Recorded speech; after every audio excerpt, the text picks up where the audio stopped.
Okay.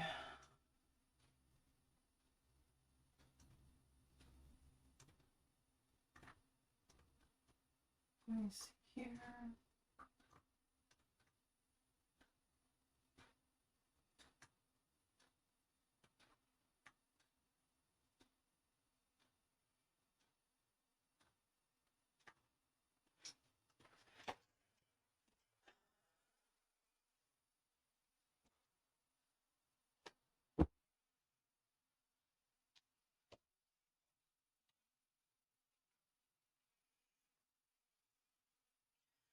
Okay, so last week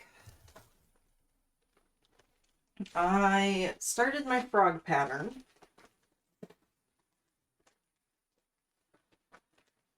I went from my version 1 body to tracing it out, doing a little bit better. Then I went to the computer and I made them there.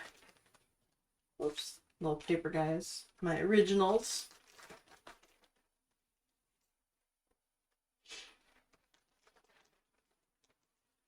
So I went from paper to orange fabric test.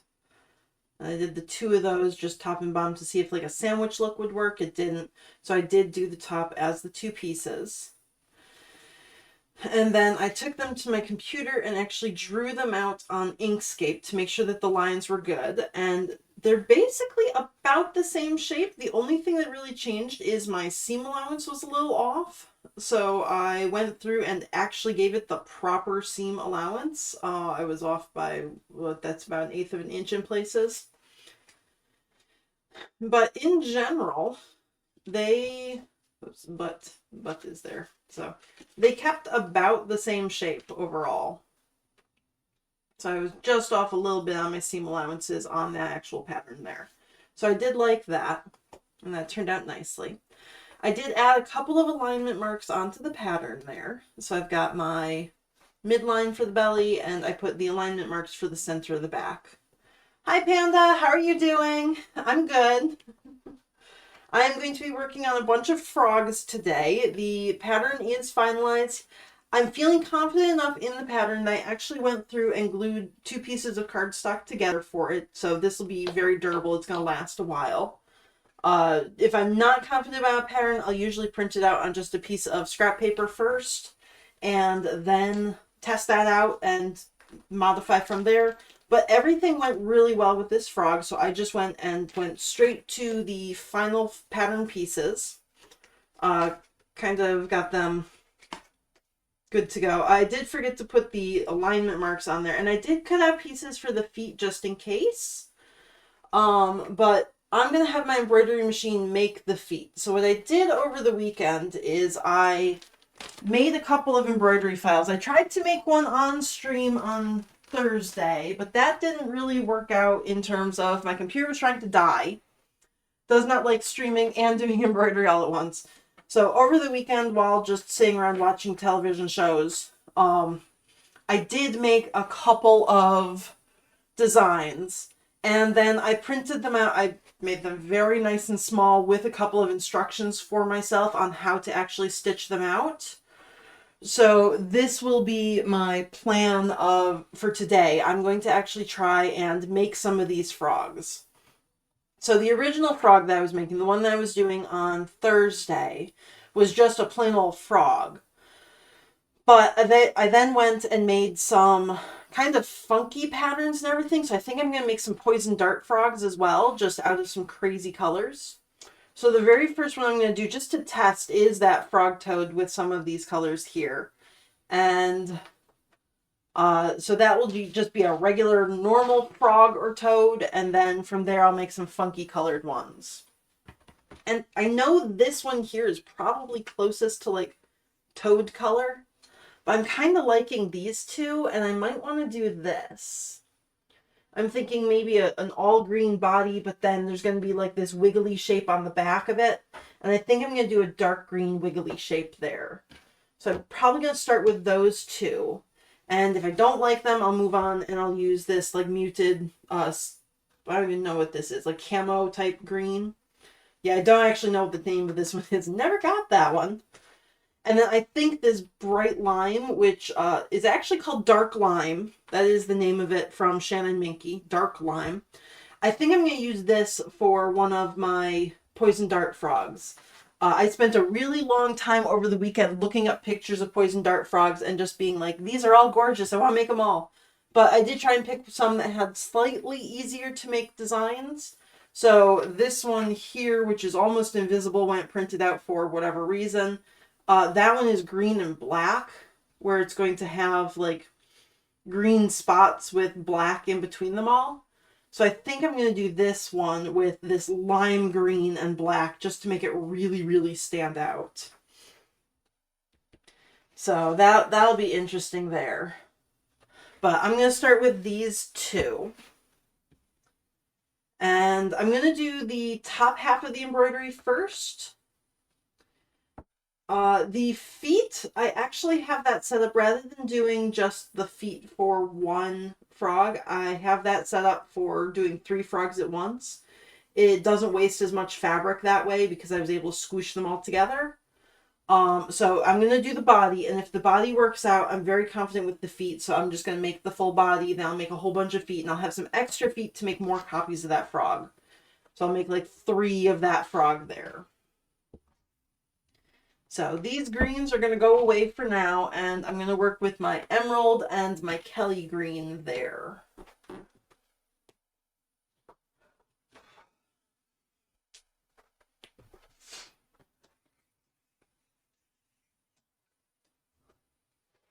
I got fuzzies everywhere. Okay. Actually, before I start cutting the fabric, I do want to see the frog itself is... well, if I rotate 45 degrees in my embroidery hoop, then it fits in a 4x4 inch square. And I do have the like 4.2 inch square, the 120 millimeter.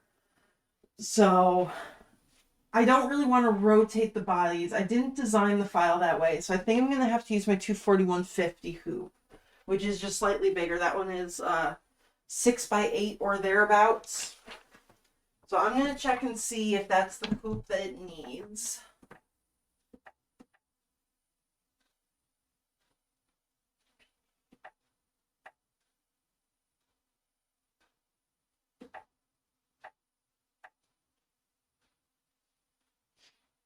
Yeah, it wants my 240-150.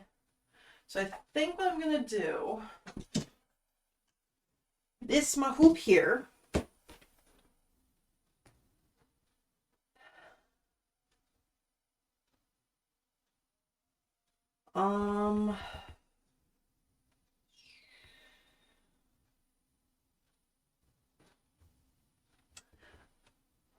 this one takes a 10x15 stabilizer, and my stabilizer is actually 20.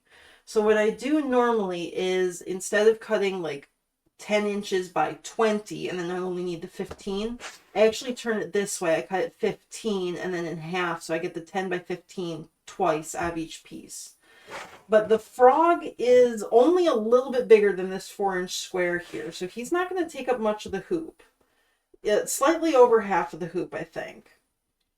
So it's going to be, I'm not going to be able to fit 2 frogs in here. But I do think if I cut one piece of 10-inch stabilizer, 1x20, if I just slide the paper down through it a couple times, I think I can get 3 frogs out of one sheet there. So that might be better. So we're going to test that. I'm going to need my stabilizer first.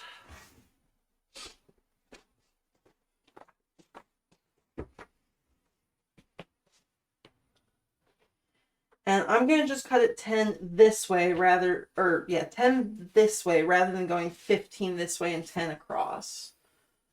My cutter wheel lines up there. Okay, so 10 this way.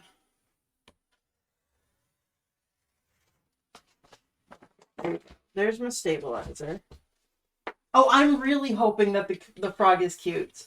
I actually, over the weekend, immediately following the stream on Thursday, where Sunbay said that the googly eyes would be really cute, I went online And I found googly eyes. So these frogs can have googly eyes now. So I'm very excited about that. We're going to see how well that works. But I have, I think, 50 googly eyes now, so 25 frogs worth of googly eyes.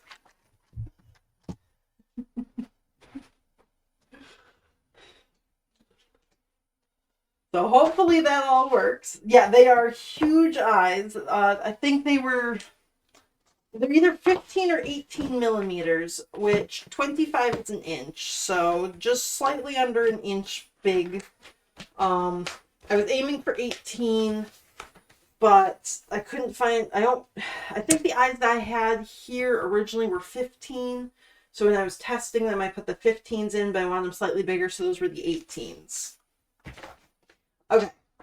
So I'm going to do the frog, and I'm not actually going to center it in the hoop, which is normally what I do, which is where I know where to put the fabric.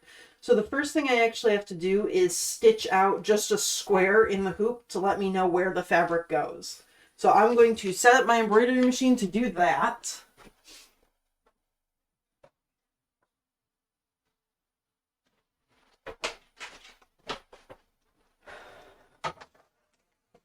And I'm taking all the thread out because I just wanted to punch a whole bunch of holes for me. Because this will just be for an alignment.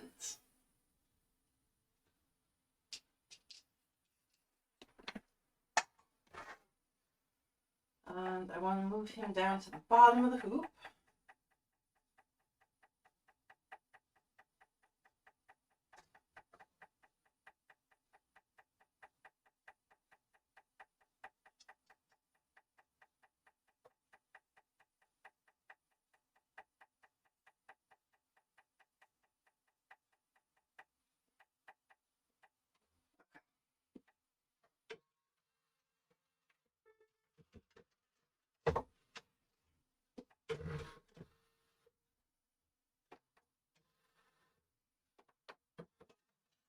So I have no thread in my hoop right now. It is just stitching holes in the fabric, basically.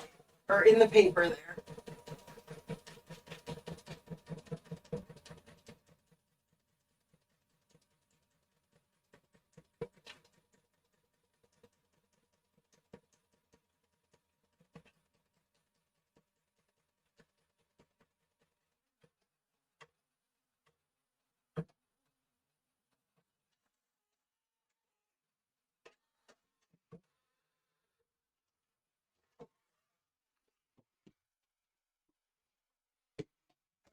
So yeah, there we go. Let's see. The two body bits together are about 5.5 inches there.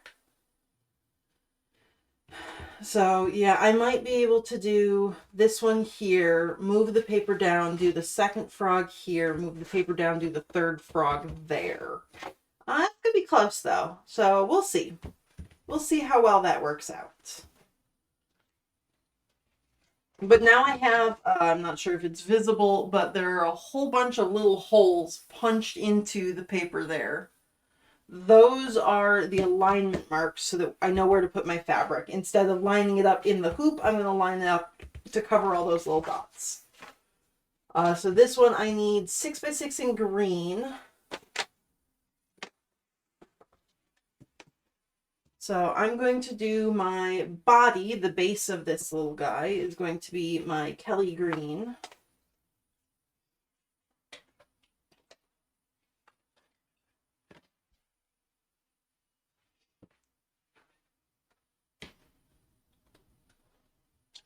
And this I previously used to make some strawberry bats. So the end is pretty chopped up all the way through. Yep, there's some bat wings right there. There's another bat wing, and then the center part of the body. Okay, so it looks like this is probably going to be the most square edge where I can get that 6x6 out of there. I do not have a 6x6 ruler. I have a 5x5 and a 5.5 by 16. So I am going to have to cut this in 2 bits. But if I measure up 6, we should be good there.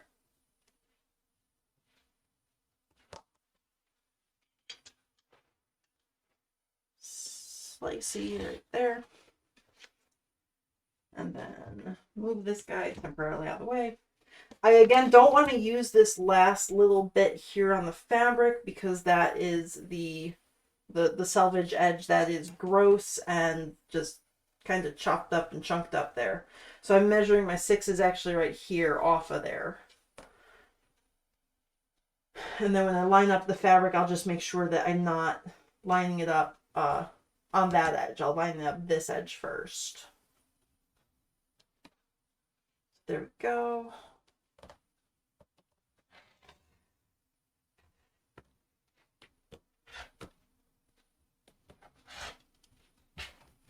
Okay, so there's my 6 by 6. Move that out of the way right now. I can hang my ruler up to get it out of the way. Okay. This guy goes here. So just to make sure that it covers everything. There we go. And I'm making sure that this edge covers, not this one. That's why it's not quite centered and it's like over the edge there. So I just want to make sure that that's all good and all nice and straight. The very first stitch I'm going to do is a tack down stitch to hold everything in place.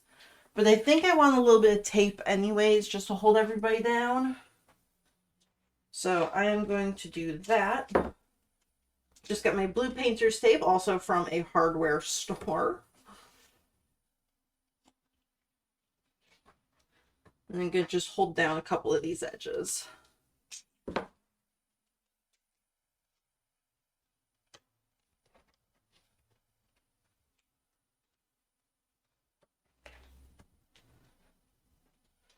Okay. I don't think those will get caught in any of the stitches, but if they do, the very first stitch is going to be a tack down stitch where I just cut, like trace out the shape of the frog. Basically, it's going to be doing these 2 stitches all the way around the edges and then all the way around the edges. Well, one of them's flipped because I need the reverse. But it'll just do those 2 shapes. So I don't think I'm going to hit the tape at all. Should be good. We'll see. I do want to trade out the thread I have in the bobbin over here, though, because that was not working for my weekend project. That's a bad bobbin.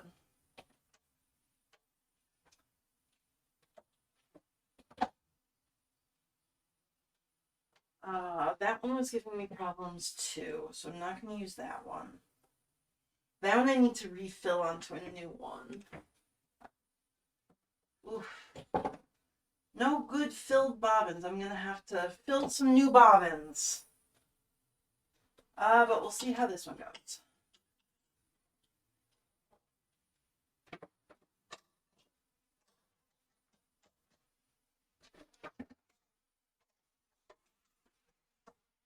Okay. And for this one, let's see. This frog is going to have both the dark green spot, like the wiggly spot on the back, but it also has some smaller spots. So I have to see if I've got closer green. I don't think I do.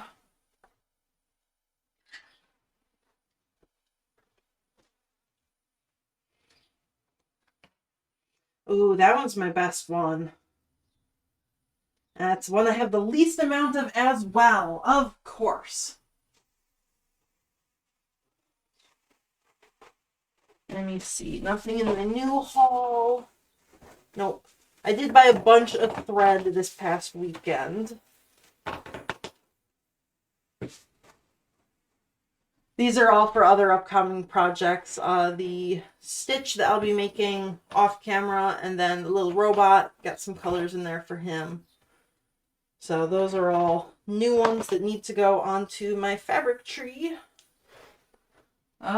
Which is getting pretty full. Whoops. Let's see. Now, this is going to be my closest one, so I'm going to use that thread. And then when I run out, I run out.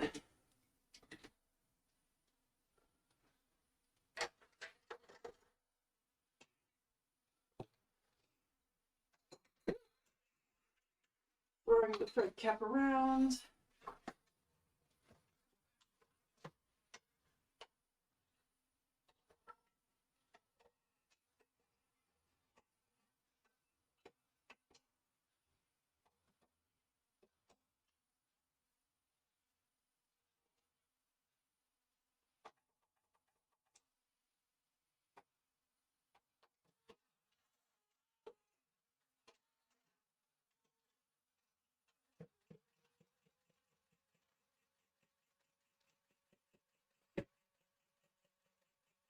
Okay, so that's that one. While that is stitching out, it's just doing that basic shape right now. The next step will be all the little dots around it.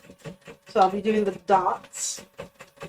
But while that is happening, I'm going to cut out, oh, actually, I'm going to cut out the belly of this one, which, let's see. For the legs, I need a 6.5 by 8.5. Ooh. That 8.5 is going to be a little bit tough. I think that 8.5 is going to have to come out right here. I'll put the belly over on this side. Or no, actually, I'm going to take the 8.5 out here. I need 2 of them, don't I? Okay. That's going to come straight out. That's where the belly's going. Right there. Right out of the bat.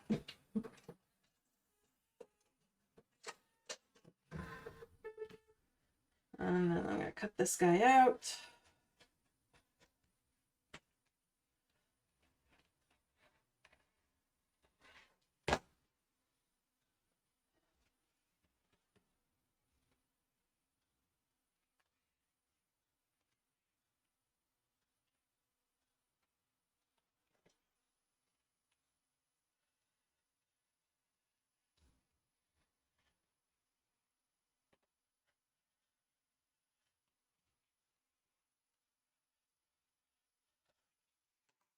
Okay, there's the belly.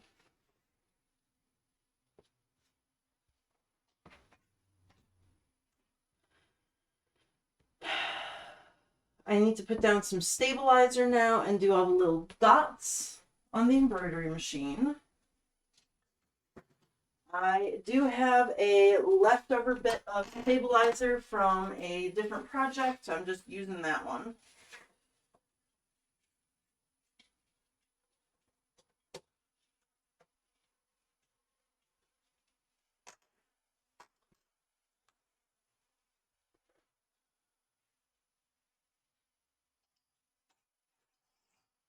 Eh.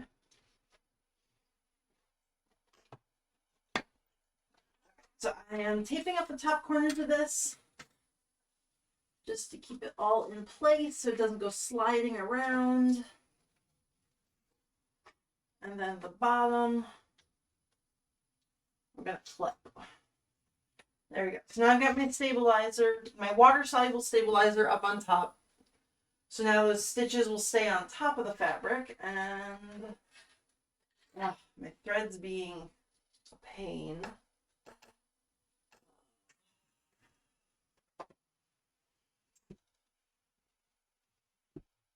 Where are my tools?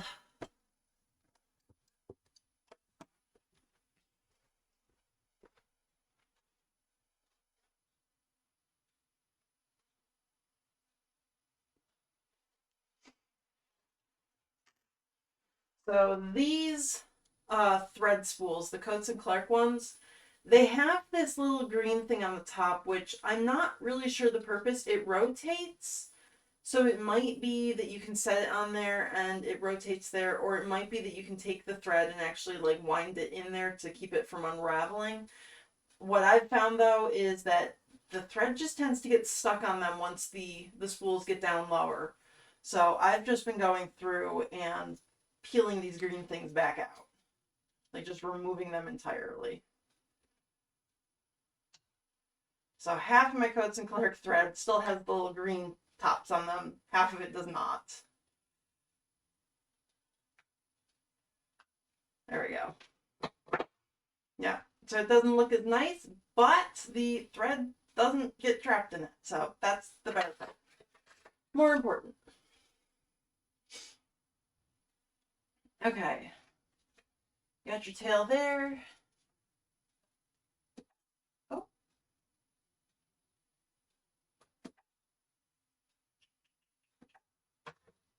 You're right there. Okay.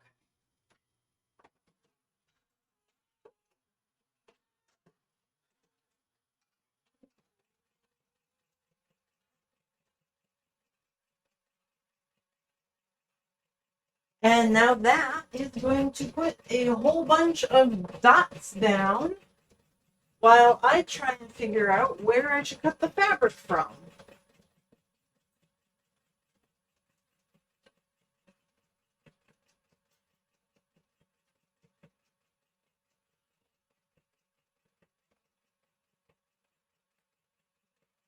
Okay, emerald. This is just for those splotchy shape on the back. So I need one piece, 6x5 in portrait orientation. This is another one where I cut off the top of it, not the bottom. Okay. Is that 5 right there? If that's 5 wide, I'm going to take a bit off of there. It is. Okay, that's 5 wide, so I just need 5x6. I'm going to take off this little shape I've got going there. So that'll be nice.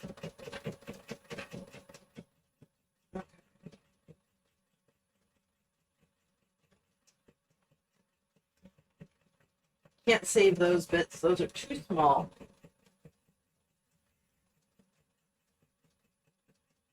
Too small there.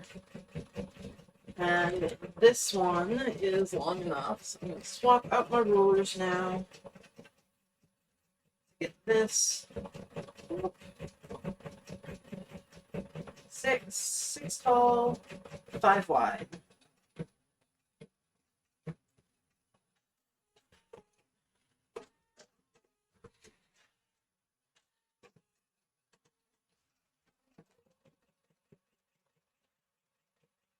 Okay, so that's my dark green shape for the side there. And I don't like those little triangles, so I'm going to get rid of it. And refold that. That is all the dark green that I need for this frog. I suppose I could do the feet in dark green, but I kind of want them to match most of the body. Like, the belly's going to be green, and that's what the feet attach to.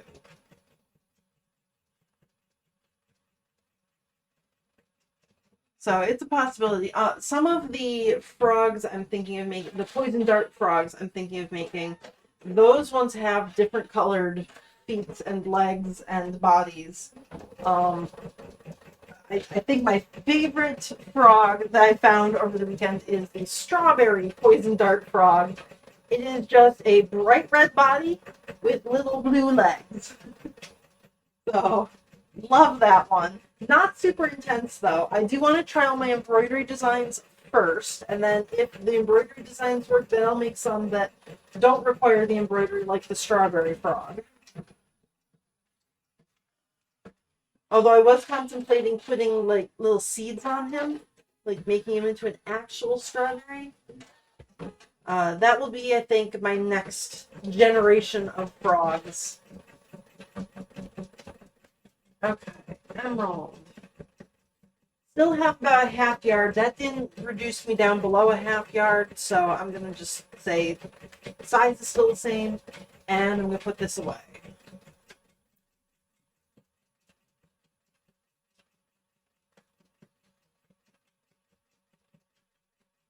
Okay.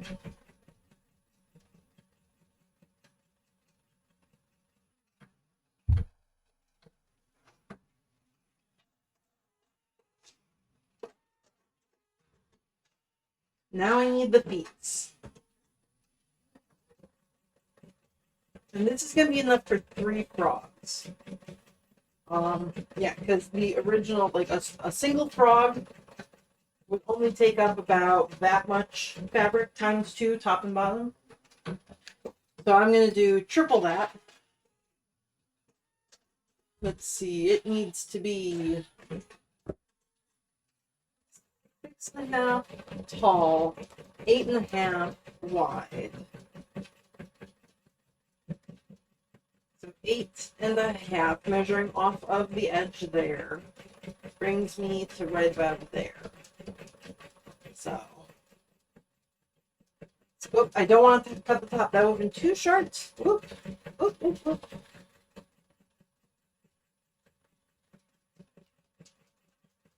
That I'm not keeping. This little bit, I am going to take that chunk off, get rid of the little triangles on it. And this piece is big enough to save.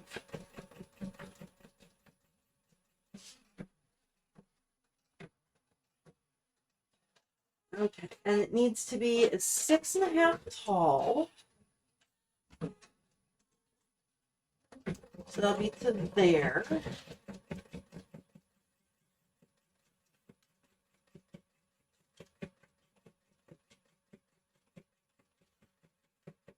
Okay.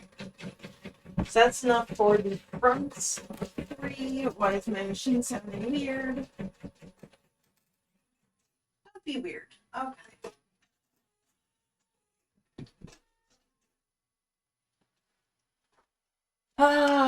Thomas decided to do something dumb, so I'm gonna go back and figure out what that was. He has got a snarly tangle. What the hell, man?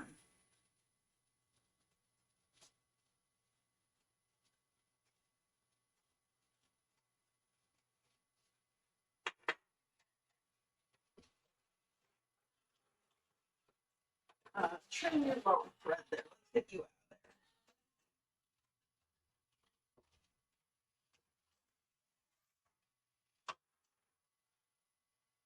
So one side here came out just fine. That looks good. There's a couple little threads I have to trim, but that looks fine. This one, the last 2 down here that he was working on, just absolute snarly mess.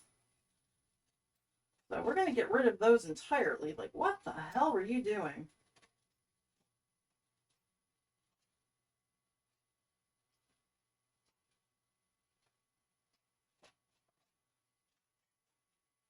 Yeah, everybody else looks fine.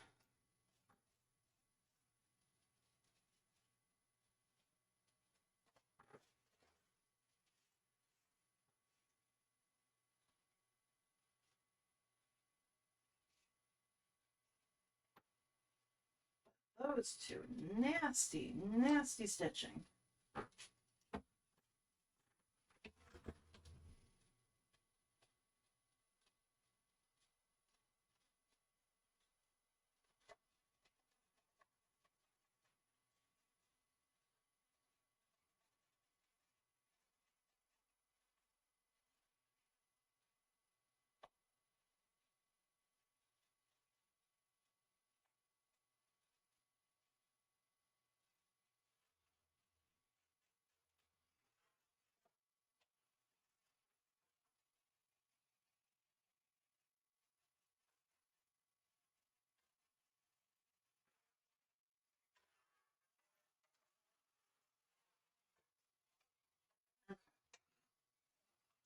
Woo!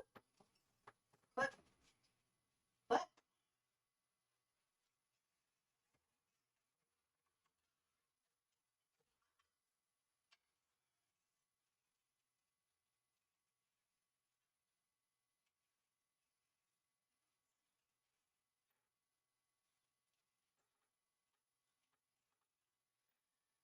okay. And now that one didn't work out, so I'm going to go back to where it did work.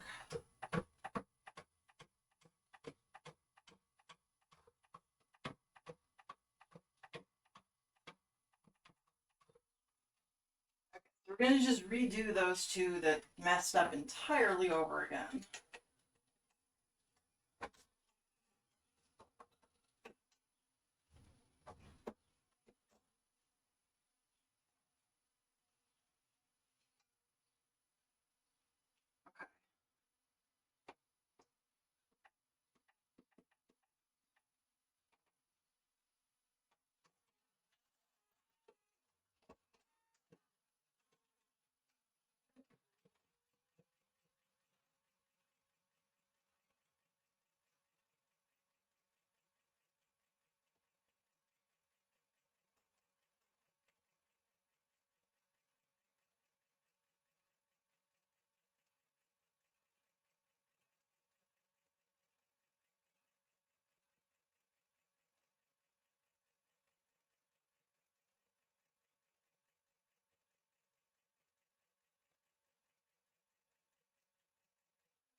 Okay, hopefully he's working now and I can go back to cutting out. I need one more of these pieces.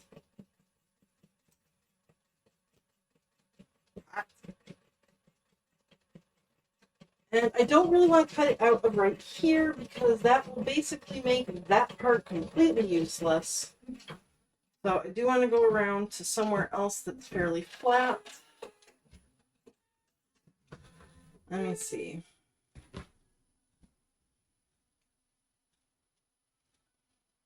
I think I'm going to go right here. So again, I don't need this edge here. That is all trash because that's the bad edge. But if I cut it out right there, I can keep this piece for later. I'm going to get rid of the little triangle on the edge there.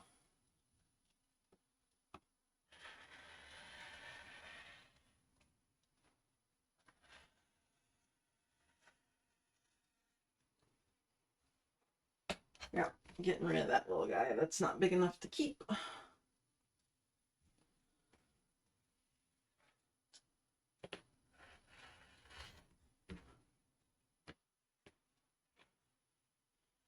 This one will be. Nice little triangle. There we go. That's a good piece.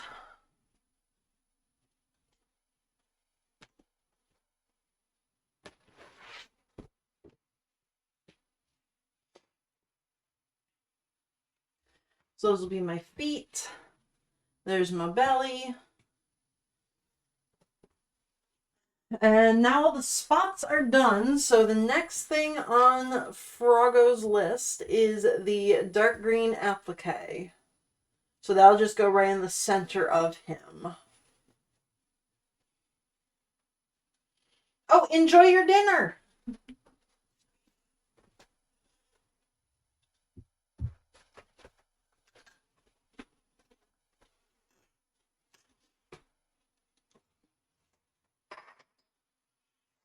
Okay.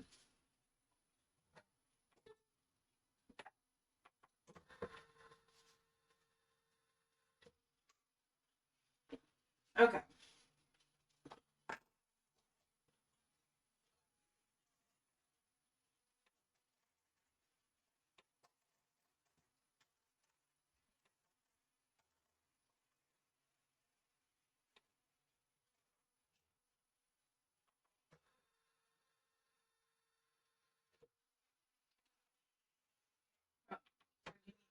Come back out. Still too far.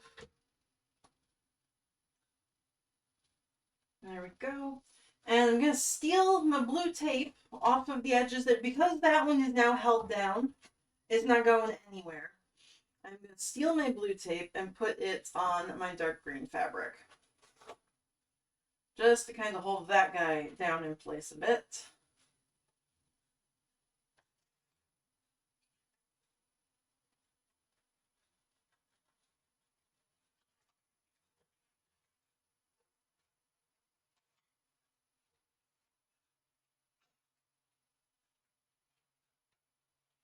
There we go.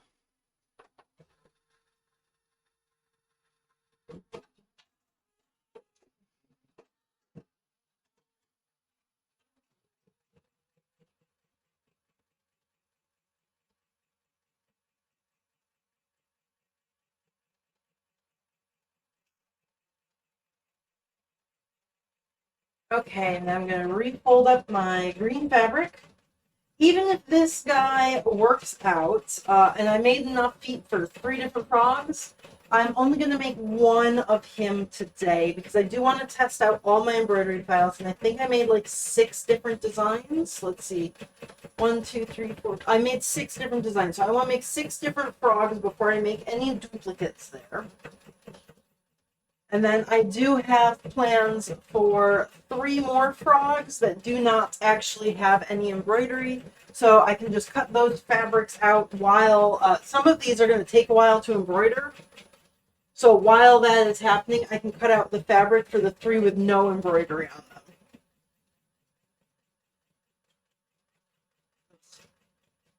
This is a chopped up bit. Okay.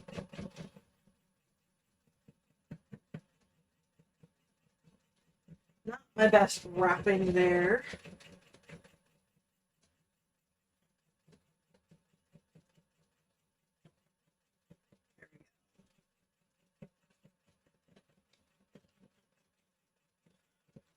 But that's my Kelly green. It's still about half a yard. I don't think I'm going to change the measurements on that one, even though I did take a big chunk out. It's still probably about half a yard in there.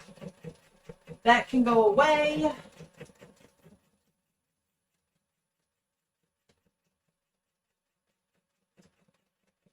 These feet, I think, also take the 241.50 hoops, so I'm going to have to cut another piece of fabric for them, or the stabilizer for them. But this one, I'm not going to be able to get the 3 frogs out of it, so I'm going to cut that one the normal way. And I'll actually have 2 of these cut at the same time.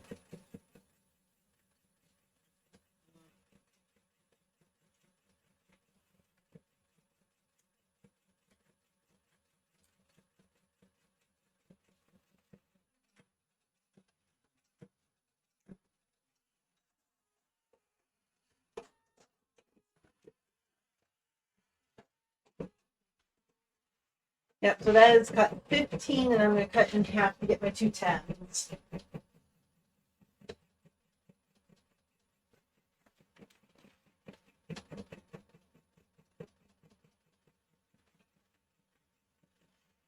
There we go.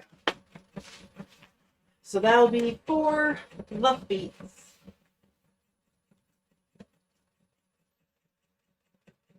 Yeah, I know. It is mesmerizing. There have been a couple of times where I'm supposed to be sewing things and I just sit there and I watch what my embroidery machine is doing, which is not good for productivity, but it is a lot of fun to watch. It's even better when he doesn't mess up at all. Oh, getting Minky next week. That is exciting. That's very, very exciting.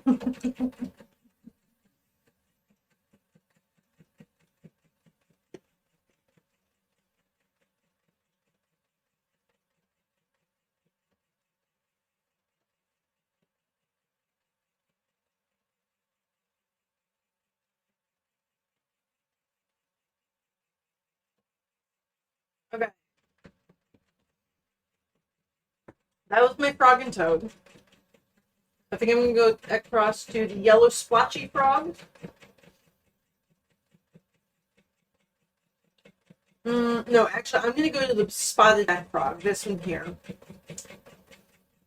So I found a points and dart frog, I forget what it's called, but it is all blue with little black spots on his back. So I think I'm going to do that one next. That one's going to be a lot of embroidery there. Just plain old embroidery, no me having to add fabrics or anything. It's just one solid color with a bunch of embroidery. And while that's going, I then can cut out some more fabric for the other guys. So, blue! Blue, blue, blue!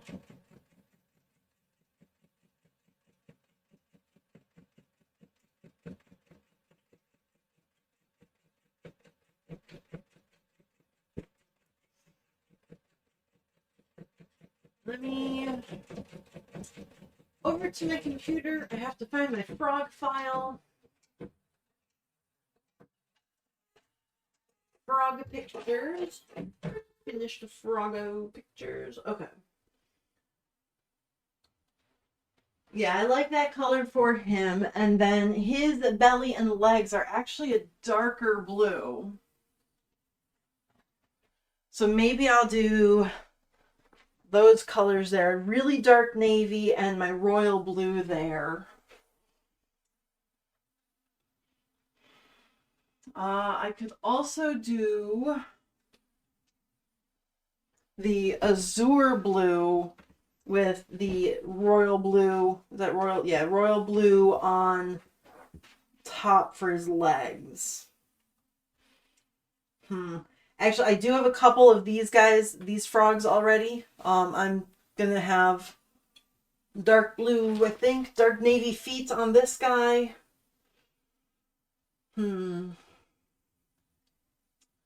Yeah, I think I'm gonna do these two actually.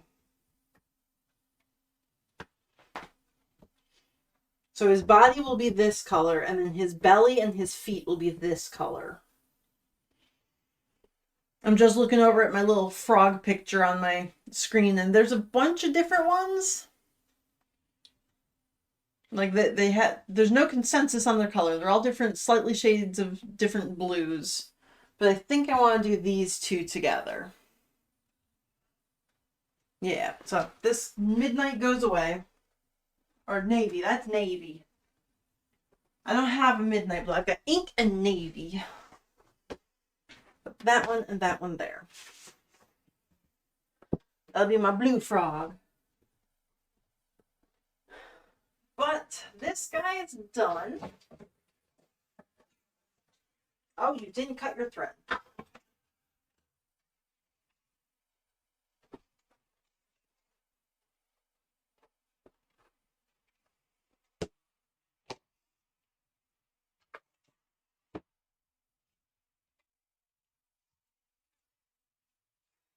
For this frog, because I'm aiming to sell them real cheap, I'd really like if I start making these guys in bulk, basically, where like I'm making 3 sets of feet at the same time, potentially making like multiple frogs all on the same like larger hoop.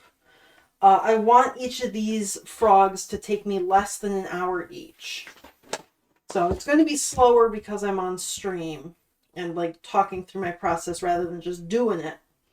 But I'd really like if each of these frogs took me less than an hour so that I could sell them at like $25 each. So that's going to be my goal. So to do that, I did not actually include a satin stitch. I had designed a satin stitch in on this guy originally on Thursday. But in interests of speeding the process up and being able to make these guys a little bit faster, I took the satin stitch out. The other kind of reason I took it out is that these guys are fairly small. Let me get a drink.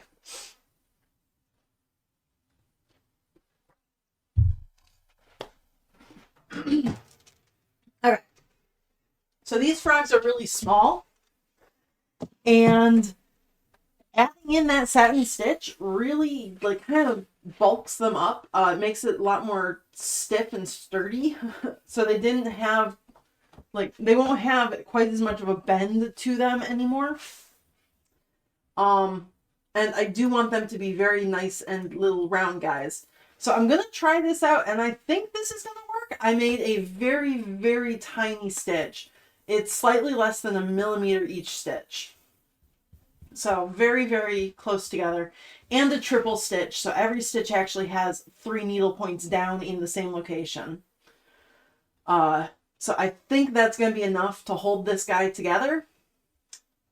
But we'll see once I sew him together if his froggy patch falls off his back or not, I guess. The downside to that is that it does mean I have to be a lot more precise when I trim off the edges here, because nothing is going to be covering these edges. If I make a mistake, there is no further stitching to hide those mistakes. So I just have to be very slow and careful here, which will probably counter some of that time saving by not having the satin stitch around it, but I'm feeling pretty confident here. I think this will work.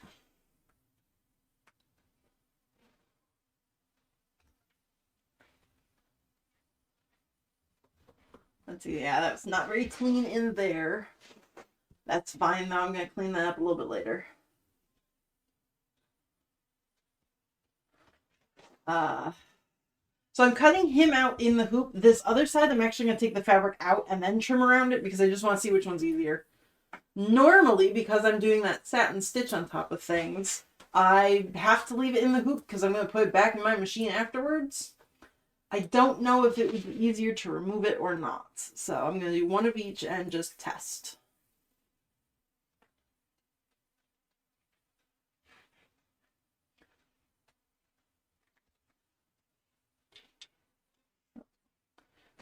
Okay, there we go. So there's his fuzzy back patch. Missed a little bit, and he's not super clean right in there. I do have to trim up that line a little bit just to straighten it back out. And now I'm going to free this.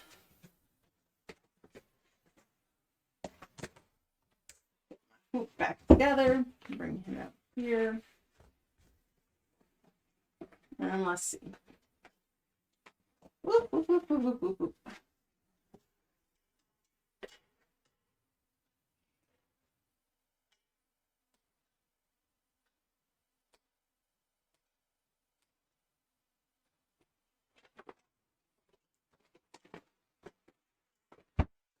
I'm going to cut these little guys out.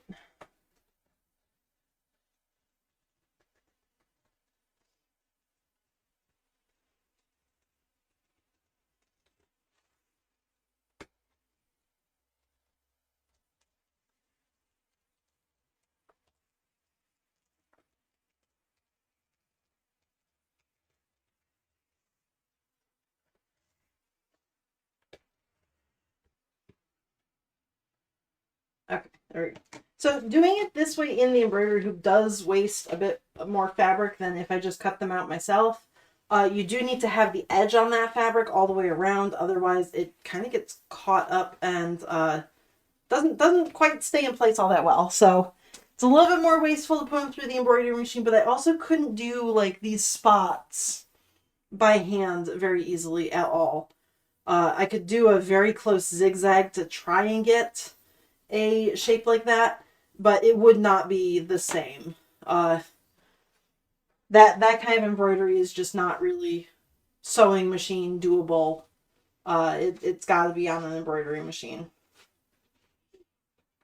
And this is the side that had the issue with the spots. I think they turned out fine after I fixed that back up. So, just want to straighten up the edge of that snip. I'm going to say it is much easier to remove it from the hoop. So, yeah. I tried to make most of these designs that the embroidery or the trimming was the last step, so I could take it out and then do this while I embroidered a new one. Like the spots were embroidered before I put the fabric down. The only one that I'm going to do the spots afterwards is this orange and brown frog design I found, because those spots kind of go on top of the spot of extra fabric color. So I have to put the fabric down and then embroider on top of both layers. So that'll be interesting. We'll see how well that one goes.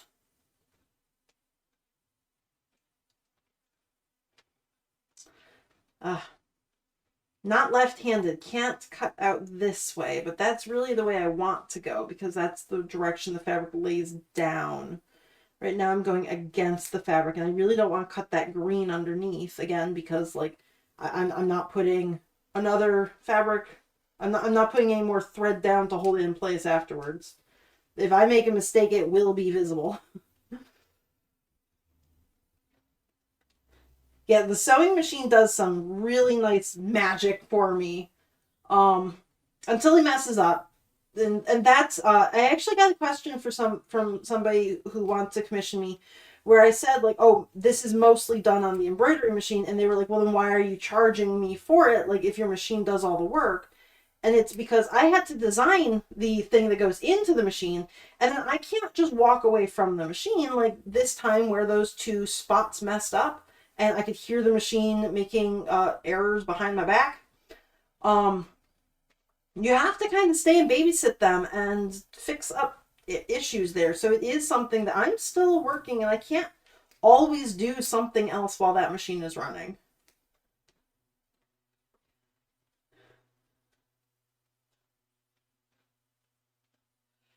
So it is magic, and it does a lot of my work for me, but it still needs oversight on it. I did catch a tiny bit of that green there.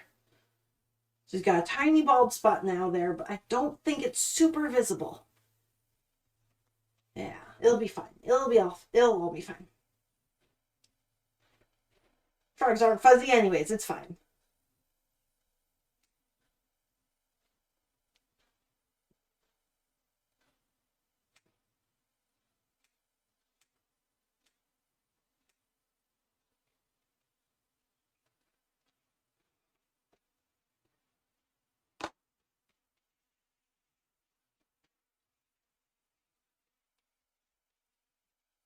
Okay, last little stretch there.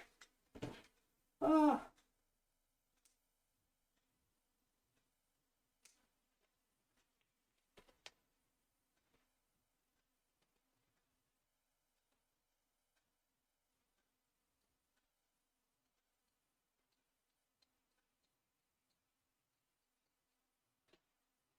Okay, there we go.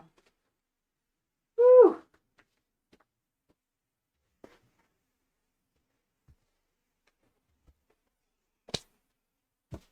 Now I can free the other two sides.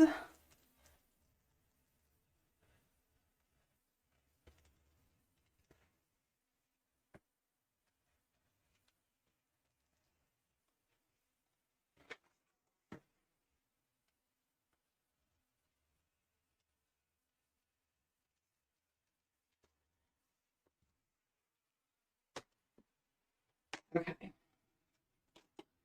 Get rid of that stabilizer. And that stabilizer.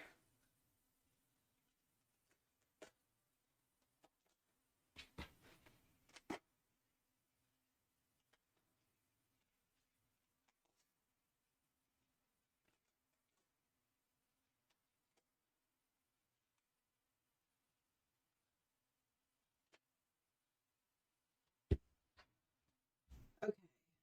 There's my two body bits. I do need to take this pattern piece now because that eye has to go in there. I'm going to use a permanent marker and I'm going to flip them over. Let's see, you go here. Okay, so that's where the eye is going to go.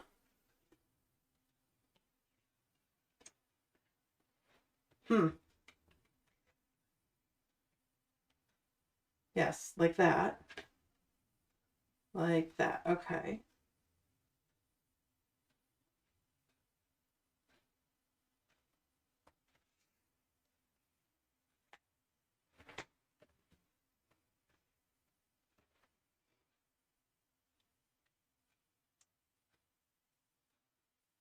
And then I think I'm going to be stitching them together before I put those eyeballs in. Let me set up the embroidery machine for the legs, though.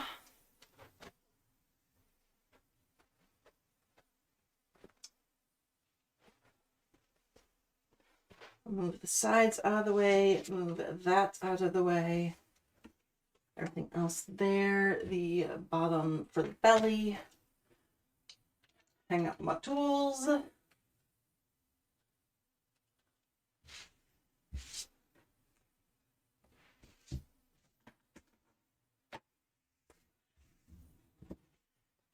Hello, Sunbay. Good morning / afternoon. It's afternoon. Good afternoon, and let's see. I'm making frogs today, and because of your suggestion for the googly eyes, I actually have googly eyes for the frogs today.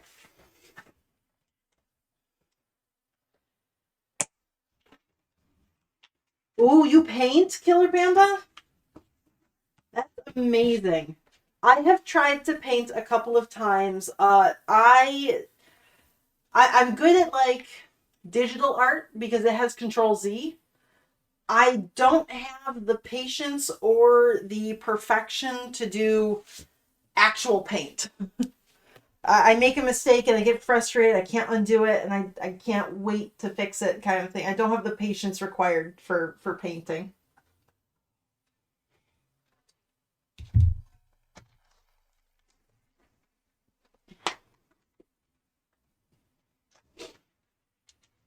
So Sunday, I have googly eyes now for the frogs.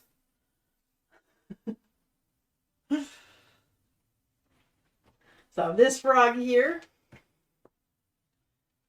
gonna just be googly.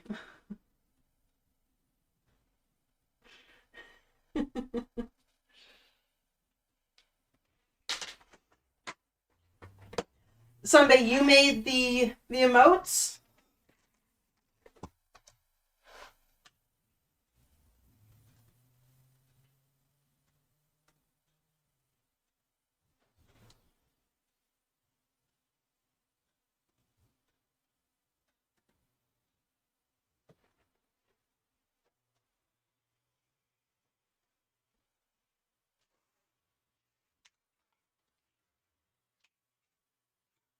Oh, neat. Not even like painting on canvas.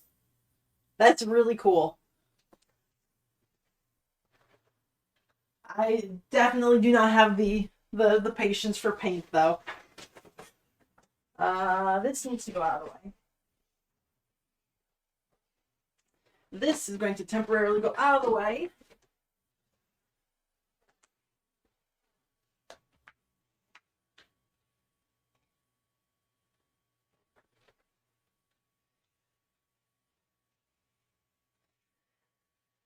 I am centering these feet in the hoop. It was just the frog body that I did not center, and that's so that I can get more frogs out of that piece of stabilizer. This is going, what did I say this piece was? It is 6.5 by 8.5. Okay, well, I'm going to go up 3.25 and down 3.25. Nope, that was across. I should have gone 3.25. Oh, well, that's just to the edge. Okay, so 4.25 for 8.5. 4.25 for 8.5.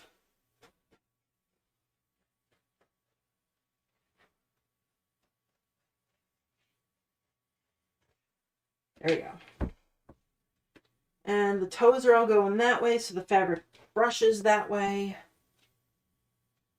There we go. Fabric brushes that way. This has the gross edge on it. Oh, actually, I'm going to put that one on the bottom because the gross edge is there. So I'm going to put that there and there. And then this one still brushes that way. Nope, I put that one in backwards. Okay, brushes down that way, yes. Brushy, brushy, brushy, brushy. Okay.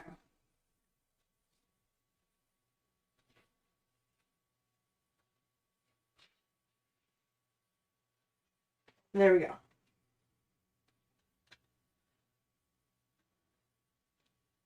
My weekend was good. I made more of the wedding invitations that we're going to be sending out later this week. Depending on how much work I actually get done today on the frogs, I might not even stream tomorrow just so that I can really work on those invites because I do want to get them out by the end of this week. Actually aiming to have them out by today, but I am never on time for the things that I want to do. So, nope, they're not done for today. Other than that, there was the Formula One race that my husband and his team, his friends, they've started watching.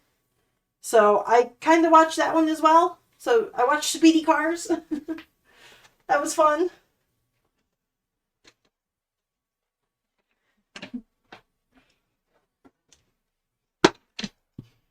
And oh, I need my tiny scissors. Where did I put my? I put my tiny scissors hanging up. That's nice. Okay. We're going back to my embroidery machine. We're getting rid of that little thread. Okay.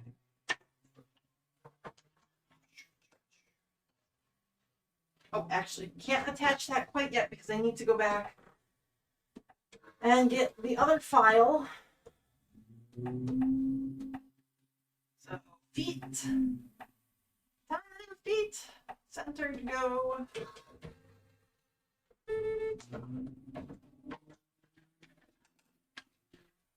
Tiny feet. Wiggles. And before I sew the feet, I do want to put a fixed stitch in just so it holds down all the edges. So I'm going to tell it to do that.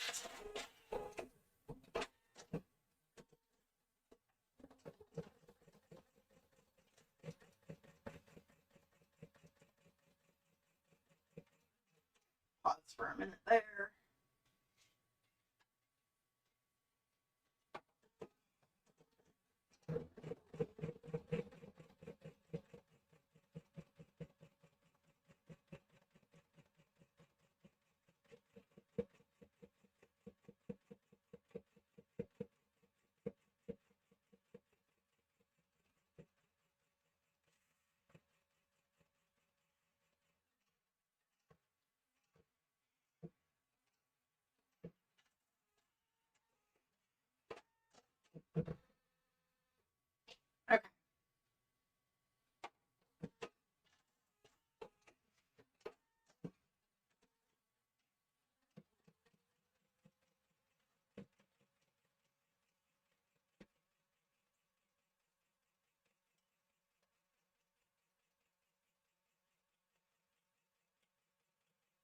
Oh, I am doing very customized invitations for everybody. So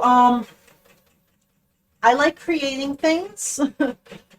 Let me go see what I have. Hang on.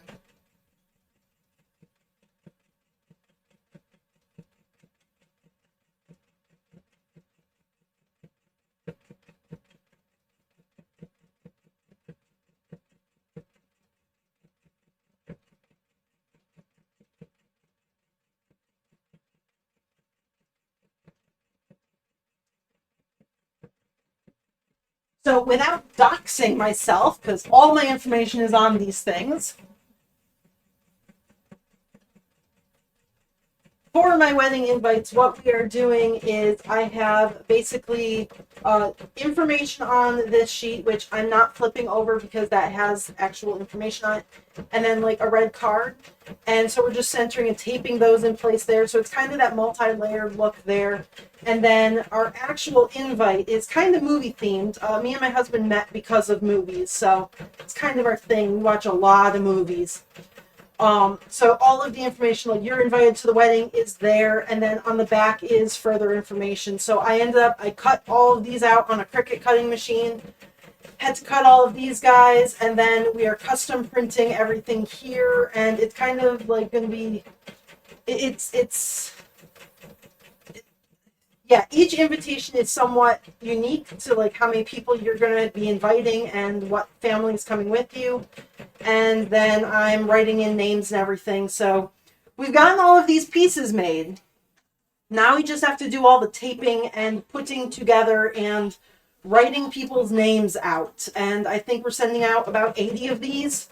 So it's going to be a process. This is what we're doing in the evenings now. Let me change the camera back to my embroidery machine. I'm going to go put my wedding invites back with the other stuff.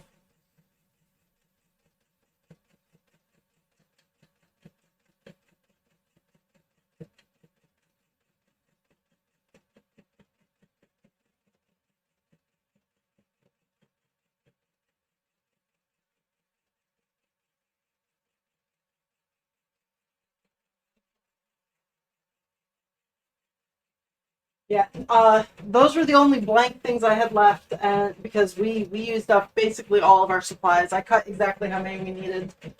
So, I am getting excited for our wedding, and also just kind of stressed. This is like the third time that we've planned this. We were going to get married in 2020, which the whole world shut down, so that didn't happen. And then we started planning for 2021, but that didn't happen because, again, the world was still shut down. Then last year, my sister got pregnant at the exact same time, and she basically would have been having a baby at our wedding kind of a thing. So we didn't want that, so we canceled all those plans and we pushed it again to this year.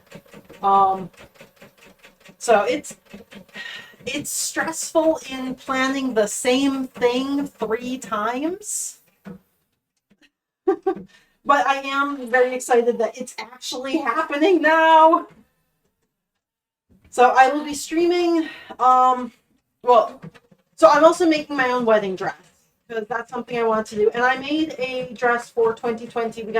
We just found adjusters with Pace and got ourselves married legally for the tax benefits and everything.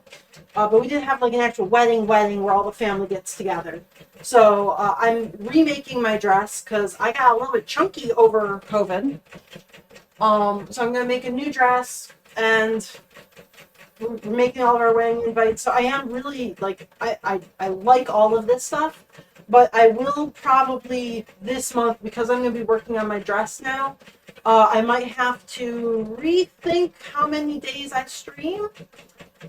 It might be I only stream Tuesday, Wednesday, Thursday for the month so that I can work on my dress on like Mondays. So we'll see. We'll see how much time I actually need for it.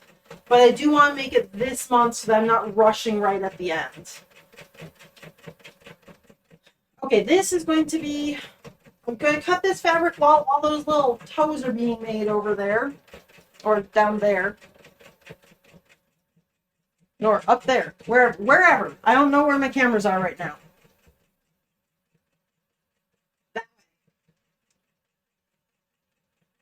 So I'm going to cut out this blue fabric for the blue frog, the blue poison dart frog. That is just the coolest frog to ever exist. No, the strawberry frog was better, but I don't think I'm going to do the dress on stream. uh, I could. Okay, so I'm doing a bunch of embroidery on it. I could potentially do that, but it wouldn't be me working and doing it because I'm gonna just basically be sitting in front of the machine, just making sure everything goes right. And I'm not gonna do the entire dress on stream because I only have like the 3 feet workspace here, slightly less than a yard. I'm going to need a lot more space for all the dress fabric, so I'm actually going to be cutting it on the floor in the rest of my apartment. And then making the dress also involves me putting it on and taking it off, wearing very little else. So I do not want cameras turned on when I'm doing that part in any way, shape, or form.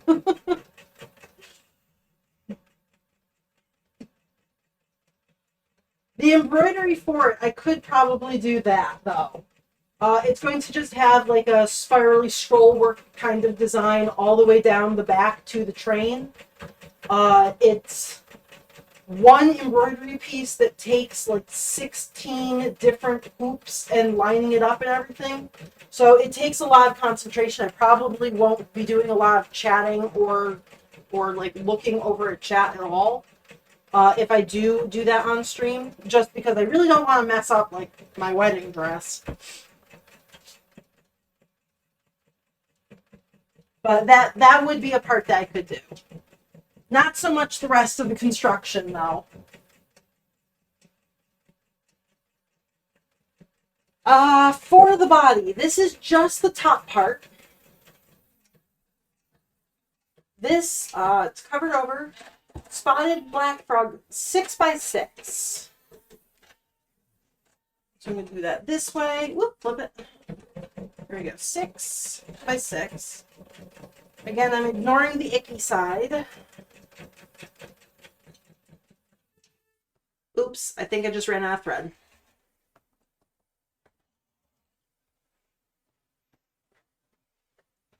Let's see what Thomas says. Nope, he's just got a tangle of some sort. Oh, bobbin thread. Bobbin thread? I thought the top thread was going to run low. This is, that's all the top thread I have left. So I'm concerned about running out of that. I didn't even think bobbin thread was going to be an issue. Okay.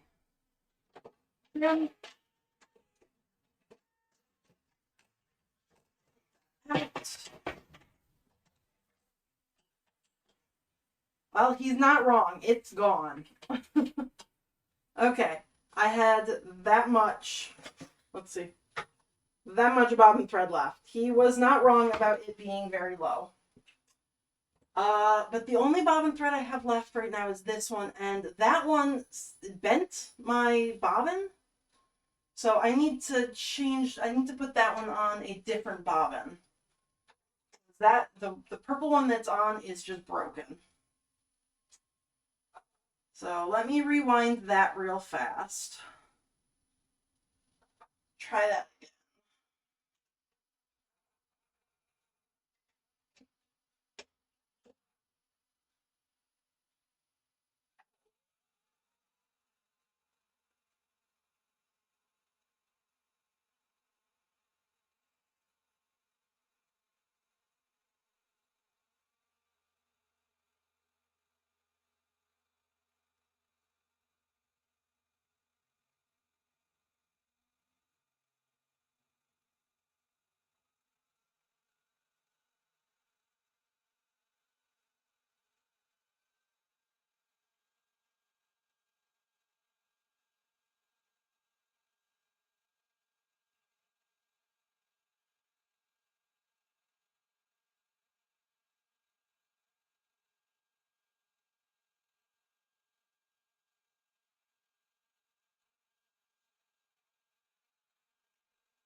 Okay, that's a better bobbin. That is actually bobbin shaped. It's not bent at weird angles.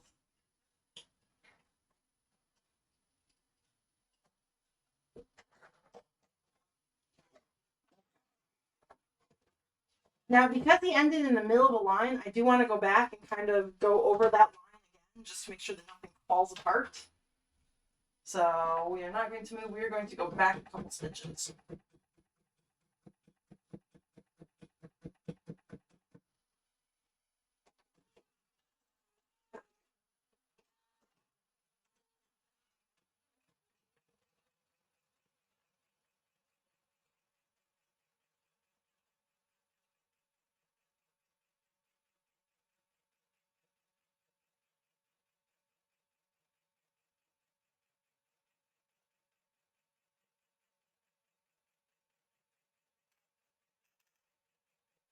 Okay, and then the next alert that I'm going to have to look out for is I run out of thread on the top.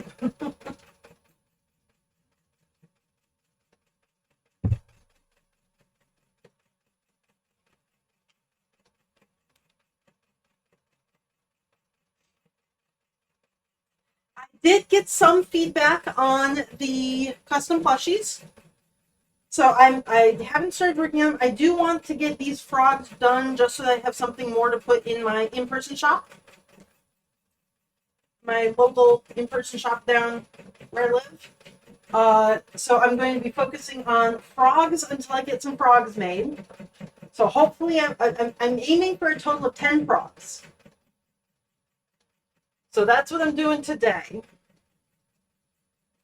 And then tomorrow, if I get all those frogs done, tomorrow I'm going to start on, well, Lamb in his little Build-A-Bear shirt there, just making sure he fit. I'm going to start on his hair tomorrow.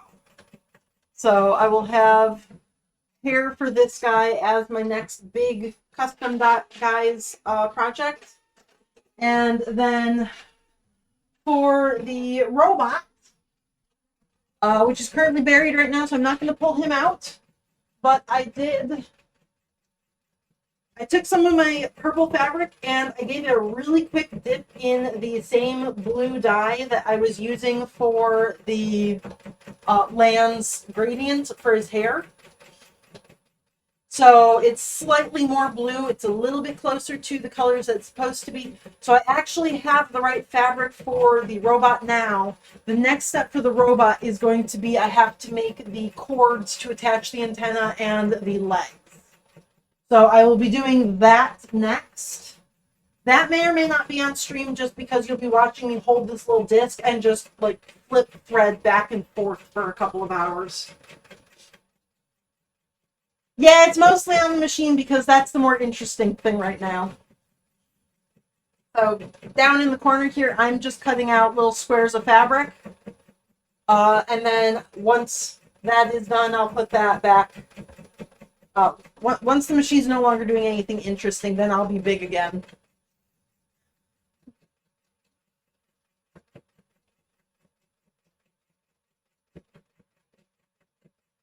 No, the machine's just doing more than I am, so I'm going to leave that there. Yeah, that one was on purpose. Most of the time it's not, though, so very fair.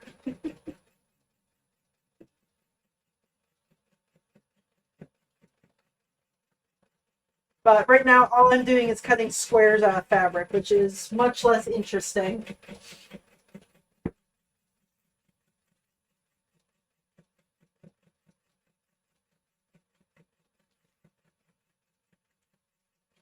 So I did a blue square there.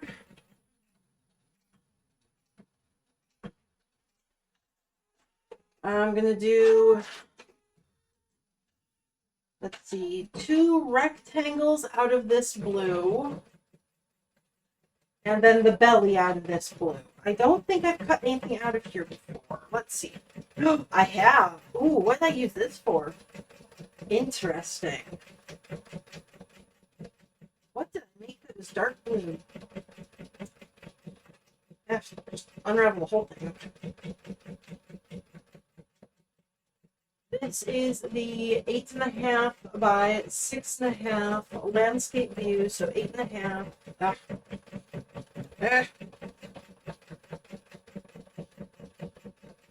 8.5.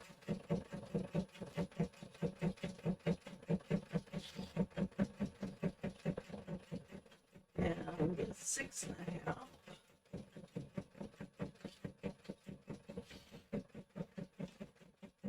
Oops.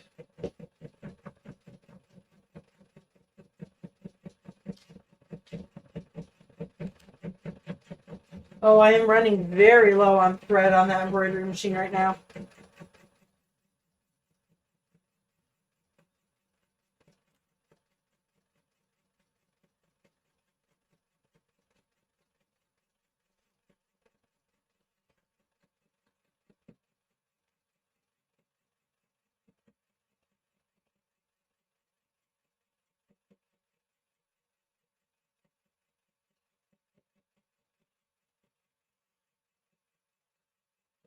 You're one of the biggest manufacturing and selling hubs for clothing in the country. Ooh.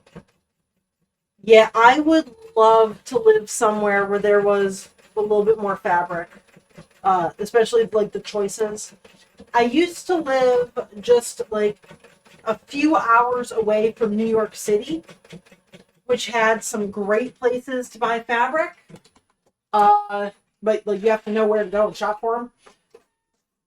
I don't live close to New York City anymore.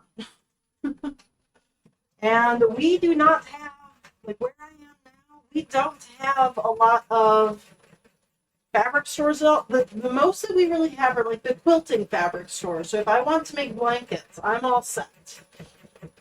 There are quite a few of those in the area. All very, very nearby. I can drive to them in like half an hour at most. One of them is like 10 minutes away from me. But that doesn't really help with like clothing or like minky fabric. Although one of the fabric stores, one of the quilting stores actually does sell minky for like the backs of baby blankets. So I'm trying to convince that lady to buy minky in more than just pastel pink and blue. So that would be really cool if she bought minky that I could actually use for stuffed animals. Because then I could buy it in person and support like a local business and not have to pay shipping costs and everything. So we'll see how that goes. Oh, just like entire, yeah, fabric districts areas. That would be really, really cool. I would spend so much money on fabric that I don't need, and I just store it for future projects, which I already do, but I don't have access to an entire city of fabric.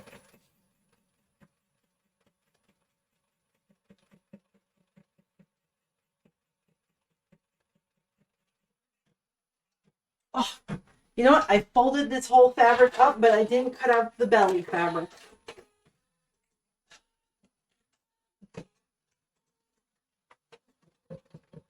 Oh, yep, I ran out of thread. Oh, so close.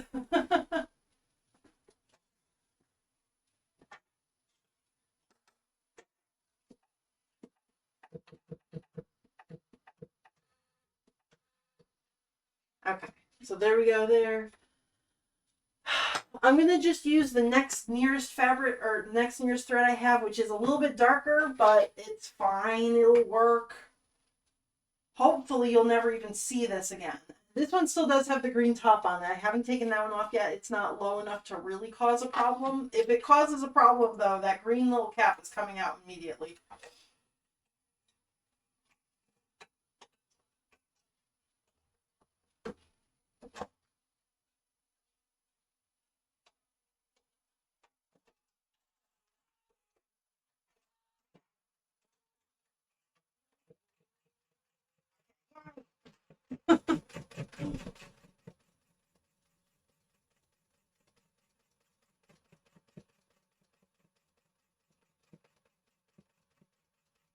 Oh, a maze of fabric. Yeah, see, that's like, I could get lost in those stores on purpose for days. I'd be quite happy there. That would be very, very nice.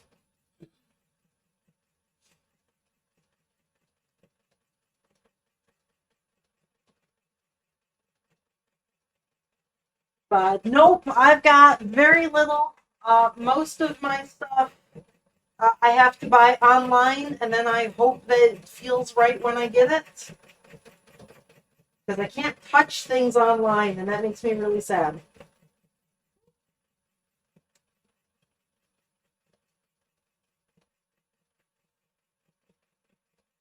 Oh, I never put my center lines on this piece, so I'm going to do that too real quick.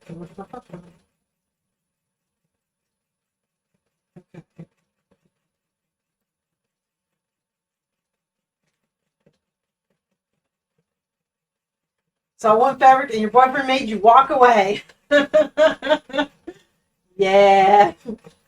My husband no longer comes into fabric stores with me. He'll drive to the store with me. Like if we're out doing errands and I'm like, I want to go buy something, he'll be like, yeah, sure, whatever. And then he just sits in the car and like reads a book and waits for me.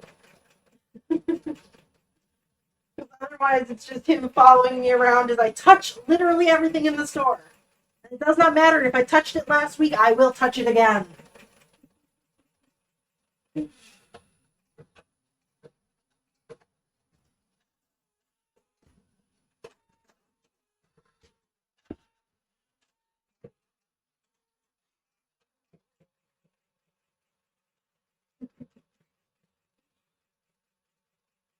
Things are just so touchable. It's hard not to touch them.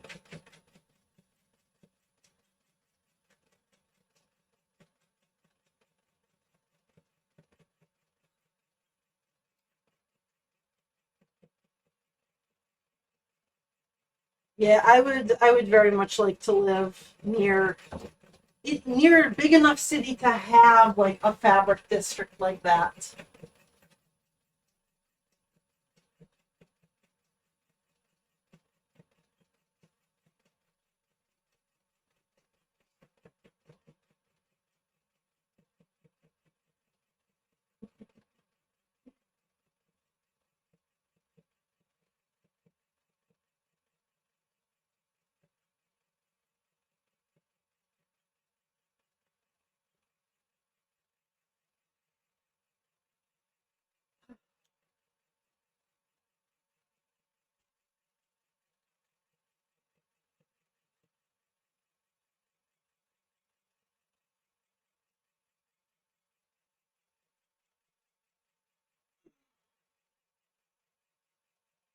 So temporarily coming back to the big space, I have got two really large bits here. Those are going to be for the feet of a frog.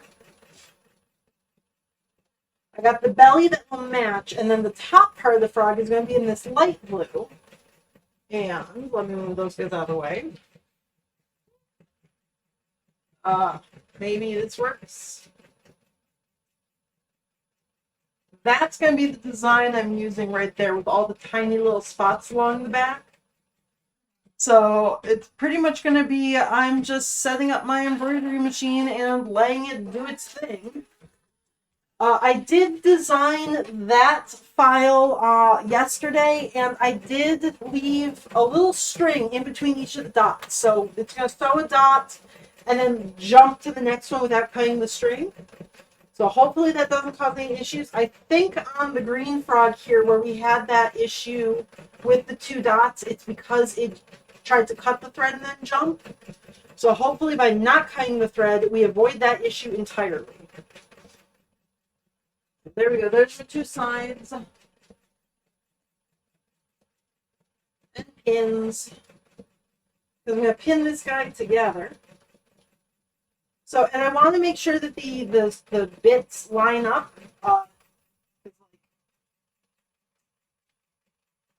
The frog right there, that's his nose. So I really want to make sure those lines line up. So I'm going to definitely pin right on that line there. The pin goes through just to the left of the stitches, and it comes out way too far from the stitches. So I'm going to move that just to the left of the stitches. And then come back through just to the left. Nope, failed. Failed. Okay, there we go. So hopefully that is lined up properly. If this was a more intensive project, like I'm gonna have to do some lining up colors on the big land plushie I'm doing. In that case, I actually come through with a piece of thread, like a hand sewing needle, and I'll actually connect that by hand before I take it to my machine. But because I'm aiming for this to be a $25 frog, I am hoping to do this fairly quickly and all by machine, so I'm not going to do those hand sewing bits there.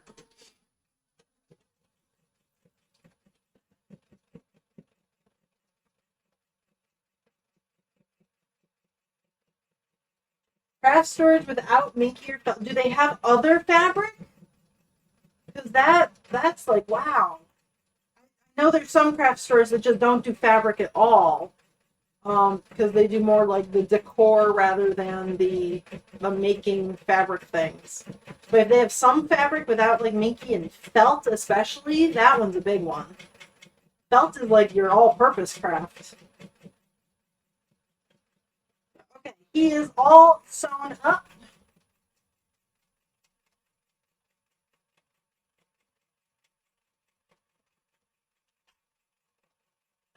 I already have green thread there. Close enough.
Look at that. Sewing and embroidery done at the same time, except for he didn't cut his thread again. It must be fuzzy underneath.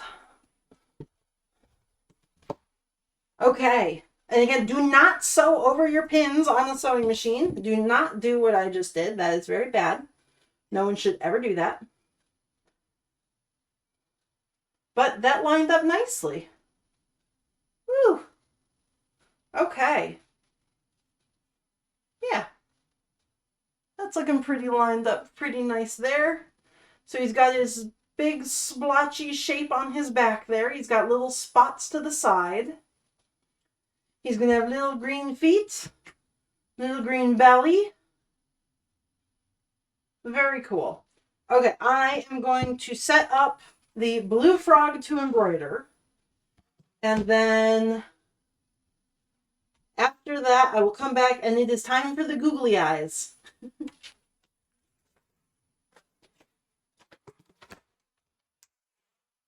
Let's see.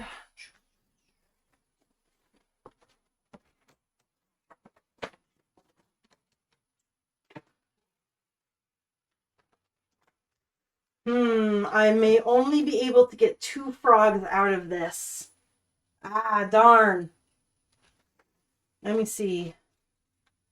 Maybe I can do it this way and get 2 more.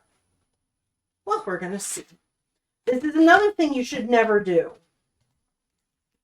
In order to work properly, your stabilizer that goes in your hoop needs to be attached on all 4 sides, not just 2. So don't do this ever.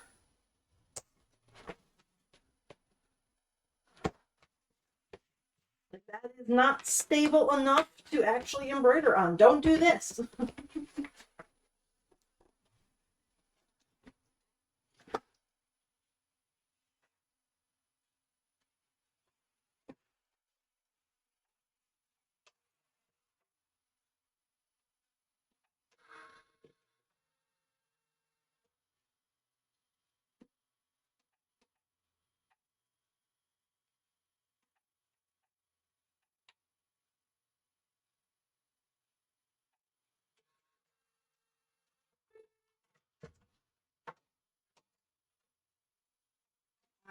Actually, I want to move him over just a little bit.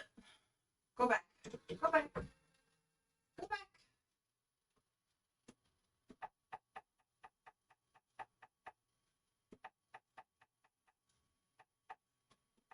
Okay.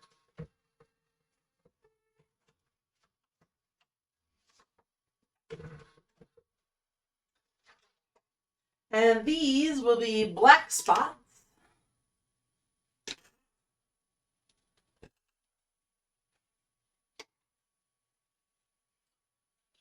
But before I do that, I do want a stitch around it with no thread in there. I just want it to give me some little holes.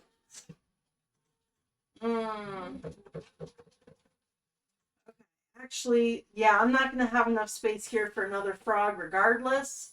So I'm going to come back and I'm going to hoop this up properly. Just because even if I really try to squeeze, I'm not going to be able to get, all those. Why are you doing this? Okay.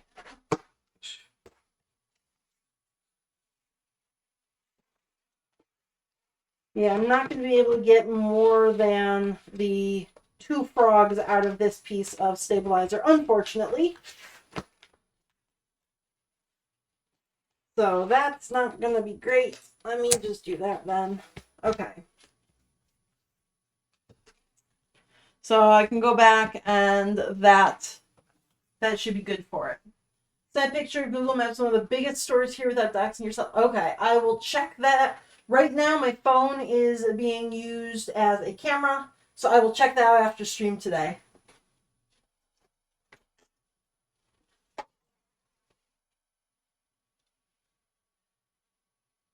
Okay, so I'm going to go back. Yes. Wiggle for me. Let's see.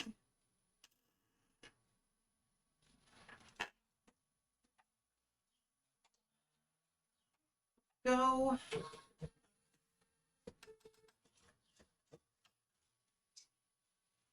You are attached. So I want it to do those little hole stitches for me. So no thread in it. It's just making holes where the fabric has to go.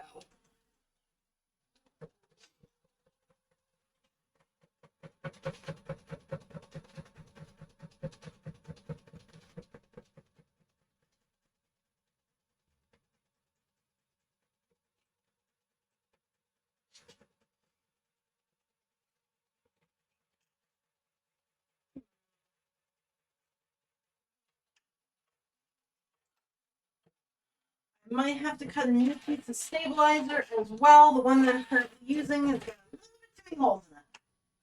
Let's see. Don't do that. Wrong one. Wrong button. Pull you out. Put you there.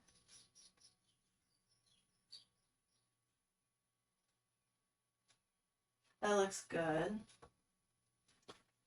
And then the stabilizer. This is the same one that I used to get those the little froggy holes there.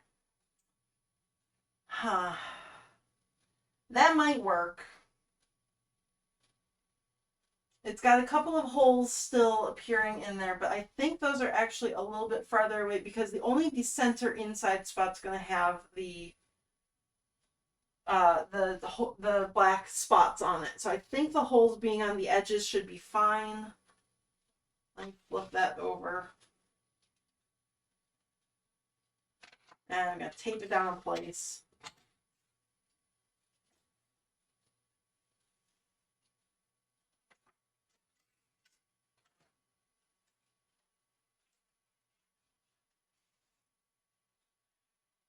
And now we need my actual thread.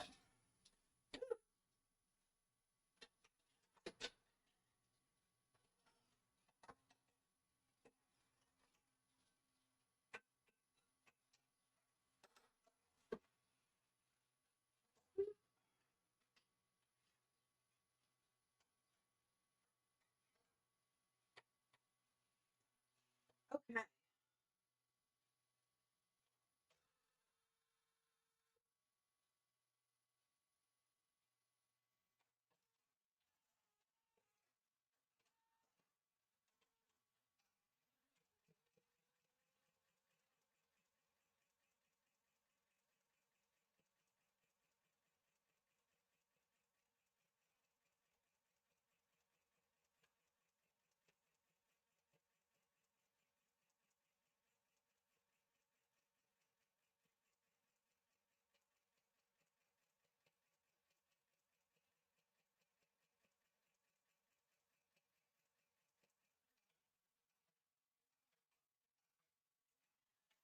I think cutting there is necessary.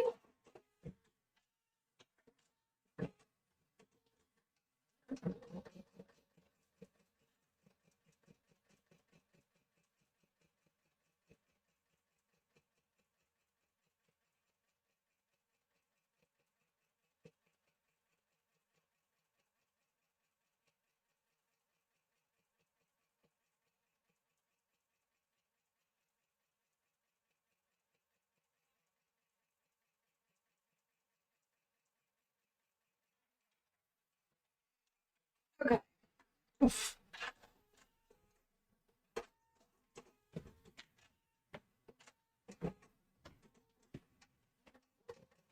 Oh, so I am working on getting another cheap phone. My sister is going to be replacing hers soon, so I'm going to get that from her.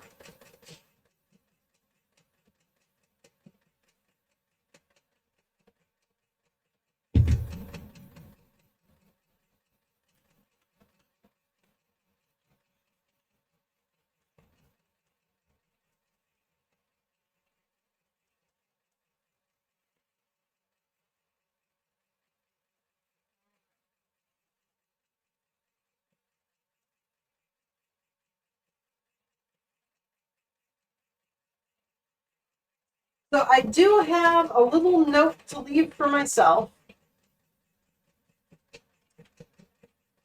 The file that I just made right now, when it traces around these two outsides, they're right next to each other. So it should just be like one continuous line all the way around.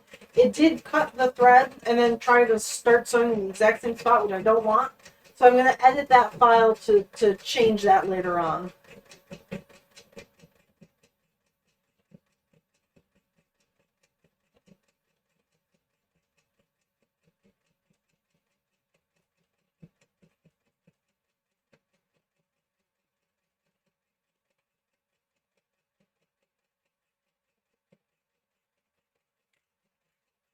So note for self to change that up.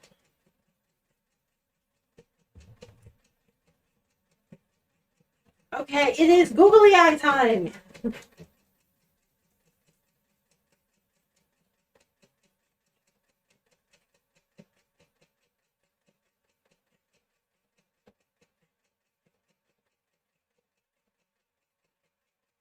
Let me pull them out.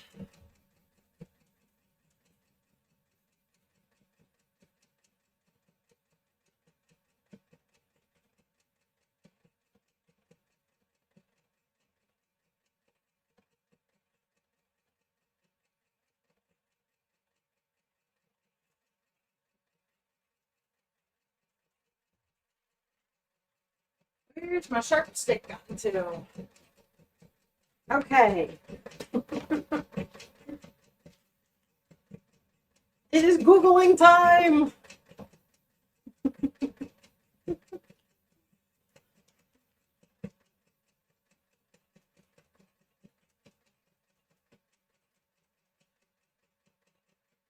Now, the bases of these where they attach might actually be a bit too wide for my sharp stick. So we'll see if I can get the eyeball to fit. If not, I might have to just cut a small little hole by snipping some of the threads. Not the end of the world, but I do like my sharp stick for using as an awl there. Let's see. Ah, not quite big enough. Come on. You got this eyeball. Nope. Okay.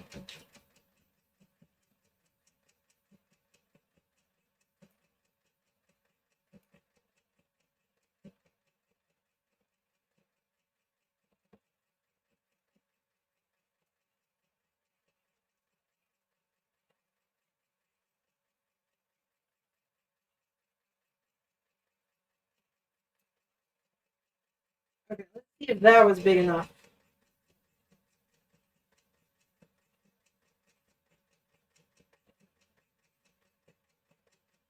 Yes! Maybe. Almost.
5 off. You're so close.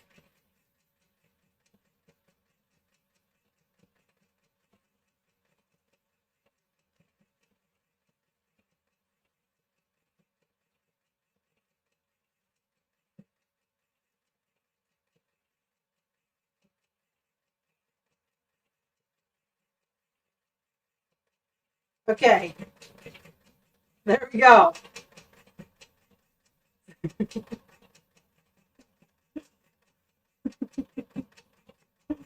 There's my Google frog.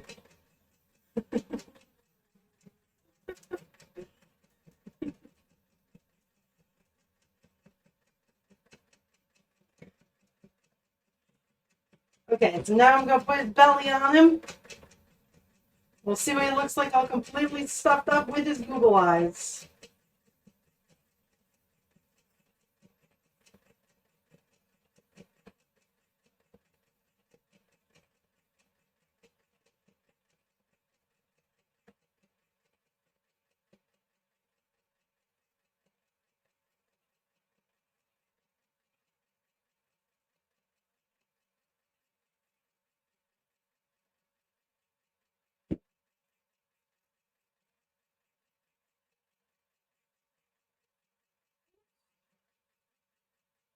Okay, so I just tried to put a pin straight through his Google eye, and that did not work at all.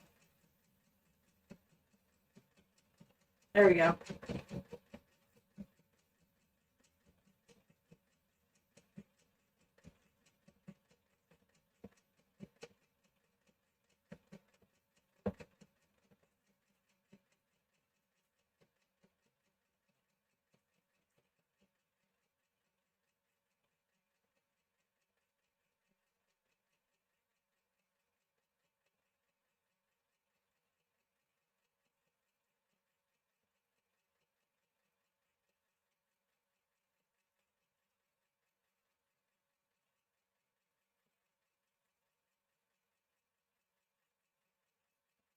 Okay.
Okay, he is all sewn up,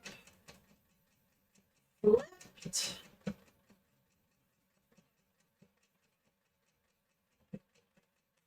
Got some extra thread there he no longer needs. And let's stuff him.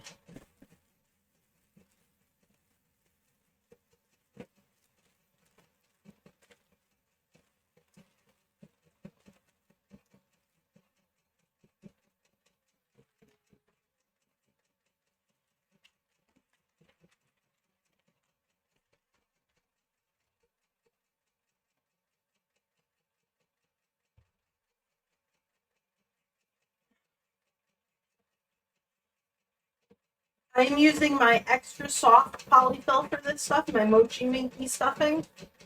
My Mochi stuffing, not Mochi Minky stuffing. My Mochi stuffing.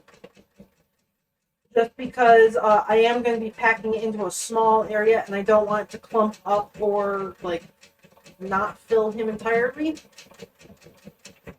So whenever I do small things, I use this stuffing. When I make the larger things, I use just my basic polyfill stuffing.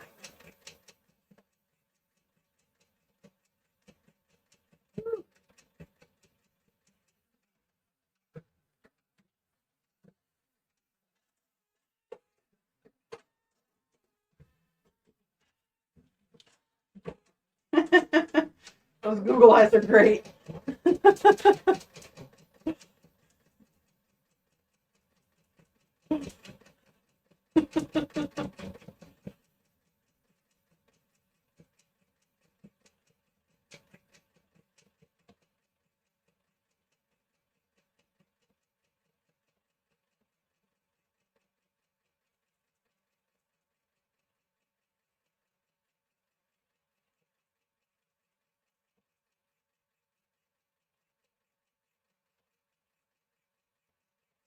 I think a little bit more stuffing just in his butt there.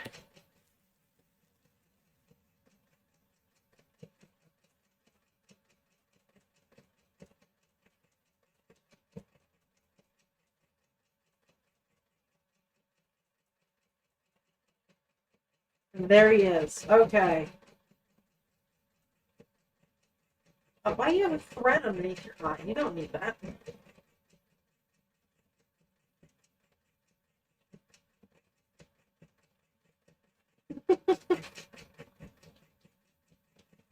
They don't Google as much anymore. That's fine. They still Google around.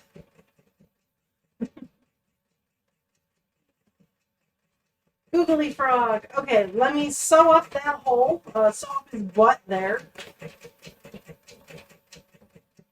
And then I'll have to cut some feet out for him so I can put feet on him.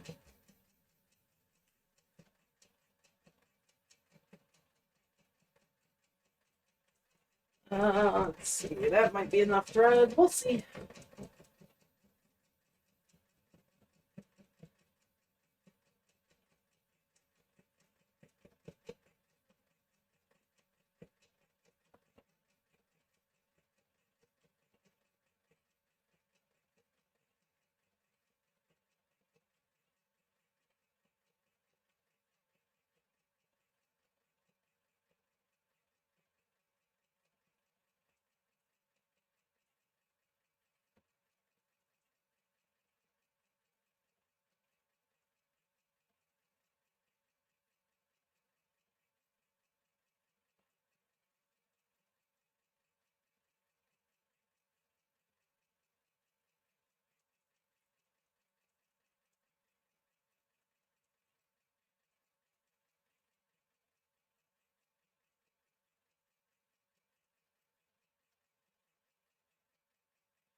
Almost closed.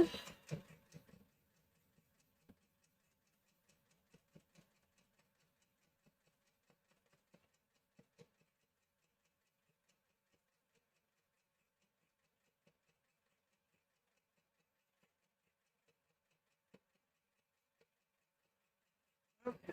Let's tie a knot in that.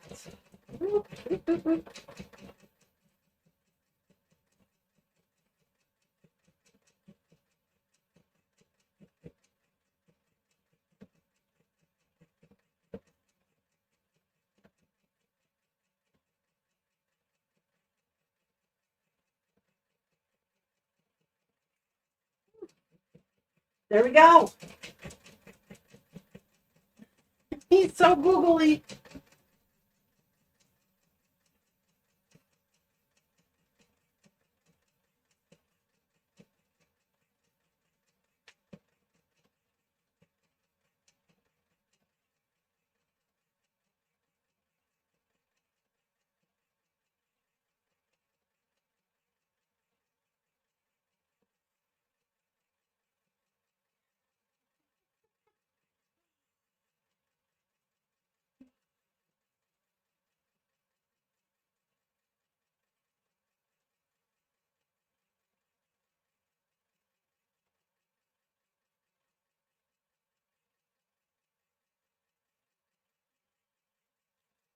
Okay, legs for him.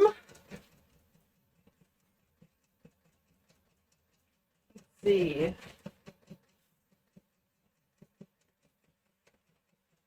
I'm going to go around and kind of cut out all of them all at once. And then I'll go around and cut out each individual leg and all the toes after I get this free.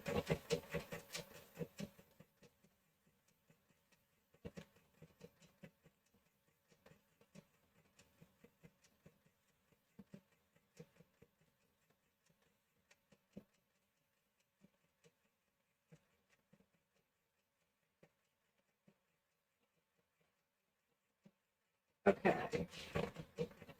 So yeah, I kind of waste a little bit of fabric there around the edges, and there are some blank spots in here, but I probably wouldn't be able to get much closer even if I was cutting it out of my big yard of fabric there. Actually, I want to cut that across there. Oh, I missed that one. Okay. Because I want these two for later on. I can use those in sewing. Those ones go in my bucket. These ones I'm going to toss.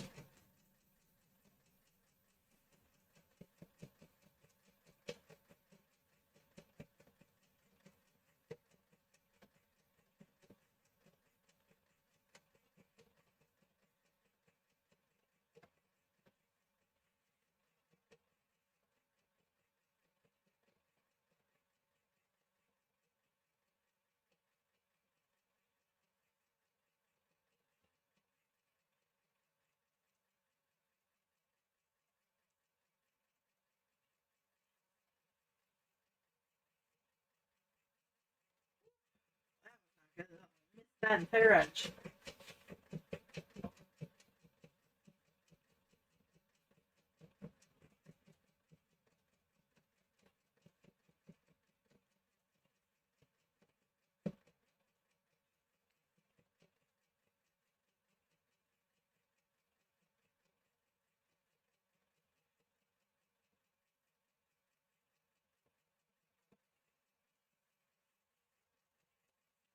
Okay.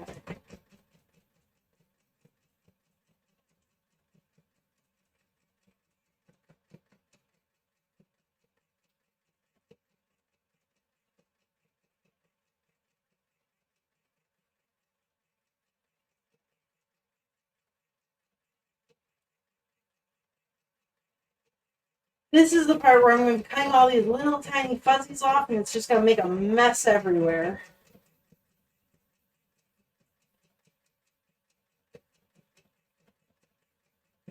I did put these feet as close together as possible, so in normal time sewing, if this was on a sewing machine, I'd have a 1/4 inch around it. I am going down to like 1/8 of an inch or less, so I'm cutting very, very close to all those little toes there. I don't need all that extra fabric inside because I'm not going around these edges on a sewing machine.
My embroidery machine is done just in time for me to have a full pile of mess here.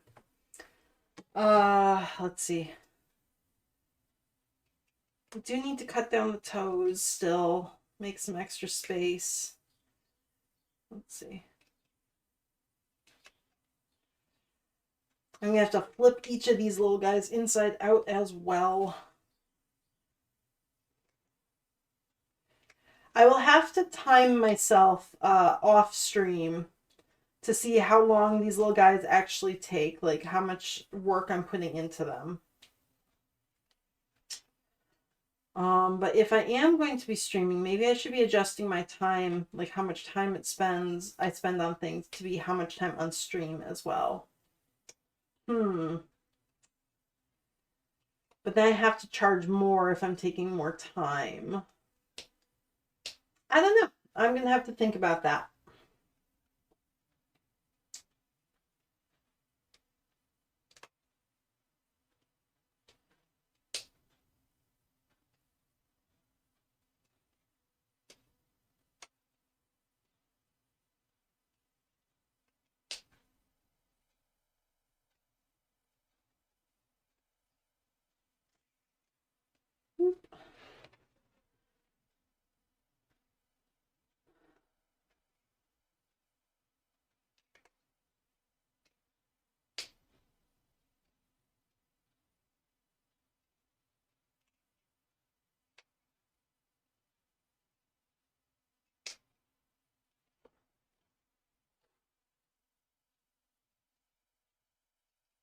This is just the boring, repetitive part.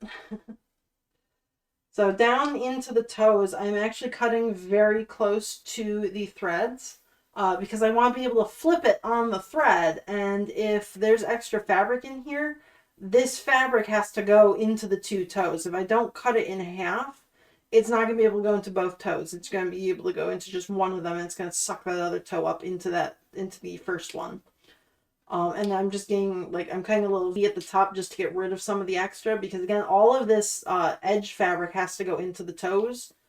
And I do want them to stay fairly flat and not very lumpy. So I'm getting rid of all the extra that I can on these things.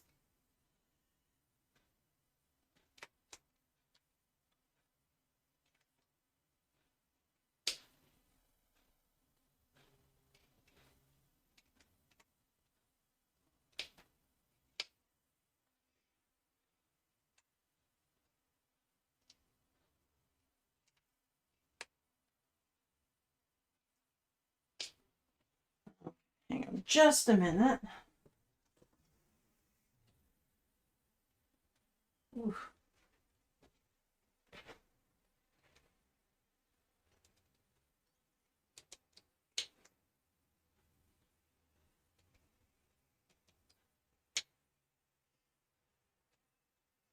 It's a little bit warm in here, and I was hoping for some kind of a breeze outside, but no. Apparently, we do not get any wind today whatsoever. That's bothersome.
Okay, there's a whole bunch of feet.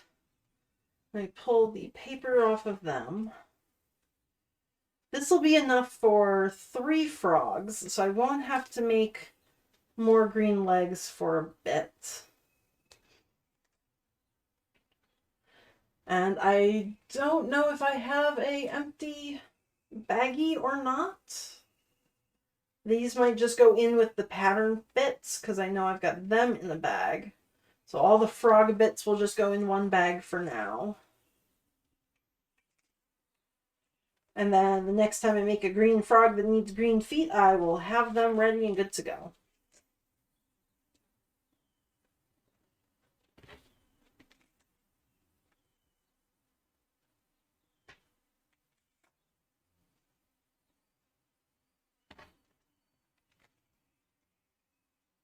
There we go. So I got my little trash pile there.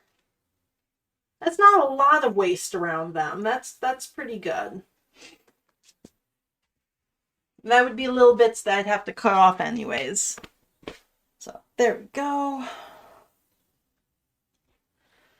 Got all my little legs. I am going to set out 4 legs. 2 of the back ones, which are a little bit longer, and 2 of the front ones because I want to attach them to Froggy Boy there. Everything else is going to go into wherever I put it, my Ziploc bag with the rest of the pattern bits and everything there. So, ongoing projects get little bags, things like that. So, these guys are just an ongoing project now. Just like all of my bat fabric goes into baggies, the frogs are going to have just one bag here. Because I don't think I have any extra ones, and I don't want to open a brand new box just for one baggie there.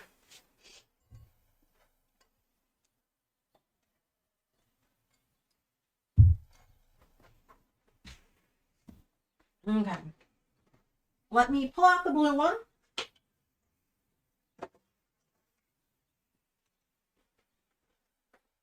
So there we go. There's my blue embroidery there. I do have all the strings in between. I did mark where his eyes go as well, just so that they are in the right spot on each side. And then I need to cut all of those little strings in between, just so that they are not visible on the final plushie. So I'm going to just go through and do some snips.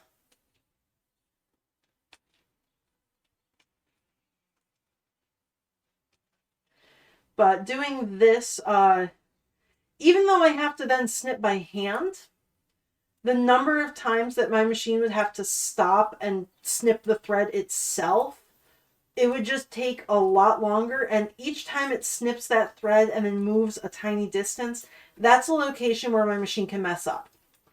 And I know Thomas, he likes eating thread, which is why I think that green one had an issue. He ate his thread there. So I want to just avoid that. So whenever I have little bits that are close together, I either put them on Bernard, which I'm currently using for sewing, so I can't embroider on that one, or I leave the little the strings in between, and then I just go and I cut them myself to get rid of them. It reduces the number of places he can have an error and reduces the overall time that it takes him to sew.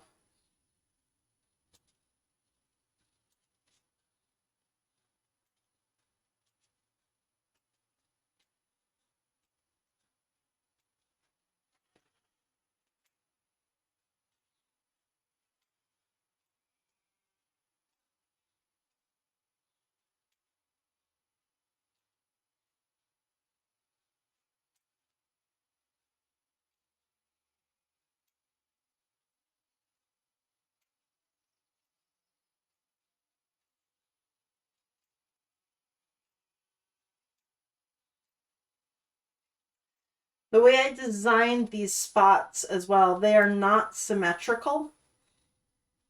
Some of the ones along the bottom edges are indeed the same, but the ones up at the top here where they're going to connect, they're not symmetrical because I didn't want it to look like it was a mirror image on either side of him when I sewed that top part together.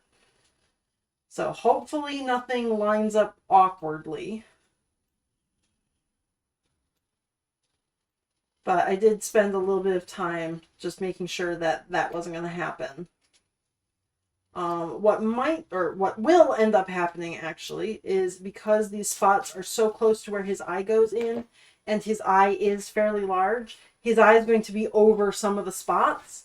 But I hope I designed that right. I didn't have the exact size of the eyes when I made this file, but I'm hoping that it'll only go over like half the spot, so it looks like the spot goes right up to his eye, instead of the spot being hidden entirely underneath the eye. So we'll see if that worked or not. This is all very much a test and see if what I spent the weekend making actually works now, or if I wasted my time.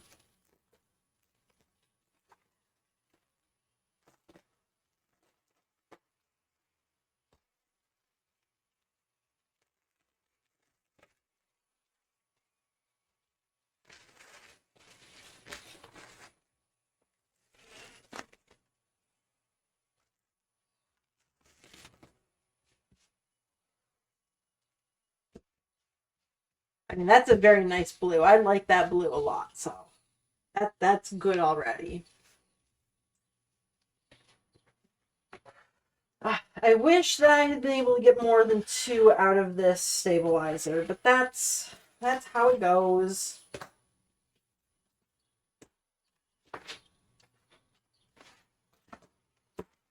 I will cut bits out of that one later, because I can still use a bunch of that for my sewing lines.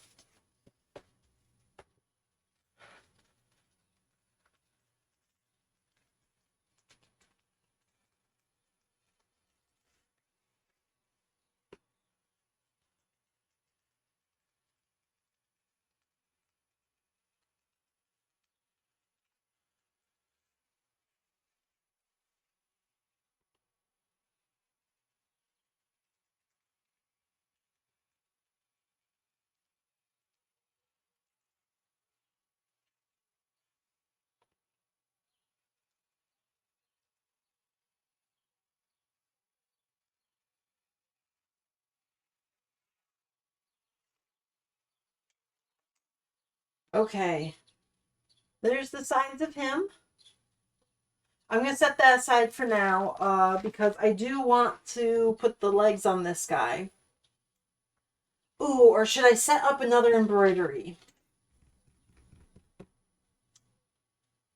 No, that was my most time-intensive one. Everything else is going to require me actually paying attention to it. So I think what I'm going to do is I'm going to attach the legs first, and then I will embroider out the bits for the other froggies. So I'll just put him back over there. So I can make little piles of each of the frogs off to the back of my table there. But I do want to get his legs stitched on. And in order to flip these, I'm literally just cutting a hole in it, and then I'm going to flip it inside out through that hole.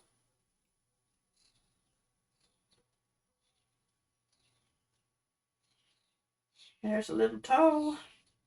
And I'm just grabbing the outside 2 toes with my forceps here, which I do remember the name of today. Medical tools. And then I can push that middle toe up through. There we go. And then once I'm inside the toes, I'm just opening the forceps to kind of stretch out that seam and make sure that it's all fully through the right way there. Angry Birds, what are you doing?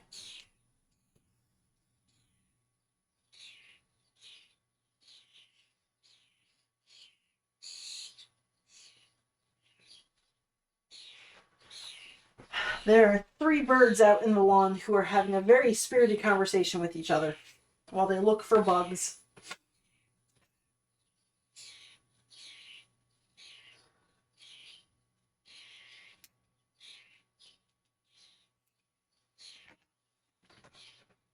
Okay.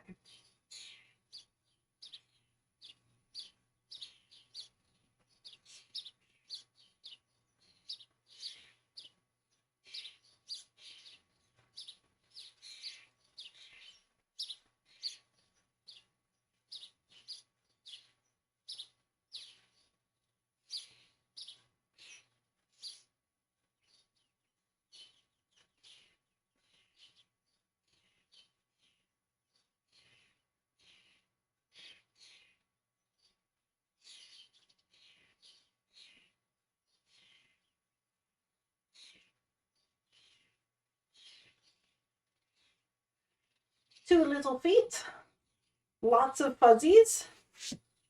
They can go out onto the ground. Robert will get that tonight. Loving him so far? Aw, thank you. He's got his wonderful little googly eyes there.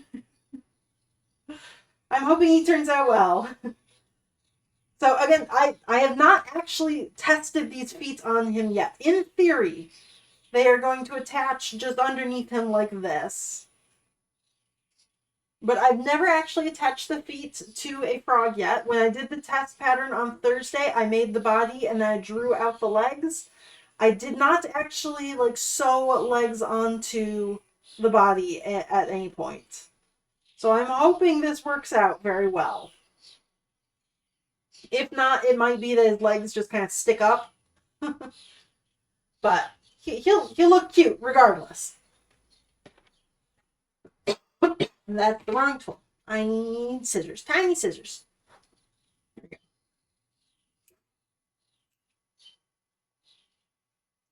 And I'm just being very careful that I don't cut through to the other side. I only want the hole on the back of the feet there. Or rather, I guess this is the top of the feet because it's going to be what he sits on. Yeah, let's see. He's going to be like this. Boop. Maybe I want his legs like that. And I kind of want his toes to stick out from underneath him like that. But the farther I get from the center of the body, the more likely it's going to be on that curve going up. So he's going to be a little bit like toes up in the air.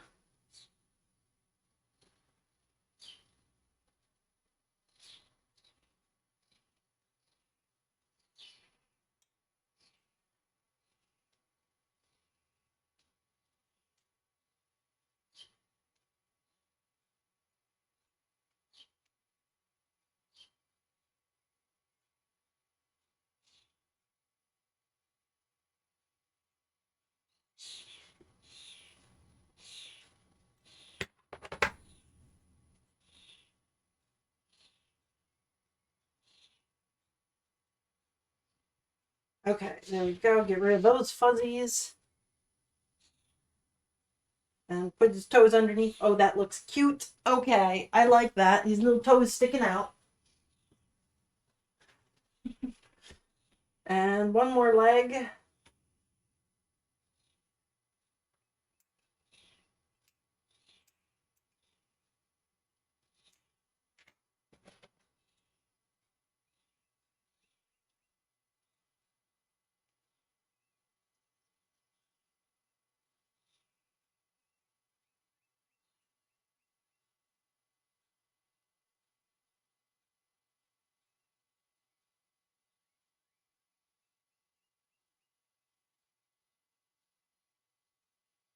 Whoop, more fuzzies off of that one.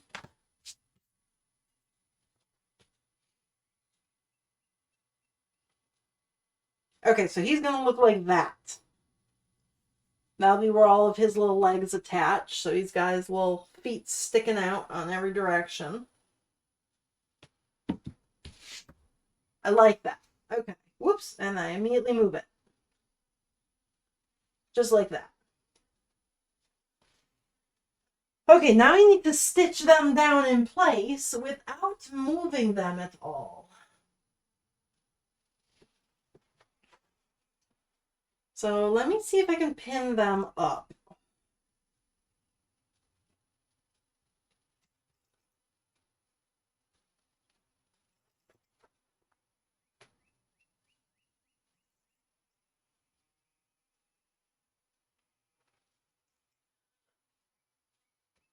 I'm just kind of sticking pins in through him to his body, pinning things in place. We'll see if it stays when I flip him.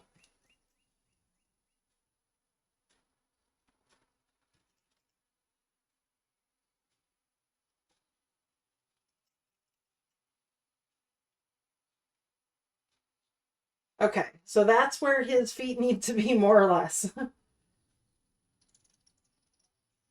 I'm going to put a couple more pins to keep things down in place.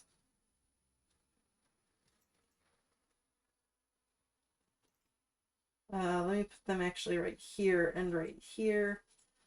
Because I'm going to be sewing that edge, the bottom edge of him, because that's where I cut the hole. So I want to sew that hole basically to the body to hide it entirely. So I don't want the pin to be right where the hole is, because then I can't actually sew it. So let me just... He is so full of pins right now. If I squish him, I am definitely going to stab myself.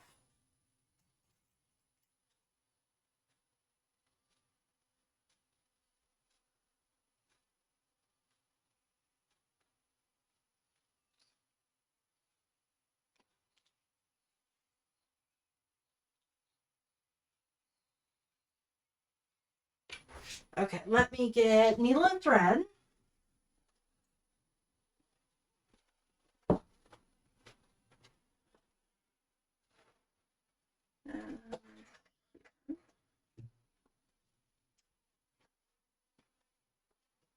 I won't be setting up an embroidery right away. Not until I get this guy's legs on.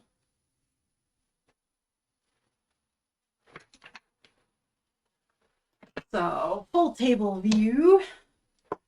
Green thread. I'm going to clean up my workspace just a little bit. Get rid of some of those fuzzies. They are everywhere. Get my tools out of the way. I only need one tiny pair of scissors to cut my thread.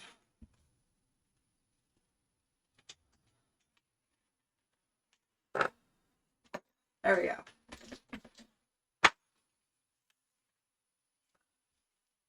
Okay. Because the next part is going to be just sewing his legs onto his body.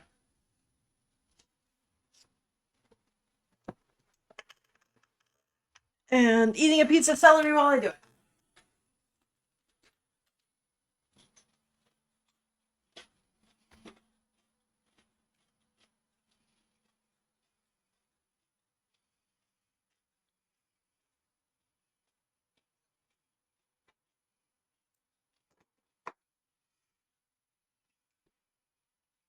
I'm probably overestimating how much thread I need here. But I would rather overestimate rather than underestimate.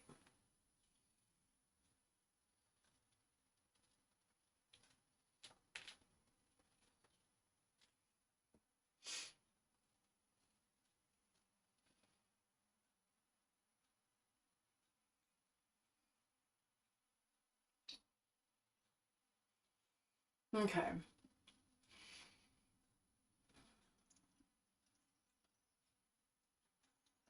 I'm going to start attaching this back leg. And I'm just doing a ladder stitch in between his leg and body. So just in and out of the body, in and out of the leg, in and out of the body. Going around that little hole, which is kind of hard to see because I made such a small hole. So this is going to be interesting, and I hope I get it all. And I'm trying to only go through the bottom layer of his leg. I don't want to catch both layers. If I do catch both layers, that will mean there's a stitch visible on the bottom of his foot, and I don't really want that. I could stitch just like a circle through the bottom of his foot all the way to the body, so it's visible on the top and bottom, but I don't want that for him. I've done that for a couple of other little things where the stitches do go through all layers to really attach it. It's not what I'm looking for with the frog, though. Whoop. Come on, stitch. Stitch. Okay, I've gone around, I started here in the center, and I've gone around to this edge here. So I just need to come past this blue pin back to the center and then tie a knot. So I think now I should be good to remove these pins and his leg will stay in place. If not, oops. Nope, it's pretty good. Okay. So now I can go back around to the beginning.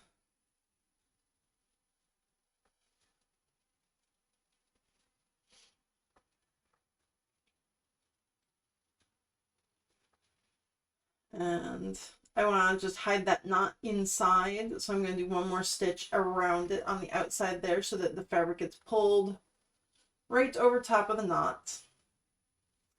And then because I don't want those knots to be like under every single foot, what I'm going to do is I'm going to just tie a small knot right here.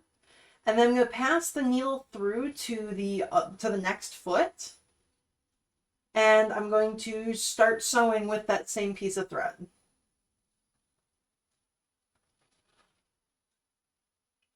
So, come on. Come on. Okay, so there's my knot. Going to stick the needle through over to here. Ow! And stab myself. One stab today. I thought I was going to stab myself in all the blue pins I put in. Nope, I stabbed myself on the needle.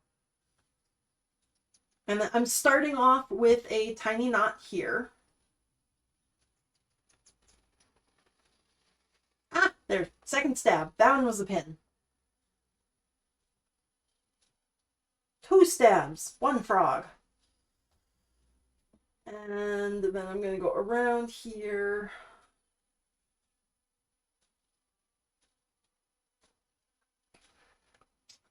I do need to remove a couple of these pins. Not the ones that stabbed me, though.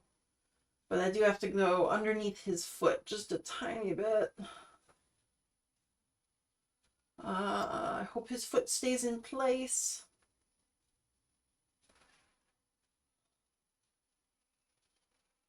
Removing that pin. Oh. Okay, that's the one I stabbed myself on, so it's gone now.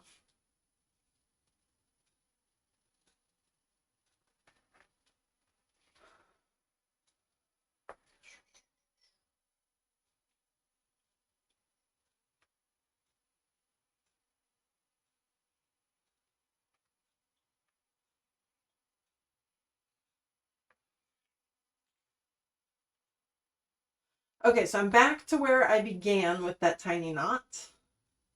So both of his back feet are now on.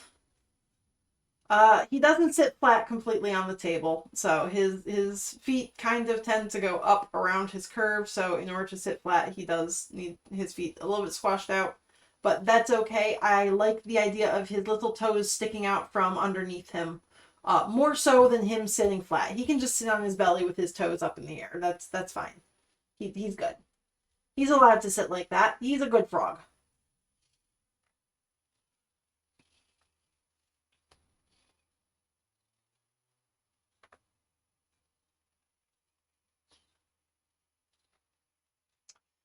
And then I'm going to pass the needle through again to the next foot. Oh wait, I'm going to do one more knot just to be sure it's tight. I do not want these legs falling off. Okay, now I'm going to go through to the front foot. There we go. Not through the front foot, just to the front foot. There we go. And then tie my knot there.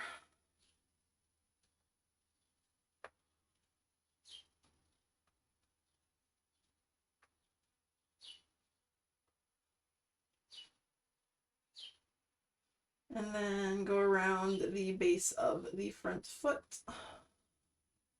No stabs on that one. That was nice.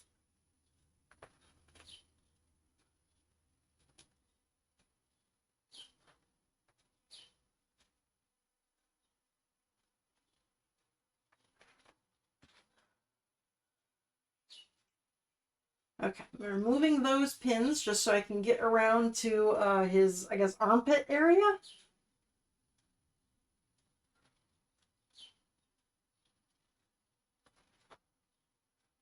And then I'll remove that last pin. Oh, nope, second to last pin. Okay, one more.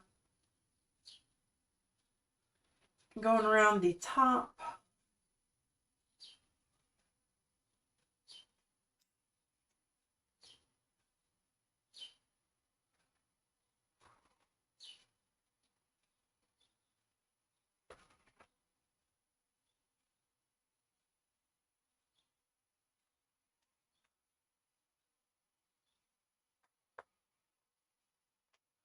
Okay, I'm back to where I began. So I'll pull those stitches nice and tight. Perfect. And then I can tie another knot.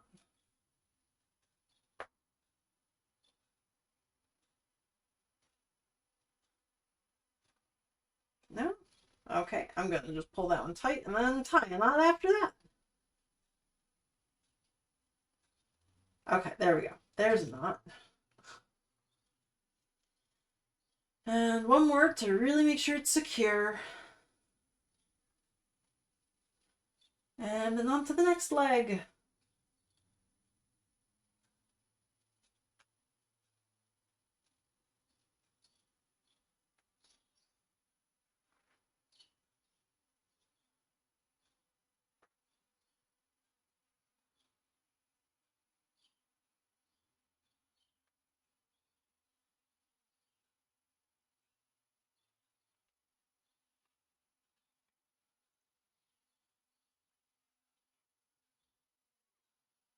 Okay. And then the final leg, stitch down.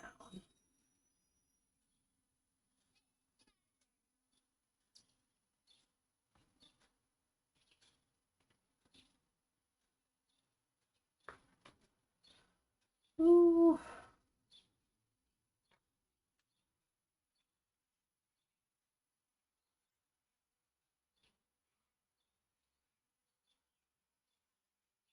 His little tiny froggy legs. He looks really cute from the underside. It's his 4 little legs there. I like that a lot.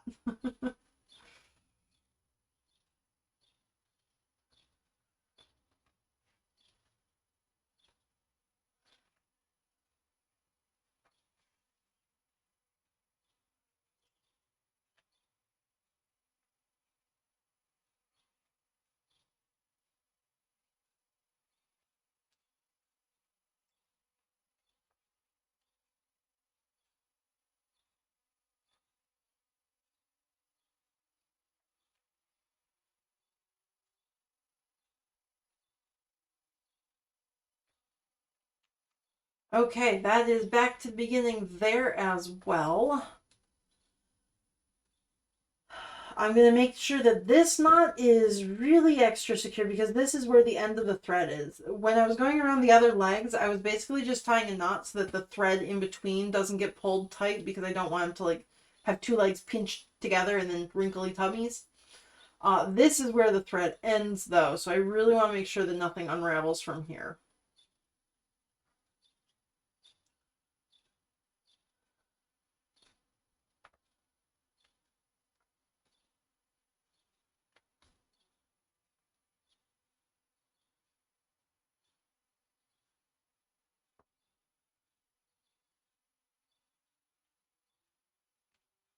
Okay, there we go. And then I can pass that thread up through the top of him just to some other location, which is not going through very well. Come on. There we go. Oh, I tried to push it through right through the seam. Well, that's great.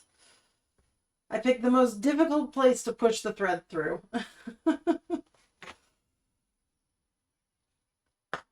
Okay, there we go. Froggy is done. Hell yeah. So he's got his splotchy green little back. He's got some spots around him. He is symmetrical on both sides, so those spots are exactly the same. Like he's got the 2 little butt spots there and then 2, or 4 I guess, 2 on each side going forward. So he does have the exact same spots on both sides. His legs, it looks like this one's pointed a little bit further down than this one maybe. Like he's like that, but not super noticeable. All of his fabric goes in the right direction. That's always something I'm worried about when I mess up the direction of the fabric so that when you pet him, he goes the wrong direction. And he's got his little tiny legs.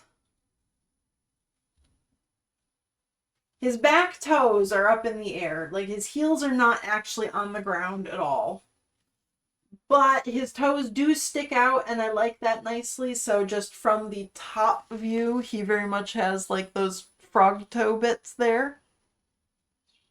So there we go. Thank you, Viking.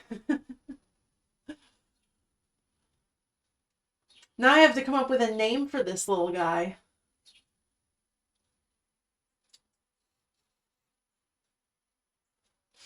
Frogbert. Steve!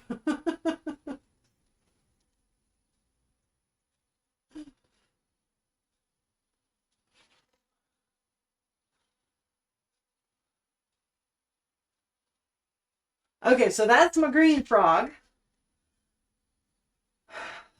I have my blue one here.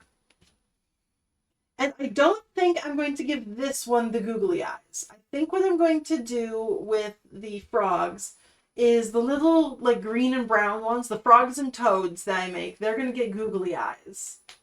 But then the poison dart frogs are going to just get black eyes. So I'm going to just put the plain old black eyes on this one like I did in the test design on Thursday. So you won't be as googly, but I think it'll match. Although, black spots under black eye? No, yeah, I'm gonna go for it. I'm gonna go for it. So this guy gets stitched. Oh, I can remove the stabilizer. We do not need the stabilizer.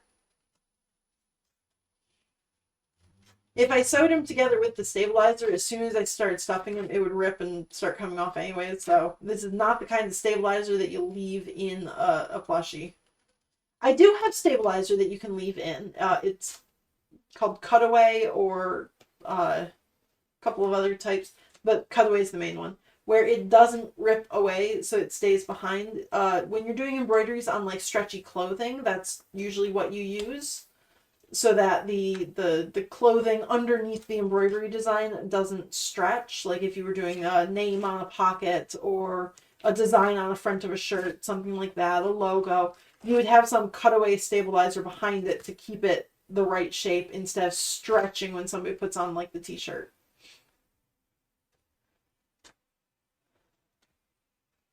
But these guys are not being worn. They are designed to stretch, so I want them to have that same stretchability. And we're gonna stitch him together and see how well I lined up all of those little dots there.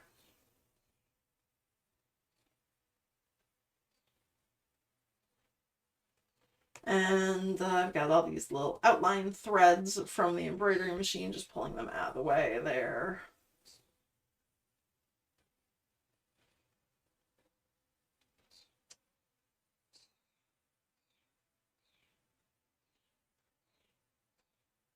And I am pinning the front of his nose and the point of his back together first, just to make sure that they line up. And then I'll go and actually pin between those 2 points there. Again, when you're pinning, always start at the ends and then like go the midpoint and then in between each of those as well. That way you're just pretty assured that everything is going to line up properly. And I really don't want him to wiggle, so I'm actually going to put 2 pins in between that middle pin and the edge pin.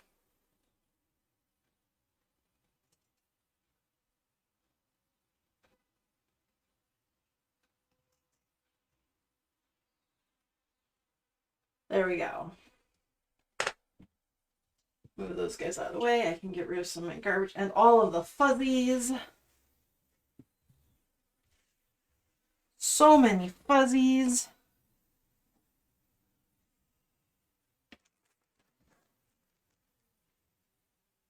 Okay. Steve the frog can sit right there.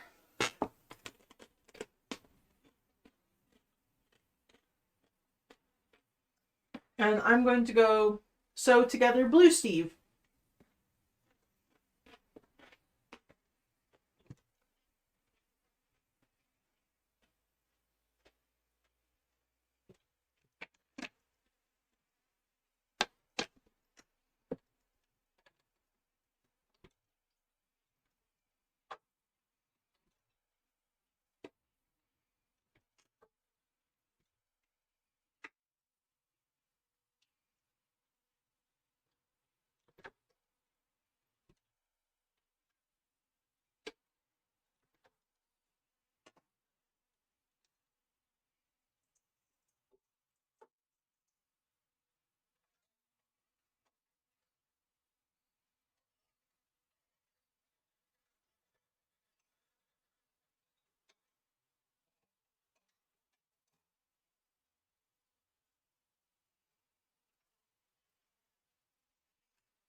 Okay.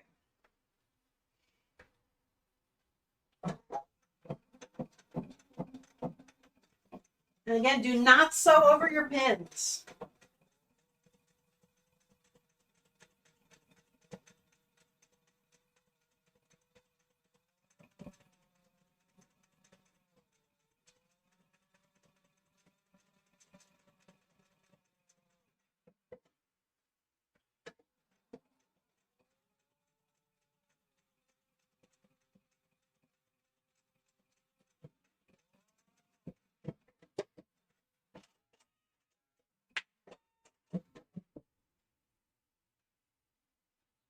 That's a little bit far from the edge, so I'm going to do one more line through there.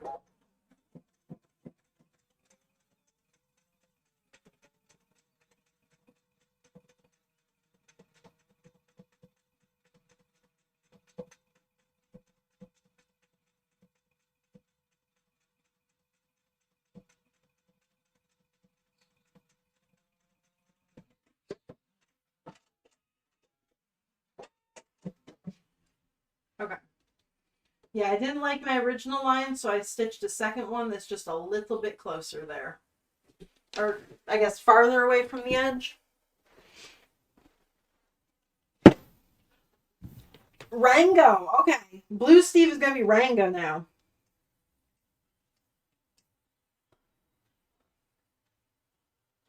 There we go. Okay, so the spots right along the middle of his back do not... Like, they're not like Steve here, where everything was symmetrical. So that is kind of what I was going for. I think I might add one more small spot in these two blanks, though. Like, there's just a little bit too much empty space right along the center of his back for me. So on my little sticky note design, I already know that on the on this file still. Okay, so on this file already, I know that I need to change one of the stitches to not having cuts in it. But I also need to add small spots right there and right there. So add 2 spots to the center seam. There we go. So I've got little notes there for next time, any of the changes that I need to make. But I am happy with how those spots do not line up. So that's nice. I didn't want basically 2 large spots right here and then 2 large spots right there. So I wanted them to have a little bit of a variation to them, make it look a little bit more natural.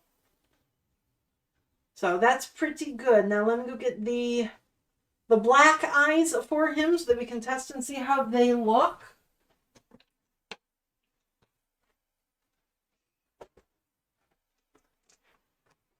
I did order a whole bunch of black eyeball in that 18mm size.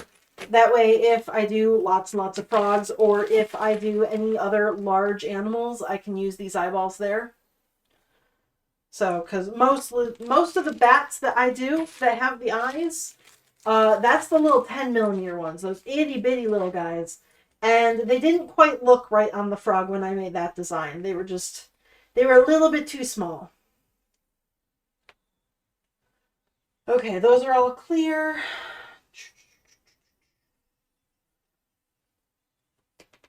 I'll punch a hole through there.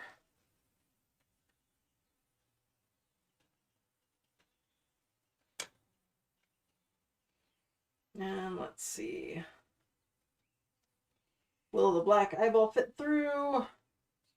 Ah, no. Okay. So I have to make that hole slightly bigger as well, but that's okay. I've got the snips. I can do so. There we go. Okay. And then I will punch that hole as well. And I have to snip that one, so I won't even bother trying to wiggle it open. I'm just going to do the snip right away. Okay.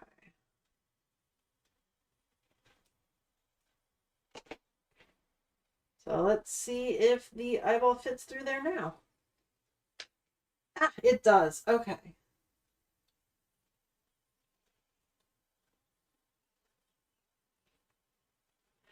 Yes, if you make the hole for the eye too big, there's not really any going back. You can try and stitch some fabric over the hole and then put the eye through that. But it is much better to make it too small and then have to slowly increase the size of the eye. So I just use a pointy stick. This stick it's a safety pointer stick, whatever, and the tip does come off and then it goes inside and kind of screws in place. This I got specifically because it's a very thin piece of metal. You can stick this underneath the foot of your machine to like hold the fabric down in place, and it's kind of sharp so you can stab through the fabric there as well. It works for punching holes in fabric for sticking in eyeballs, so I keep using it for that. The actual tool that you'd be using is called an awl, spelled AWL, spelled and pronounced ALL. So an awl it's literally just a pointy stick, and it kind of tapers, so it's very pointy at the end, and it gets wider as you go down. And yeah, it's very good for punching holes in fabric when you need to put things through that fabric.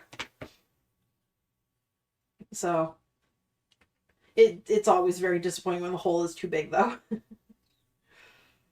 So very much prefer to make it small and fight with it rather than too big and then it gets messed up. So, and that one is still a little bit too small, so I'm going to just snip a little bit more there and there. And that was perfect. Okay. Woo, the tiniest of snips.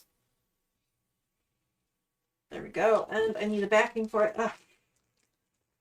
So many fuzzies in the craft room today.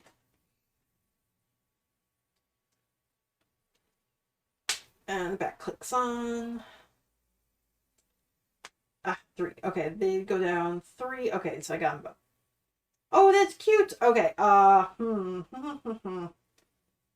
So that spot's good. But I did lose an entire spot underneath. So the spot right here, that one's fine. You can see half of that spot. Oh, I'm on... I forgot to change the scene again. Okay, let's go back to big table so you can actually see what I'm doing. So that spot's fine, but the little tiny spot right there, I can kind of stretch it and pull that spot out, but that spot got lost. So that's going to be another change I make. Move spot away from eye. There we go. Hi, Alt! Yes, I am making Froggos today. So here is little green Froggo with his googly eyes. This is Steve. Steve the Frog. A very frog-like name. And this this blue Steve is named Rango. So this is going to be my poison dart frog. He doesn't have legs yet, but he's very froggo still. And I made these files over the weekend. I have not tested them all yet, so I'm doing that kind of today as I go along. Just finding any mistakes and errors to change for the next version of him. Okay, so let's get him all stitched together. Nope, okay. I don't need those quite yet.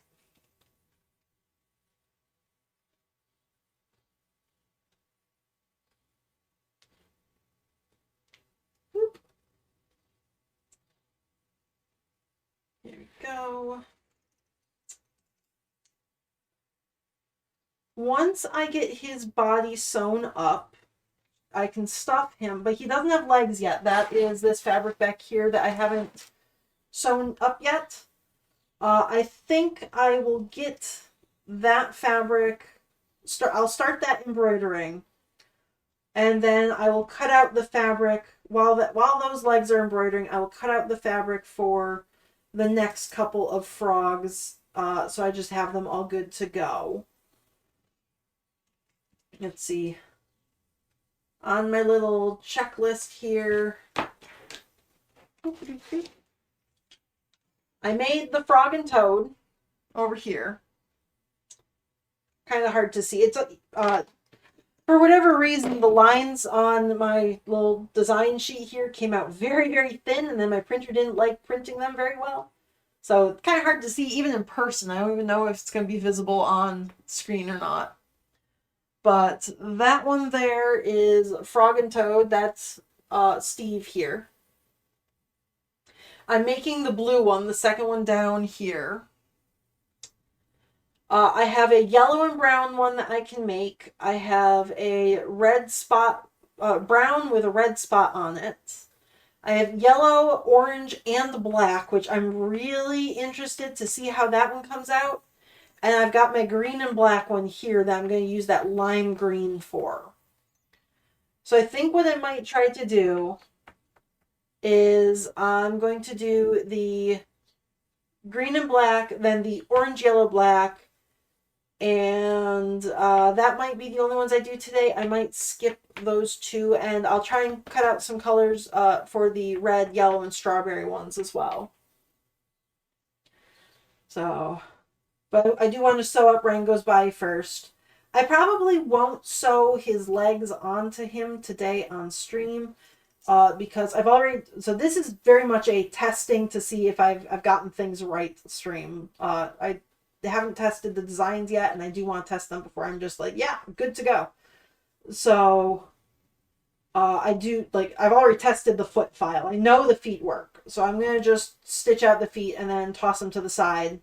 Kind of like what I do for the Cult of the Lamb cultists, where I make all the cloaks and then I just toss them to the side until I need them next. I'm going to make the feet and then toss them to the side and move right on to making the rest of the bodies.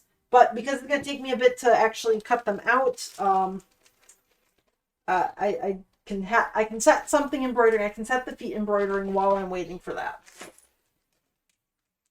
So Rango's currently inside out, and he's got some weird looking eyes right now. This is an alien. This isn't a frog. This is an alien. Okay, let me move all this out of the way.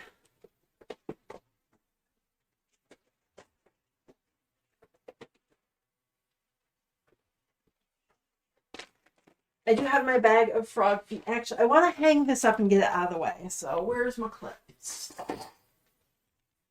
Okay.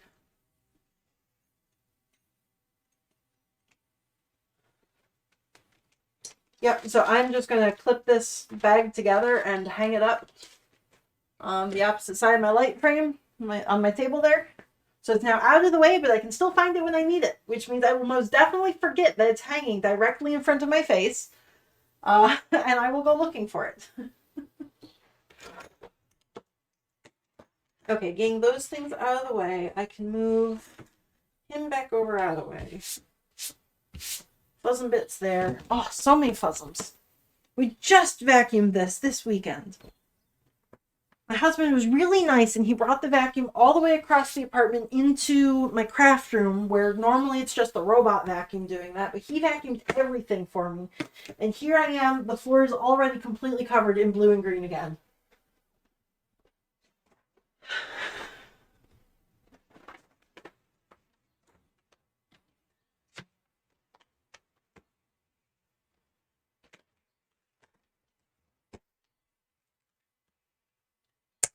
Okay, there we go. This piece is 6.5 by 8.5. So I can make my center line. I can make my other center line. Go. I want to go up 4.25, so that's right about there. Come down 4.25, so that's a dark line, so it's kind of hard to see. And then it is 3.25 over, so that's just right there, and 3.25 over, so right there to the edges. Okay. The feet have to brush that way, so that's good. This is the bad edge, so I'm not bothering to line it up. I want it to be right there. Yep, so that's good there. This one, nope, that is the wrong way. It does not brush that way. It brushes that way.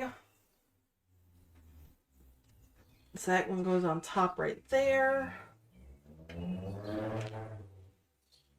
Okay. Fuzzies in my face.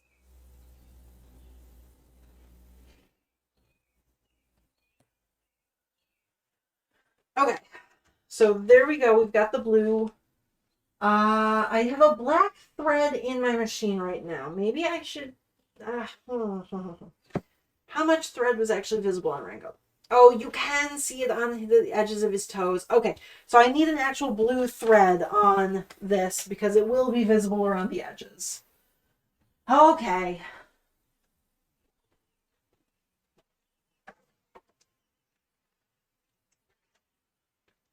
Uh, I do not have a blue that is an exact match.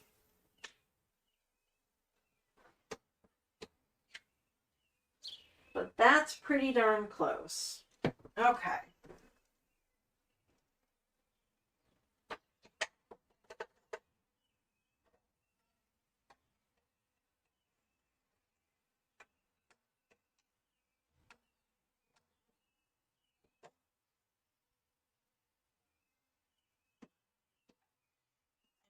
Don't need to make the body. Rango's body is done, so I'm going to delete that file and move over to the feet and tell it to go.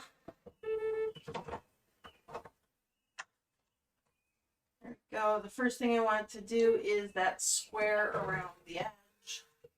No, I want you to do the square. Thank you.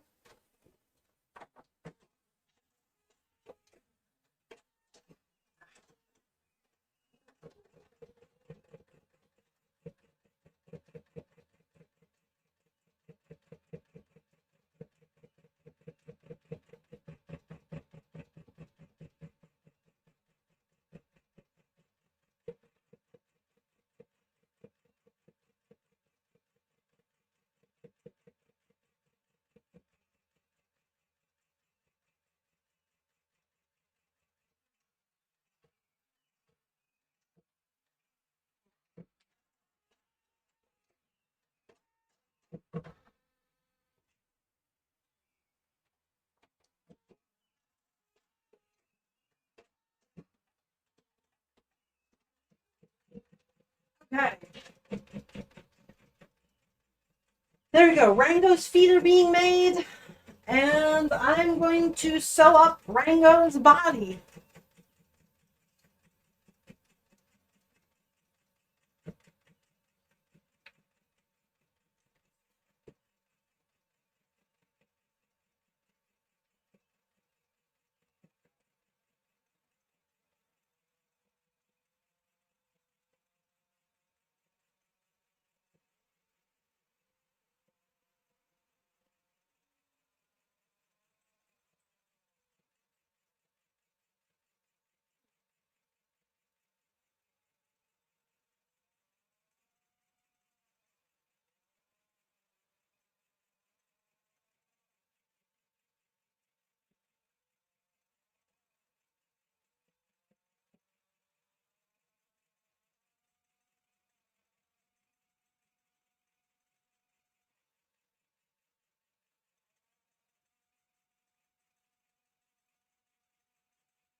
Okay, there we go. Oops, I still had green thread in the bobbin, so Rango's got some green on him.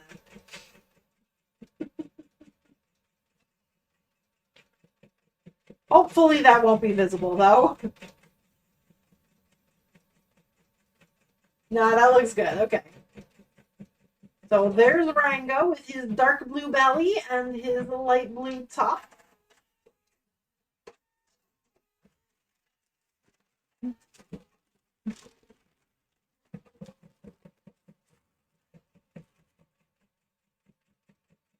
And stuffing.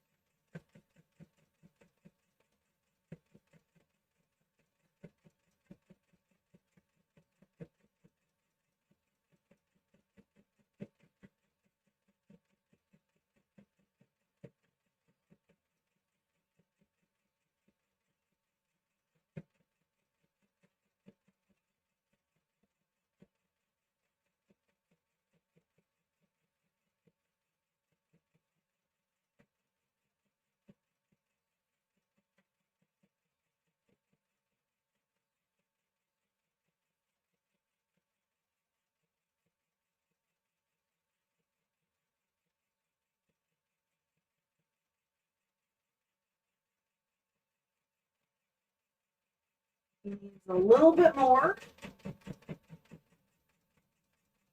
I could probably also make tadpoles with this pattern.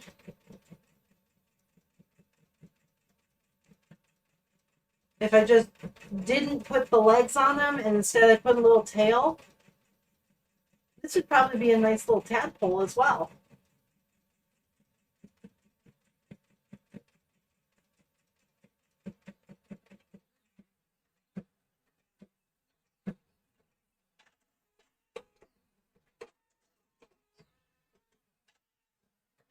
Okay, there he is.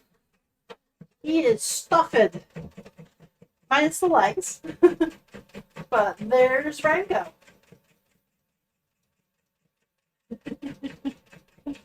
I like him. That's cute. And I think I like the colors I went with him. Where he's the light blue on top there. Rather than doing this color as his top and then even darker below, I like what I did there. So I think that was a good color combo. So he's going to go sit next to Steve with the legs.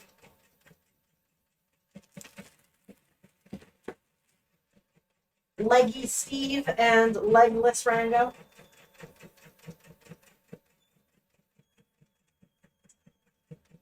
And I'm going to clear things out of the way because I do want to cut up fabric for the rest of these little guys. So clean up my shits.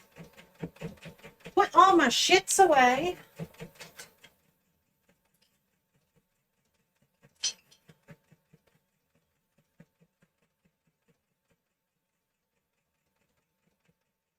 Okay, green and black frog.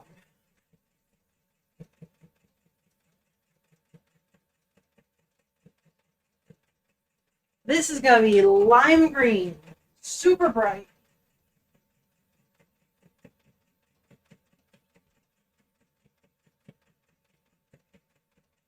And black.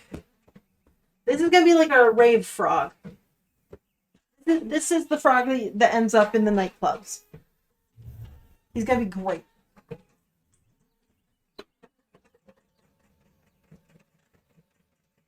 I really don't have a lot of this left. This is just a remnant bit.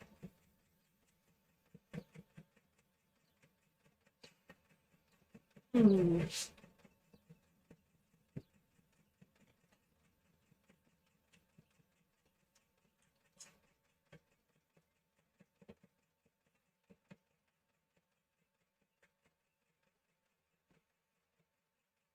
Hmm.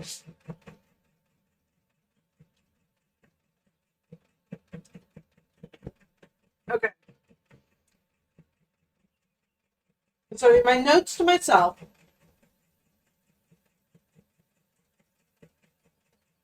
I wrote that the top of him is lime green and black. But then his belly and feet are supposed to be navy blue.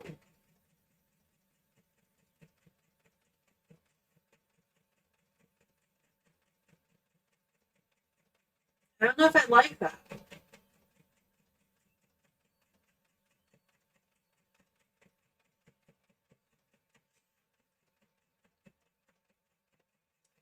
I think I'm going to change that.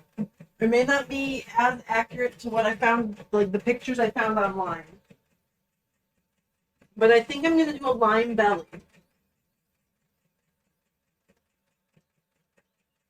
And then his feet, I'll make his feet black.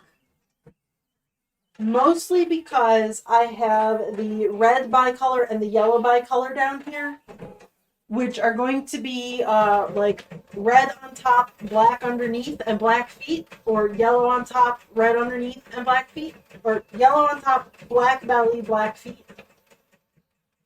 So if I'm already making black feet for 2 other frogs, I can then just make a bunch of black feet and use them for 3 different frogs, instead of everybody having their own unique color.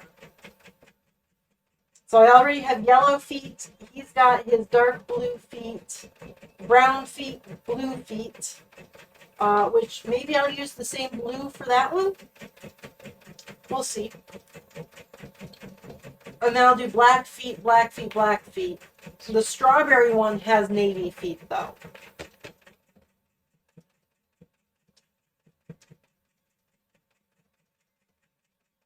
And then he's got the green feet. I don't want to make the feet of Rave Frog from the name or from the lime green here because I don't have that much of it. Like, let me unpin this bit. Put those on the pin. Put that elsewhere. Yeah, I've got that much fabric. So if I make the feet, I'm using up that much of the fabric right there for nothing but the feet. So I think, yeah, his feet are going to be black there then. But his body and his belly I can make out of this because I can cut a belly. Well, probably not there, but I can cut a belly out of a couple different places. So body and belly will be this color, and then his feet, well, he'll have this on his back as well, but his feet are going to be black.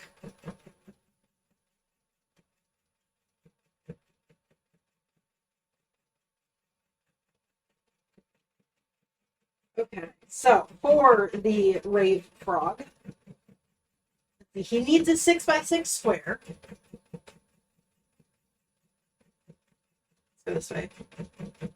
So 6x6. And I can go right up to the edge on this one because I already cut off that bad part, so I wouldn't use it previously. So this is good fabric all the way up to the edge. So there's my 6, and then 6 that way. And then, whoops, I need my belly piece, which is in my pattern bag here. Right there. So I'll be missing, like, they overlap just a bit there. But that's okay because there's no frog bits in that corner. So I'm going to I'm going to trace the belly first.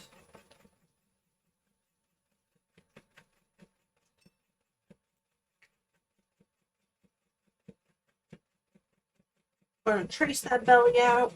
Whoop. Whoop.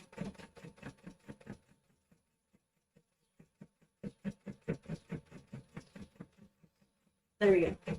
Oh, oops, I forgot my lines. Okay, that's to align him. So there we go. That's going to be my belly for him. I can put my parent piece away temporarily. And then I need my 6x6 square.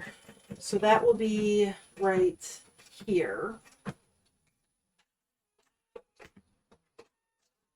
Where's my fabric card? Oh, right there. Okay. Underneath my big scissors. I'm only going to go down to there and over to there because I do not want to cut into his belly there. Okay. That was not too bad. That's very close. Okay.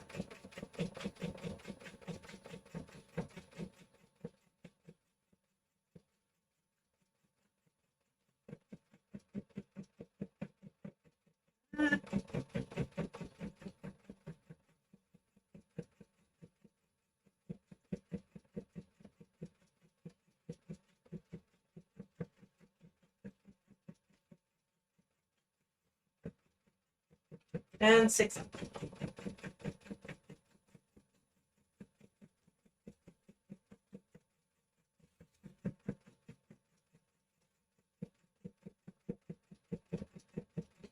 There we go. Okay, so that's the top of him and his belly. He's going to be so vibrant green. This is still a remnant, so I'm not going to change the sizing on that. Oh, this is such a tough piece to wrap up. Okay.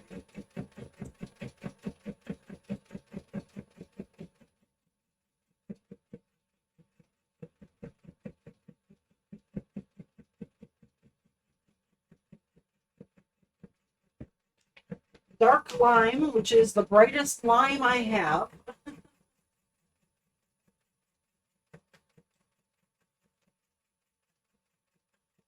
put that away. And then for the black,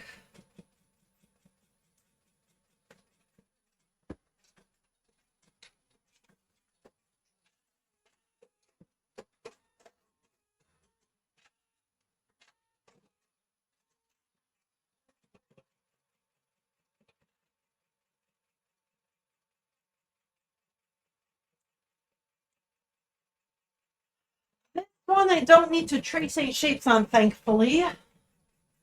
This one is just going to be the feet, which is the 6.5 by 8.5.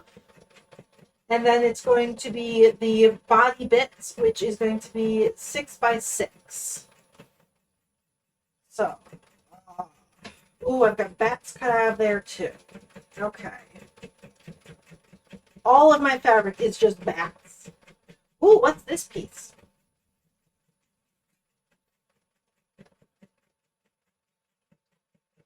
Uh, 5.5. It really needs to be 6 though, because that's the size of the fabric. And it does, on this design, it does have to go all the way up to the edges. Ah, damn. Okay. So I can't use that bit. What about down here? What have I got here?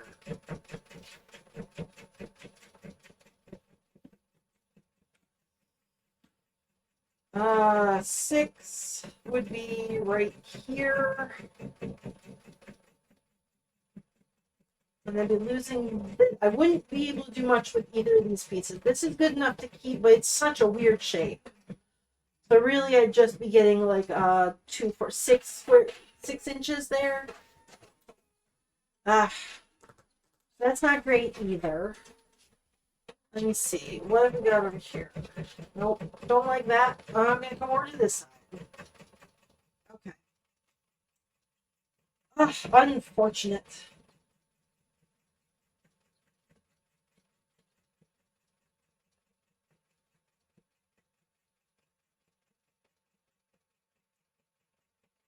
And this is going to be 8.5.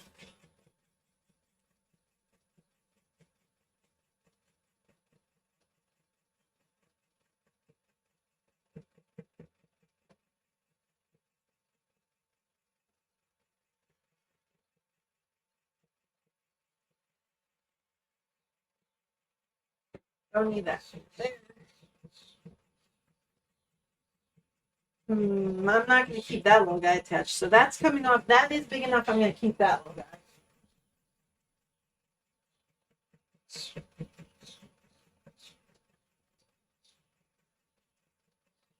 So there's 8.5 by 6.5, right? Yes, 6.5. Yes. This is why I write it down, because I said this what, like less than 5 minutes ago, and I already forgot.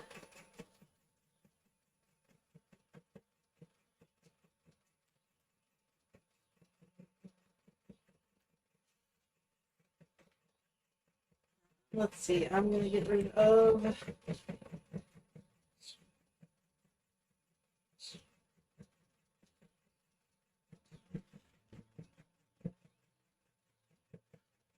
Okay. There's my 8.5 by my 6.5. Shake some of those off onto the ground as well. Oh, my carpet is so fuzzy again. Okay. Then I'm going to need another one. Let's see, right here.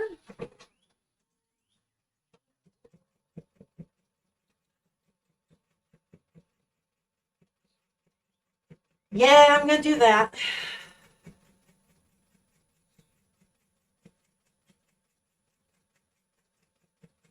The Rave Frog with the neon green here, he's going to have a neon green belly as well. I don't think I have any frogs with white color yet. I need, probably there are poison dart frogs with white on them. That seems right.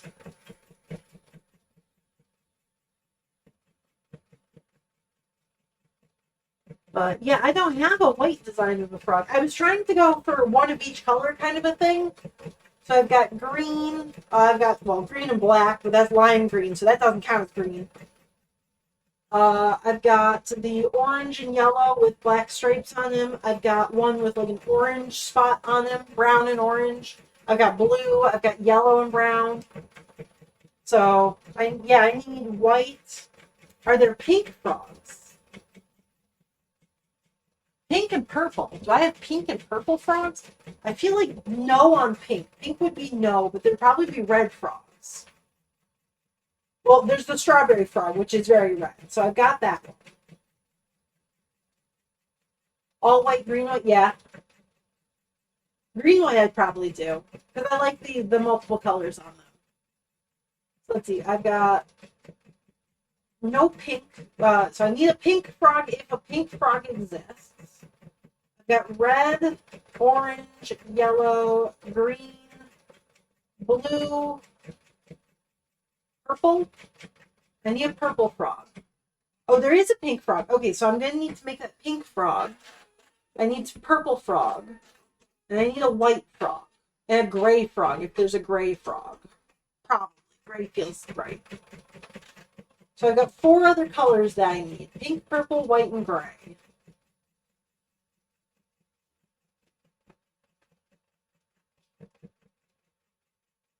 Okay, so that's the feet for this guy. Now I just need the 6x6, which is this one here.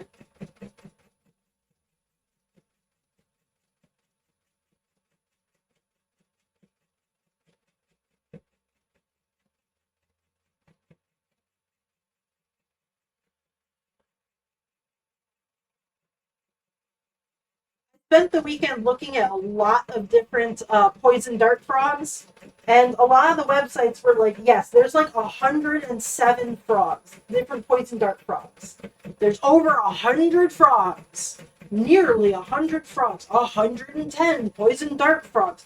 None of the websites had more than like 20 pictures of frogs. It's like, where are all the forbidden frogs? Please show them to me. Oh, there's no pink frog. Aww. Maybe I should just make a pink frog anyways. I'll call it like a Valentine's frog. Cupid frog. They're only found during February. Yes. They're so rare, no one has ever seen one. But they exist. They're real. Because I want to make a pink frog. That is such a terrible cut piece of fabric. Okay, I'm gonna have to refold that one later because that's bothering me. So this black is just gonna get out of the way. I will refold that later. Put that elsewhere out of the way. Okay, so that's for my lime green rave frog. He needs a fun name.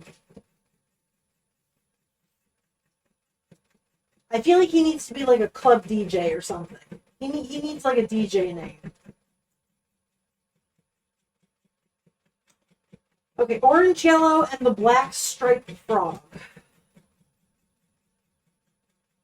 That one is a cool looking frog. Let me see what colors I have which would work for it.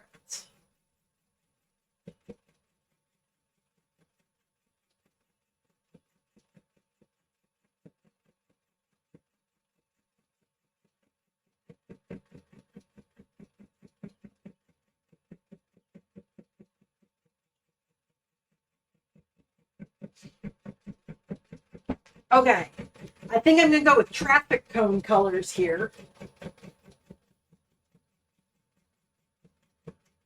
Orange, yellow, and then my poorly folded black. So this one has an orange head. So it'll have an orange spot right here, and then the rest of the body is yellow. And then he's got a couple of black stripes down him. So he's got 2 stripes on the side and like a Y shape right in the middle.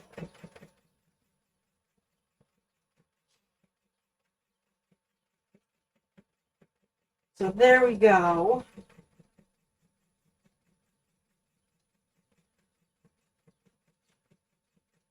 Yeah, I think I'm going to use those. I want to go like these colors are basically violence right here. I like this. This is a good combo of colors. This hurts right here. Oh, and my legs are done. Legs. I am not going to cut these out.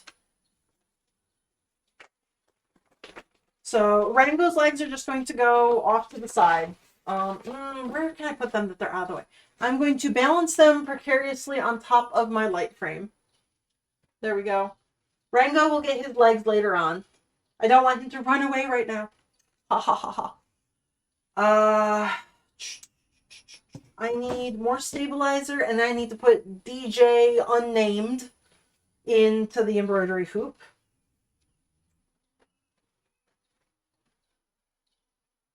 Okay, where'd my stabilizer go? There. Okay.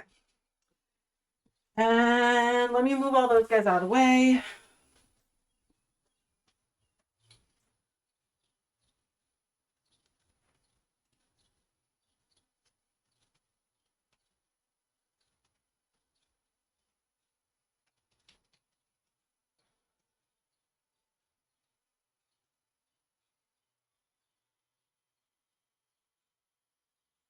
Okay. Stabilizer guys. Oop.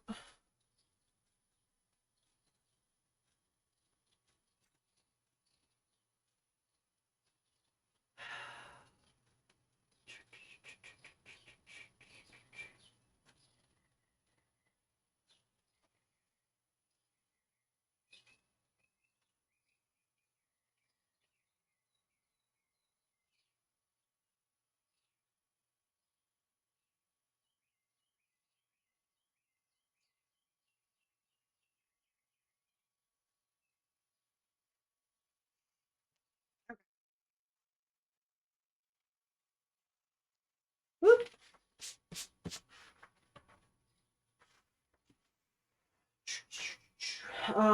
This is I'm gonna do at 15. Oh, welcome in, Jacob. And I checked out your stuff on I know the word I'm looking for. Instagram. Instagram. I checked out your stuff on Instagram over the weekend. Those colors are fantastic. I was like mesmerized going through all your posts, just kind of like staring at them. It was cool. That is some really cool stuff. I'm gonna make that's gonna keep falling over. Let me go this way. Ah, the line I want to cut is right on the edge there. Here, frogs, hold this for me.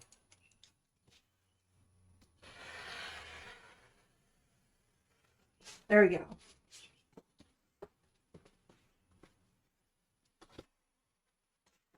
And there we go. Okay, so this will be unfortunately 2 frogs only. But I think I will move the frog down to here. Because if it takes the bottom, like, let's 1, 2, 3, 4, 5, 6. So it'll come up to here. I might be able to use this in my small hoop later on.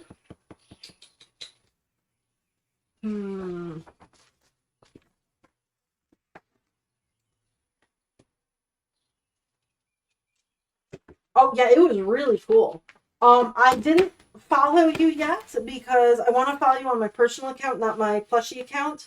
Because I don't usually look at a lot of stuff on my plushie account. That's just I follow every other plushie maker I can find, and then I don't really watch their stuff.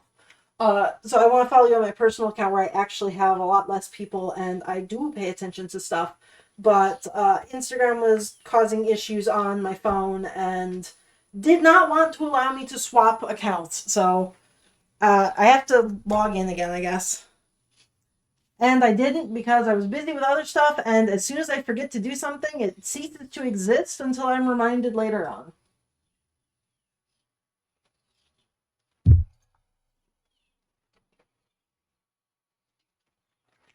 There's a frog that looks like a mini watermelon. Okay, I need to see that frog. I want a watermelon frog. Oh, that sounds adorable. And that would work really well for this frog shape. He's basically a watermelon.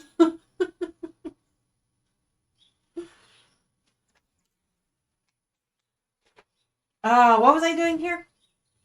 Oh, this is the body of the green and black frog. Okay. So I need to bring that over here, and I'm going to be using black thread so I can put away my blue. Where'd the blue come from? What? There's no empty spot for me to put my blue away in. Whatever, it's going in the purples now. It's fine. It's close enough. Black.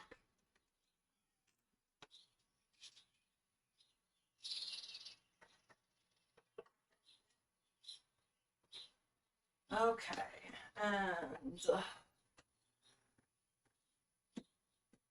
I don't need the feet, so that can go away. Delete the feet and go to the frog folder.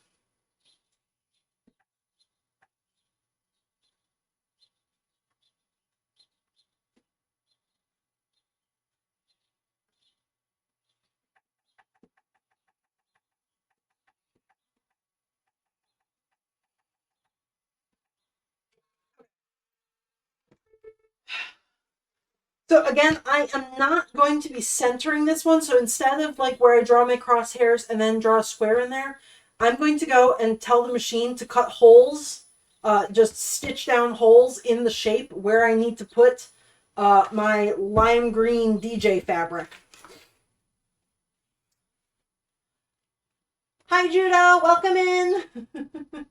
It is indeed a moose. It is a moose making froggos.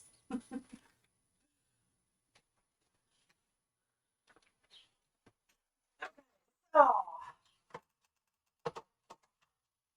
Telling my machine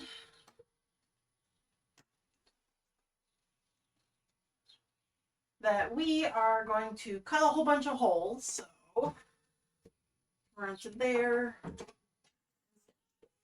So there's no fabric down and there's no thread either. Like I've got the thread in the machine, but not actually through the needle.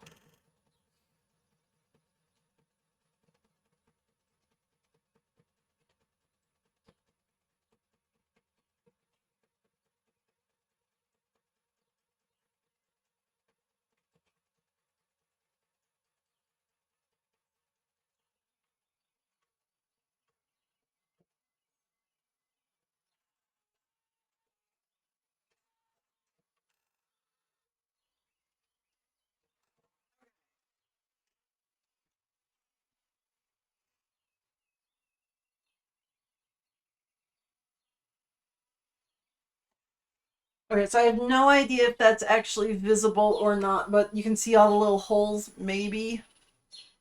Maybe. If not, they are there, trust me on that. So that I can then put these guys down. And what did I say I need to do?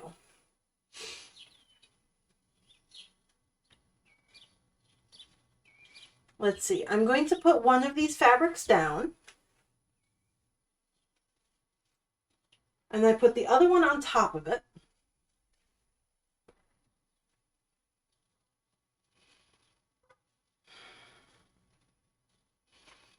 Okay, I want to make sure that I know, does it go black with lime on top or does it go lime with black on top?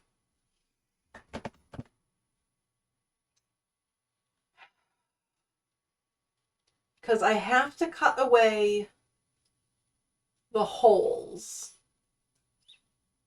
to expose what's underneath. Because I don't want to be cutting away the little tiny trails. And I'm not sure if anybody can, if you guys could actually see this if I hold it up. This is the lightest colored one on all of them. Right there. Not really. Well, anyways, that's the design I'm doing. So I think I need to put the lime down first, and then the black on top of it. Stitch out the shapes, and then cut away the black to reveal the lime underneath.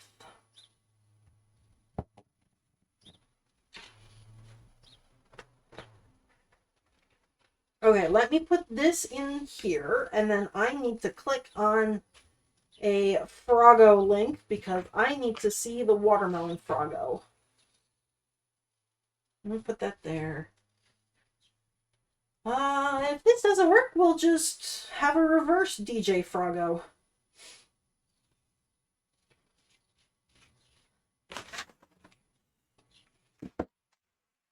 There's so many fuzzies. Okay. Yeah, let's see if that works.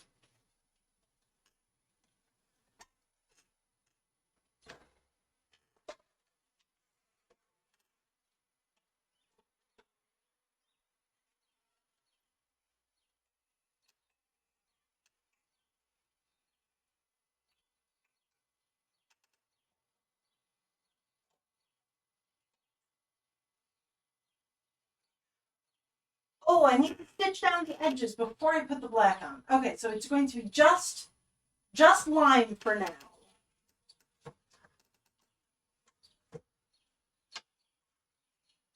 Okay.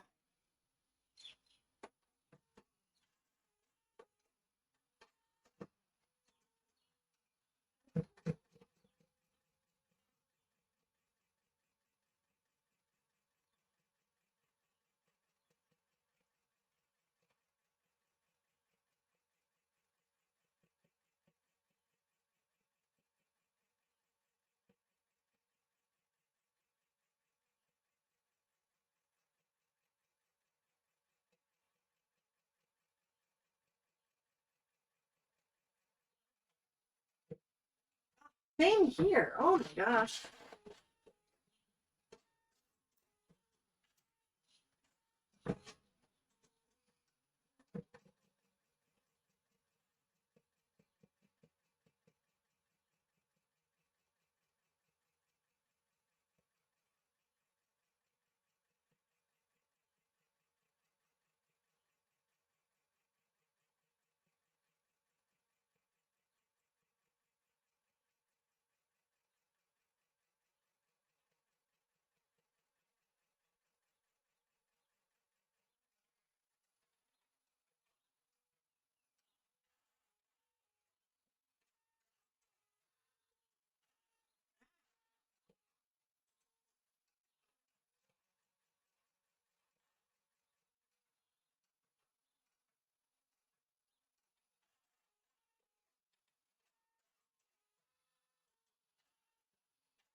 I do want to tape that down in place.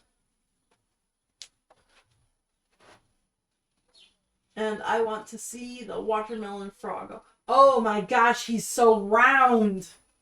He is so incredibly round. Oh my gosh.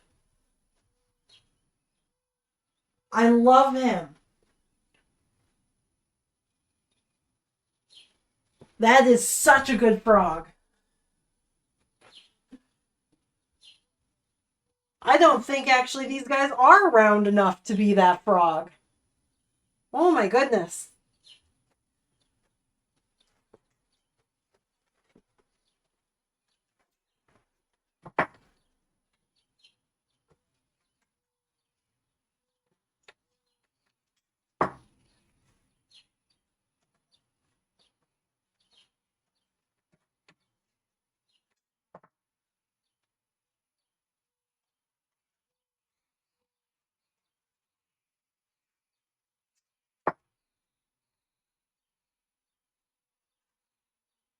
Okay, a little bit of tape just to kind of hold that down in place.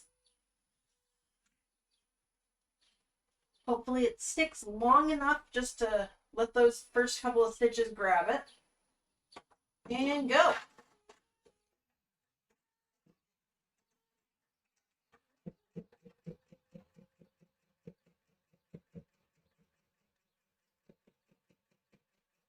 Okay, so I have a couple of notes on this one.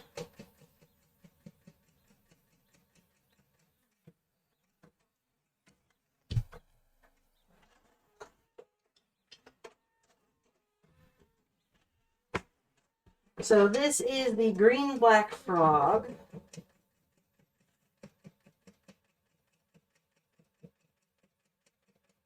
I need to remove the cut in the first color.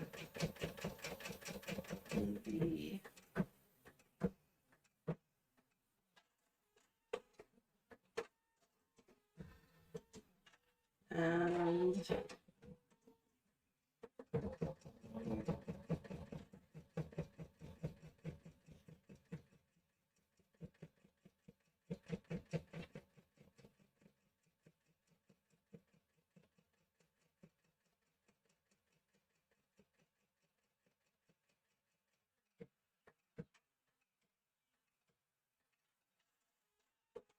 okay, so that embroidery file has a couple of errors as well. So I'm going to put the second note over on that sheet as well. So the reason I could probably do like these on my own, just with the errors and mistakes, because I know how to deal with them. But I do eventually want to sell these designs as well. So you can either buy the frog from me, or if you have your own embroidery machine, you can actually just buy the sewing pattern and the embroidery files to make your own frog.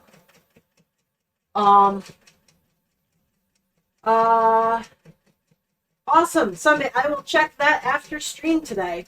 Thank you. So I want to make sure there's no errors in these files and that they are as simple and easy as possible so that I can eventually sell them. And it would be easy enough for everybody else to use as well. So I need to remove some of those errors. Okay, so that was that guy. Now I'm going to do a traffic cone guy. We still don't have a name for DJ Lime here. But I feel like this one has to be named Traffic Cone.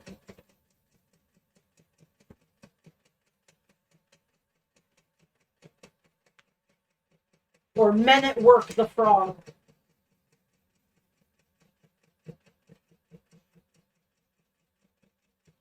Okay, so this one has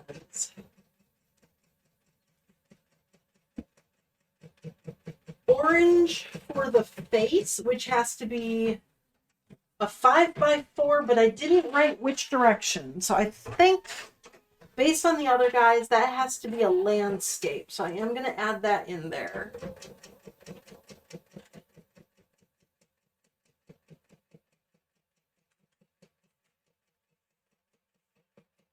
Okay, so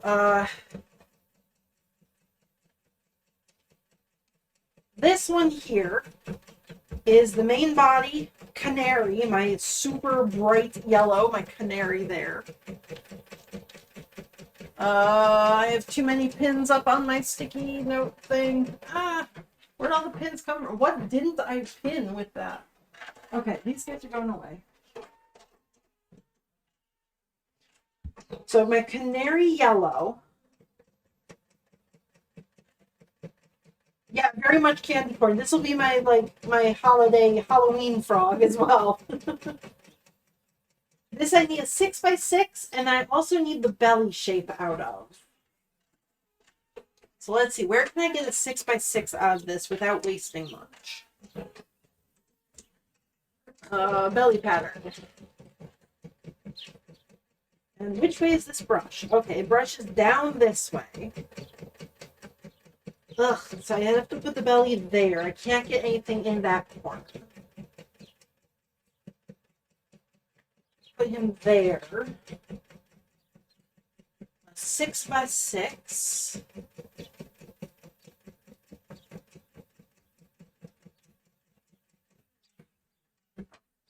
6 by 6 right there. Ugh. But then I waste all of this here next to it. And I don't want to do that.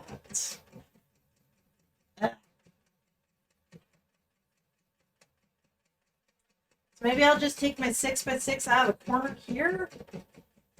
But then I still got that little guy, but I will at least have to cut it off. The hardest part of plushie making is just figuring out where to cut your fabric.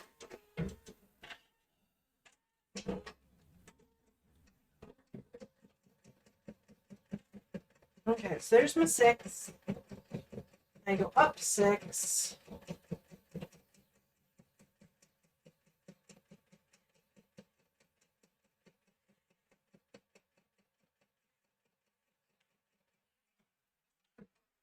And I can get rid of the extra on here because I only need the 6 and I don't want that gross edge. Woo! Oh no, it took too long to cut this out. The other one's already done. Okay, well, temporarily. I gotta get this stuff cut out for the next frog. Okay, so that will be the color of the body. Plus, I think I'm going to cut out the belly right there. This frog is actually going to have blue feet for him.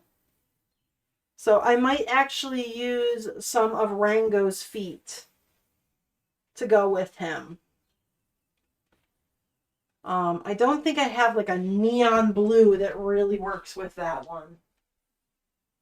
A lot of my blues are a lot softer, more of the teal, less neon bright. How big is your pond, little frog? Knee deep, knee deep? Is that a frog sound?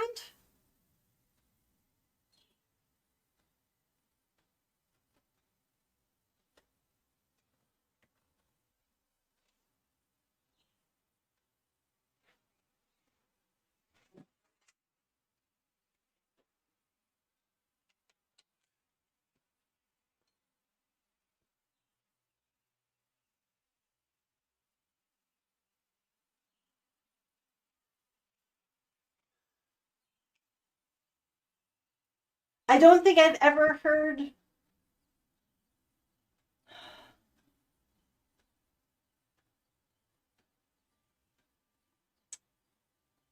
Well, I mean, none of the frogs around me sound like that.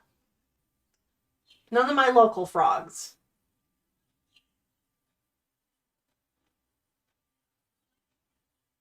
But a lot of my local frogs just, well, we've got spring peepers, which they just scream. And then, like, bullfrogs just sound like they're burping, basically.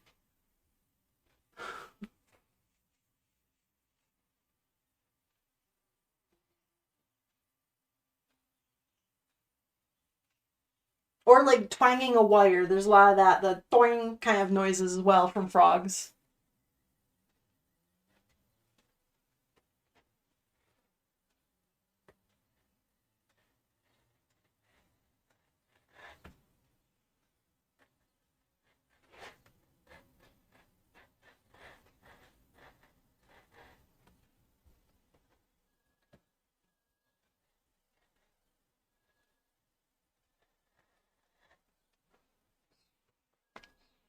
Okay, there's my little yellow guy. I think that's all the yellow I'm going to need here. So I do have a yellow and brown frog, but I'm not going to use this violent yellow here. I'm going to use a softer yellow with that one. And I need the orange for the face. I'm going to fold this back up later because this is such a small little remnant. So it's just going to get pin jabbed through it and that'll be folded up later. Orange.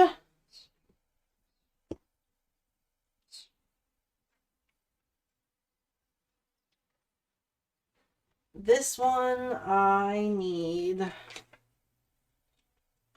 the little face piece. So the face piece is going to be 5 inches by 4 inches. And I think it needs to be longer horizontally. So landscape.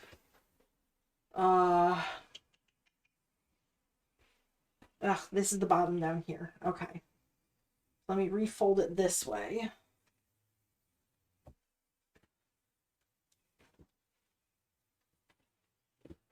And I have not taken any piece out of this yet.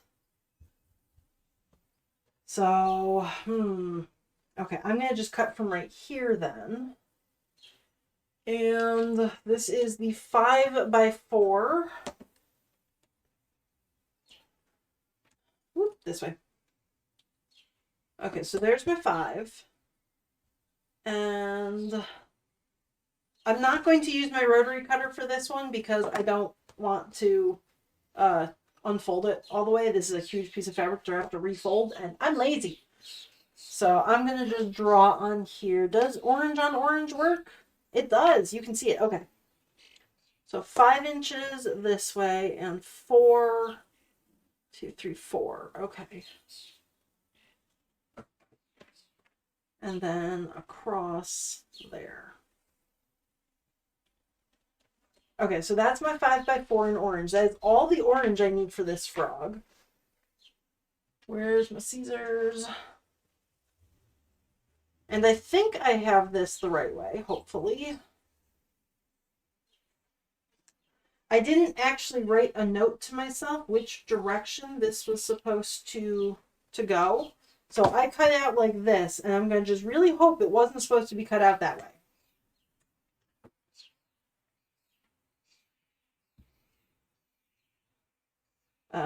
Let's see, I'm going to fold that under. That one's nice and neat. I like that. Oh, that's pretty. Okay. Pins. Pins to hold everything in place. Let's see, I'm going to go right here.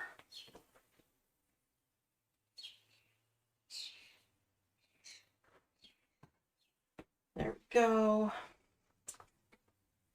And I'm still counting that as 1 yard because I only took a 5 by 4 inch bit out of it. So that'll still be counted as 1 yard of fabric there. So that can go away just as is.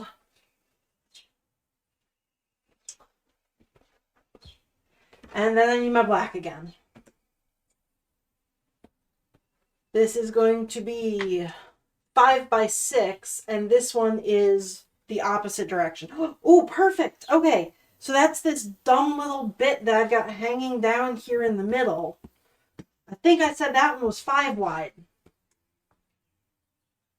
It is! Okay, so I'm going to just cut that part off. It has to be 5 by 6. So that is 6. Oh, perfect. Okay, I got rid of that little shitty piece. Hell yeah. That's going to make refolding this much easier.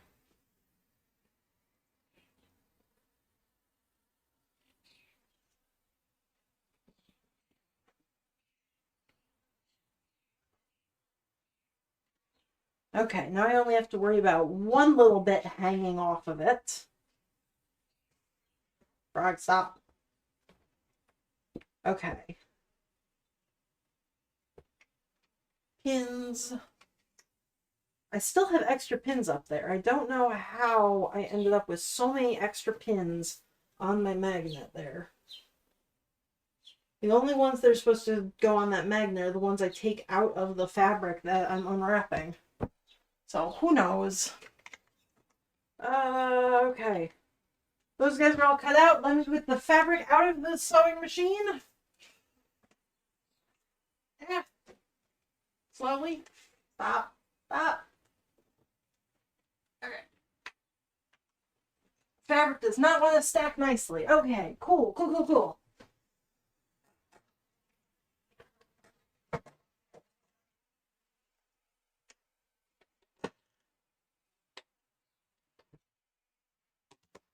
There we go. Doesn't look like much.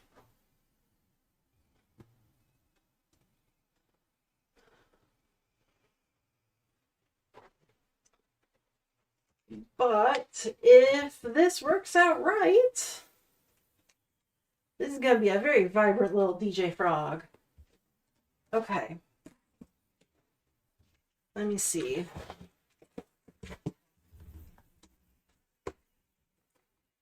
And this is, I don't have enough space to get another frog out of this, but I can probably cut this to save it for my small hoop.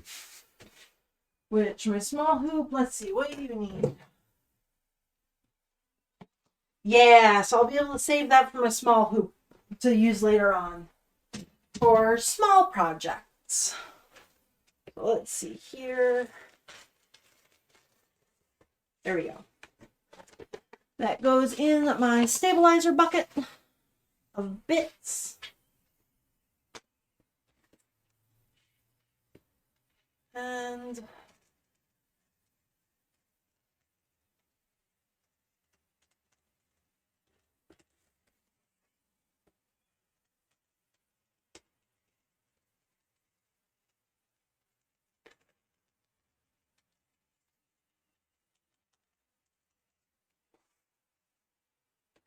okay. Ooh, this is going to be difficult.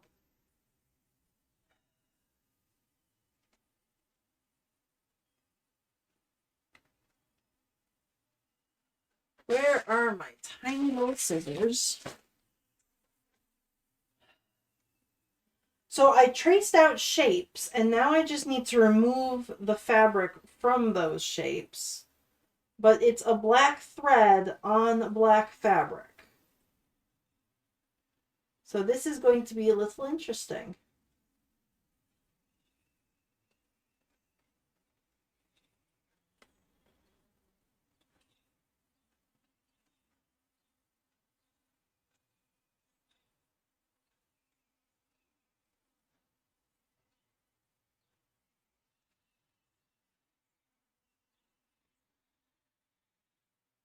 Oops, I already caught some lime in there. I really don't want to cut off the lime fabric. Just the black.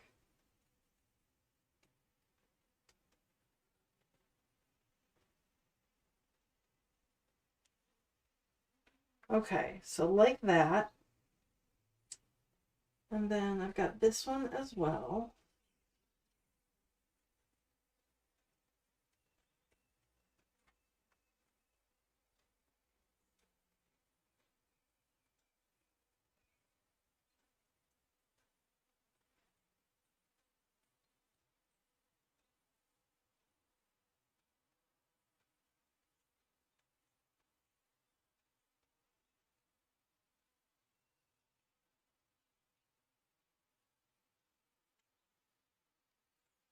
Oh, that's where his eye goes.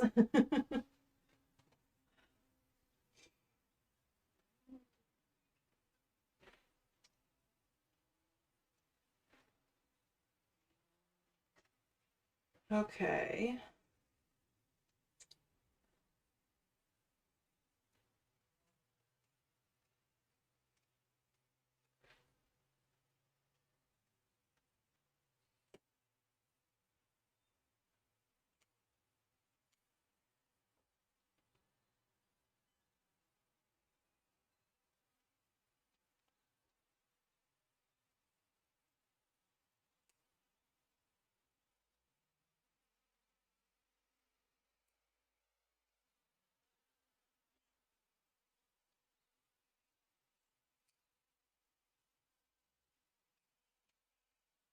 Woo.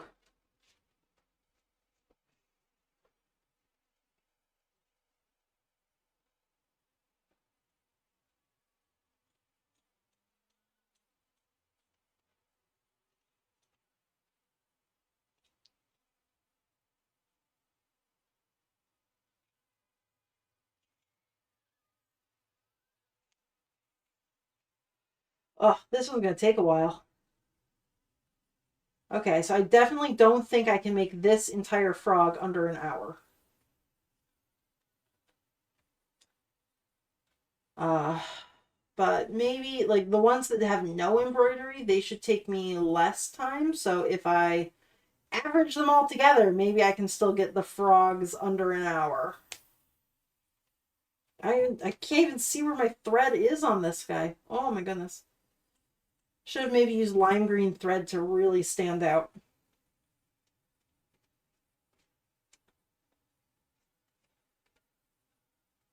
Okay, this I only want to cut through the black.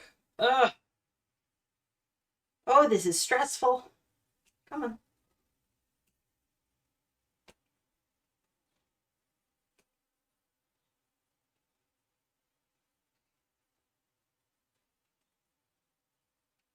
Okay.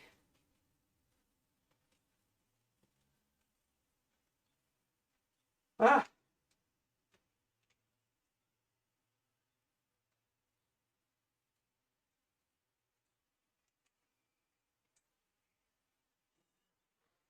Oh, so many fuzzies. Okay.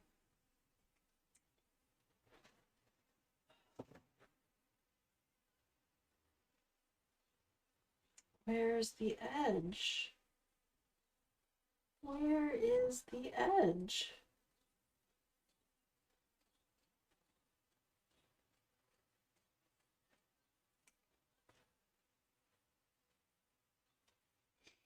I could use a gray thread. Ooh, that might not stand out as much. Okay. Yeah, I think I'll try maybe dark gray next time. Because this is incredibly hard to see where I should be cutting.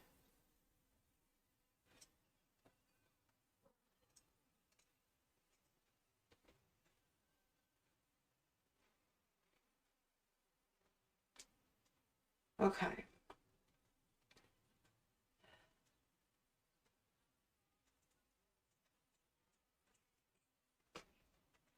But that's what he's gonna look like, where he has all of the green with like the black bits between them. So, oh, okay. These ones right here are really, really tough. I really do not want to cut through the layer underneath. I just want to cut through the black, and I can't really see or feel exactly what I'm doing there until I've made a big enough cut that it would ruin the entire frog.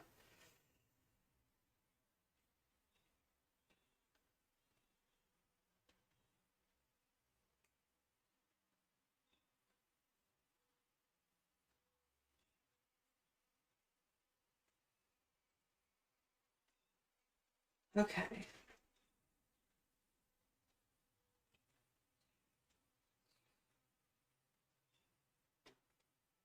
Oh, there I can see that line. Okay. Ooh. Ooh.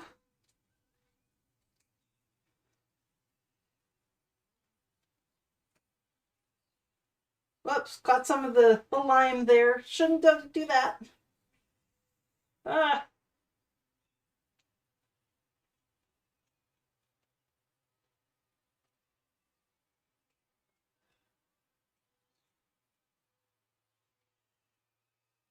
I was considering making this design with just all lime green with then like black lines made on the embroidery machine. But he wouldn't be fuzzy. Like embroidery machine lines are thread, they're not fuzzy, and I really want to go for as fuzzy as possible on these guys. Even though frogs are not fuzzy, I wanted these guys to be as fuzzy as possible. So I think that's good. And I'm going to cut them in half because these blocks in here in the middle that you can't really see, but trust me, they're there. Those ones I can get on the edge like I did these guys. I don't have to poke and try and hope that I don't cut through both layers in the middle. So let me cut them apart. And oh my goodness, look at those fuzzies.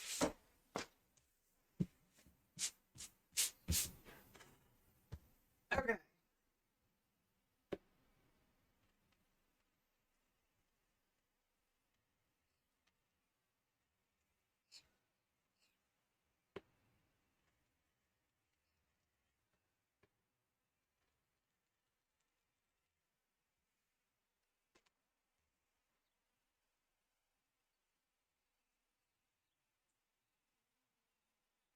Okay, where'd you go? There we go. There's the edge there.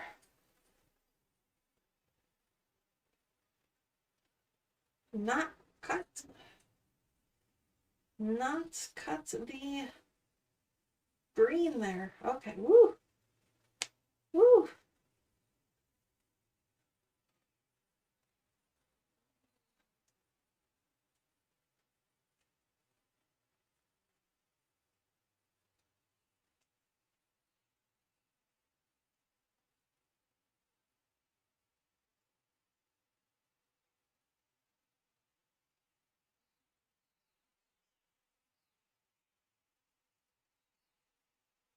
Oops, oops, oops, oops. Okay, there we go. Woo! I'll flip him over. I really like the way that that's revealing all the green. This is just, it's a lot of work, but I love the end result. Like that's turning out nice.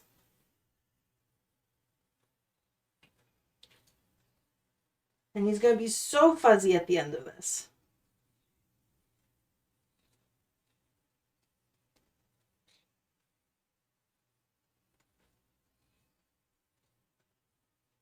There we go. Last one for this side.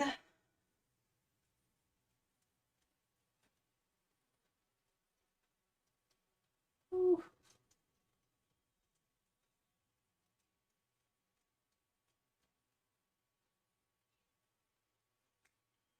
So if I had put the green on top, I'd still be cutting away these shapes, but I would have to be cutting away these very narrow little sections instead of the black that I'm cutting away as kind of these semicircle type things, or like this, I don't even know what that shape is, like the gourd in the middle there. But oh no, I did cut through some of the threads. Darn. Okay, so right there underneath his eyeball, maybe the eyeball will hold everything down in place. But right there, oh, I did cut a couple of threads. Let me go stitch him together with my sewing machine just because I don't want to lose this guy for a little mistake right there. Okay.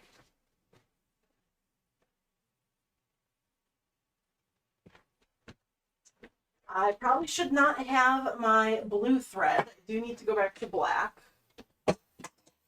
Throw a thread behind me. That's cool. That can stay where it is.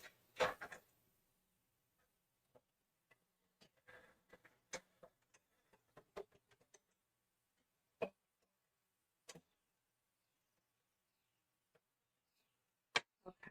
And I don't want that foot. I'm not doing a 1/4 inch seam here. I'm doing some emergency surgery. So I want the clear foot so I can see what I'm doing. And that is right there. Okay.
Okay, he's stuck back down. Good. Okay. Phew.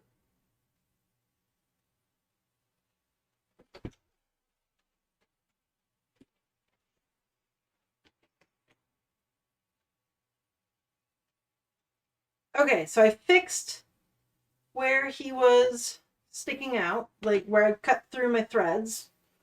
I should not have done that. That was a bad idea. I need to trim him down just a bit.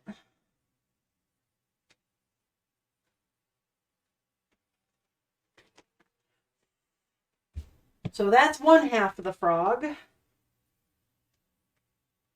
Let's see. I don't think I cut through anything here. Okay. So second half of the frog.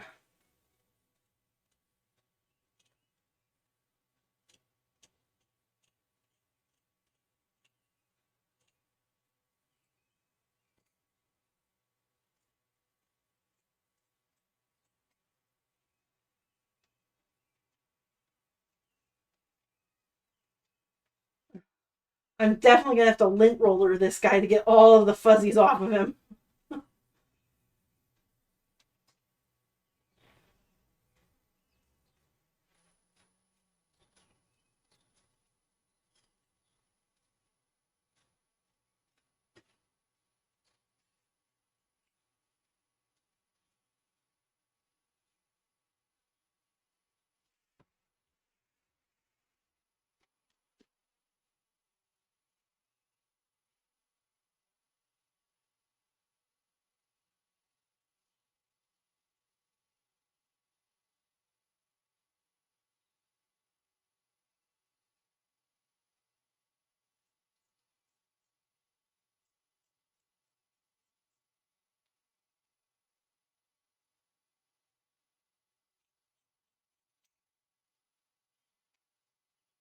Okay.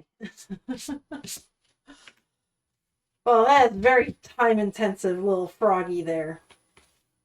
He goes together like this, so those are the pieces that are going to line up like that. Ah. And his spots are not the same on either side. Again, I didn't want him to be completely symmetrical, so I did make a couple of different spots on him. And he's got a bigger bit of black around here than he does here. When I do sew this up, you do lose like the 1/4 inch, so it'll just be the hint of green along the edge there. Okay, so to sew him together, I can, remove all of the stabilizer first. Which there's a bunch of little pieces on here because I sewed it all together. Let's see.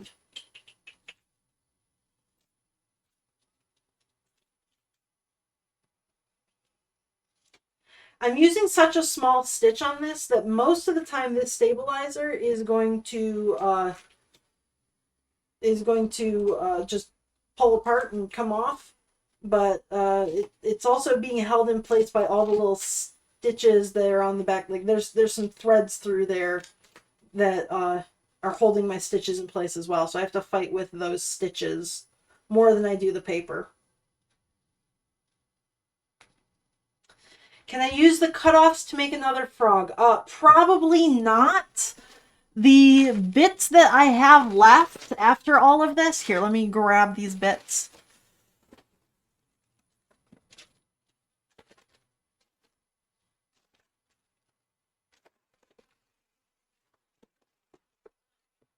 So the bits that are left over are not very usable sizes or shapes.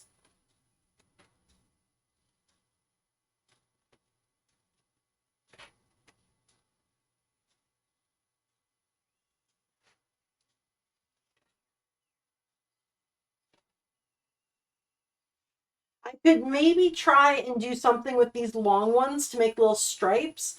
But the problem is, especially when you're sewing down Minky, if you start sewing down one of the sides, the rest of it kind of wants to move and curl up. So really what I would have to do to sew these down is just one stitch down the middle, and then it has kind of raw edges that are just kind of hanging out there. So there's not too many big bits actually left over from this frog.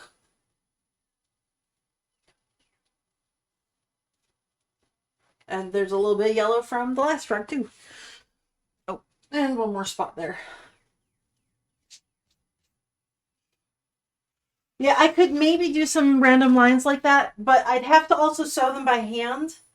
I don't trust my embroidery, like, I don't trust this fabric to stay in place on my embroidery machine. So it'd be probably something where I just make completely unique frogs. They will never repeat themselves again. Where I would just take this and put it on top and then kind of stitch it down in whatever shape I needed afterwards.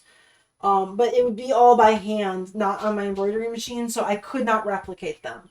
Whereas like this frog or oh, I forgot his name. It's not Steve, Rango. Like blue Rango here. This one I can make over and over and over again exactly the same, which is kind of important to me. Because if I can make this guy and take a picture of him, I can then put him up on my website, and even if I sell the original, I can sell more of them off of that same picture because the person will buy it knowing what it looks like, and then I'll just go ahead and make the exact same copy. If I am making unique frogs every single time where they're going to be slightly different, I need to make them first and then take a picture and list them for sale. Um, so I probably will not be listing those guys online at all. If I do make unique frogs, they would be sold in person only, where I can just put them on the shelf so you see them right there. Yeah, well, they're going to be for everything. I'm going to sell, mostly I'm going to sell these in the local store. But because why wouldn't I put them online? I can try and sell them there too. I will be taking pictures of these guys so that this, like, Rango is going to my local store. But if somebody online wants a Rango, I will make a new one for them. Like, they won't get this guy. He's going to be in the store, but they can get a copy of him.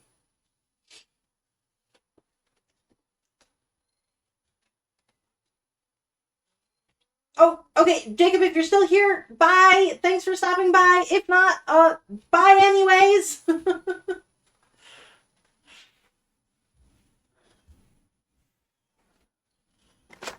Yeah, generally if I have a piece of fabric that is slightly larger, like this, I will keep this because I could maybe do if I want to do like black spots on a guy, I could put that down as a spot and then have my machine embroider it.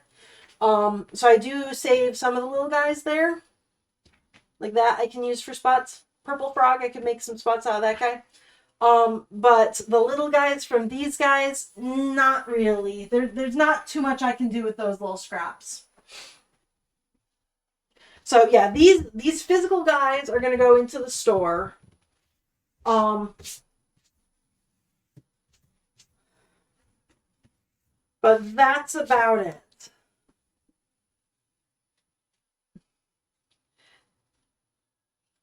Yeah, I hold on to my scraps for a while. Well, I hold on to them until I've run out of space to hold on to them, and then I start over again.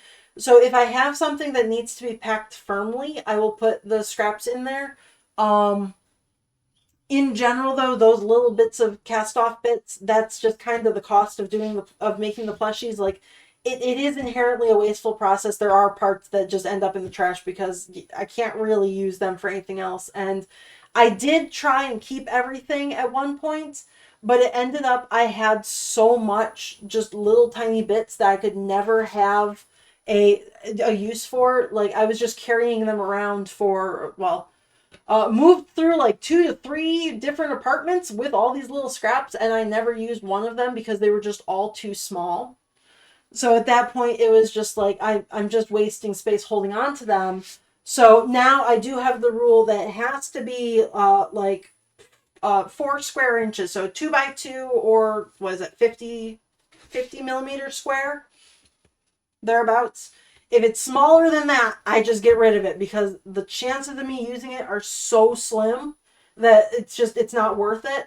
But if it's bigger than that, then I do keep it because I can use that for spots. And I have before. Whenever I make little things with like spots on them, I always go and grab the little guys first.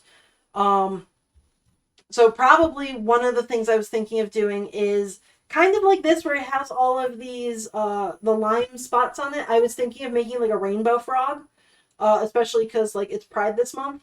So I was thinking of making just a frog with random rainbow spots all over it. Not because it's a real frog, but because it would just be fun to make. And so for that one, I'm definitely going to go and dig through my entire bin because I'm pretty sure I have a scrap of every single rainbow color for that. So those ones I will make that way. They'll still probably be made on my embroidery machine though, where it gives me a shape to like it'll tell me exactly where to put the piece down, and then I just put it down and cut around it. And then at that point, though, if it's a spot this big and I have to cut something out of it like that, then the outline gets tossed as well. Yeah, psychedelic frog, just for the fun of it. Okay, let me pin this guy together.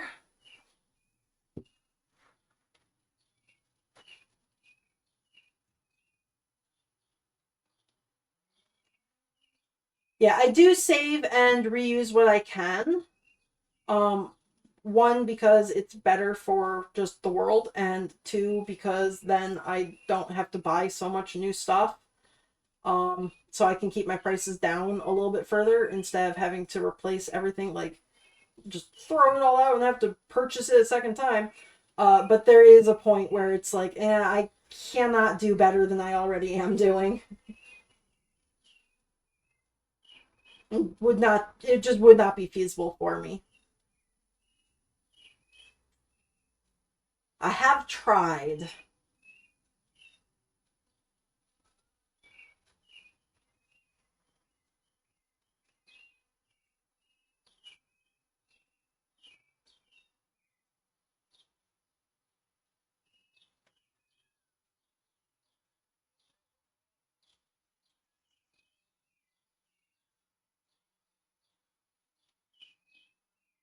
Oof.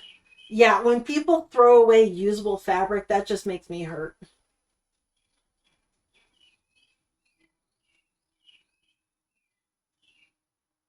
Yeah, my whole family is, well, my mom worked in natural resource conservation. My dad worked in sustainable forestry. My sister has a biology, like, I don't actually know what it is, like earth science ish degree, things like that. So that's the family I come from. So I do try, but there's only, again, as far as I can go. My other sister just got a whole bunch, like piles of shopping bags full of fabric from some lady who she couldn't sew anymore. She's too old, I guess. So instead of throwing it all out, my sister took it, and she's gonna bring it to me at my wedding. So I'm gonna get a whole bunch of fabric that I then have to figure out projects for. So gonna have to think on thoughts for that.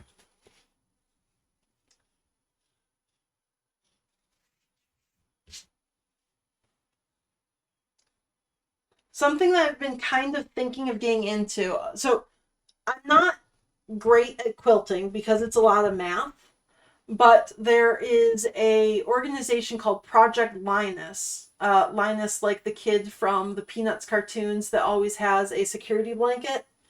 It's called Project Linus, and basically you make blankets. You either crochet, knit, or sew quilts together, and they take these blankets and they give them to like kids and I think moms as well. Basically, like uh, people who have been displaced from their homes or people who have been in like domestic violence sort of situations, to just give them something that is completely made with love for somebody to have. Like it's theirs. It's not some mass produced whatever. It was made specifically for somebody.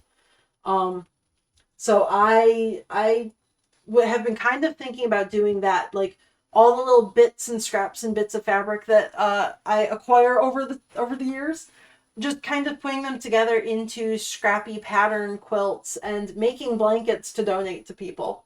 Because I really like that idea. I still have blankets from when I was a kid that I hold on to because I love them.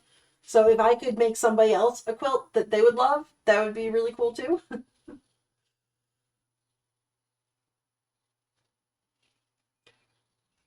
Clothing scraps. Okay, so things that are too small to be feasible to use again, but with bigger. Okay.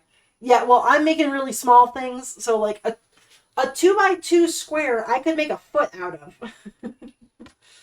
So I could make a frog foot out of 2 by 2. So that works for me. I found that's a good size. But these guys are not people sized, so they don't have to have the measurements for a human being. But a huge, an actual person sized bag of fabric. That's gotta be really heavy too. Oof. Ah, yeah, there's so much waste. Ah, okay, let me sew this guy together. Let's see. What color do I have? Oh, I have black, but I don't want that black. This is my embroidery thread black. I don't want that. I just did this to fix him up because this is the same thread that I used to originally sew him together. So I want actual sewing thread black, which is all the way up top.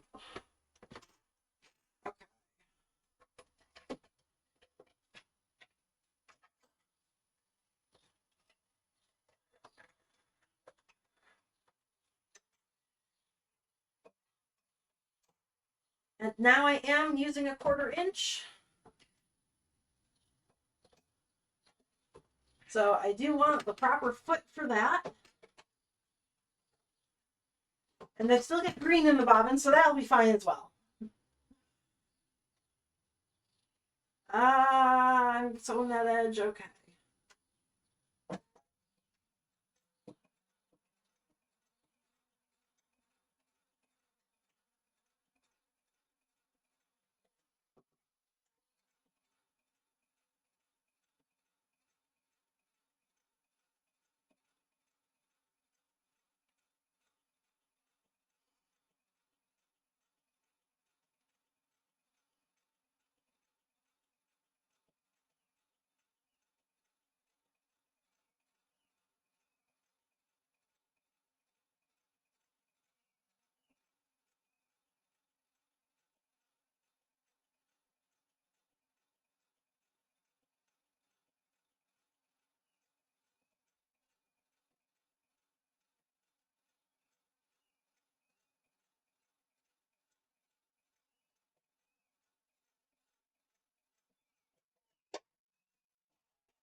Oh, I missed the lineup on the nose there.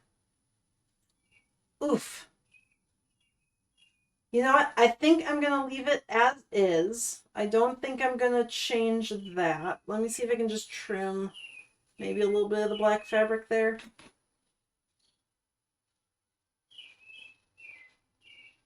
Not really. Okay.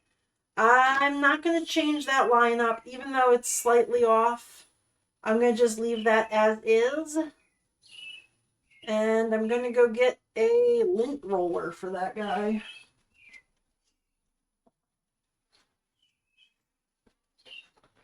This is still kind of sticky.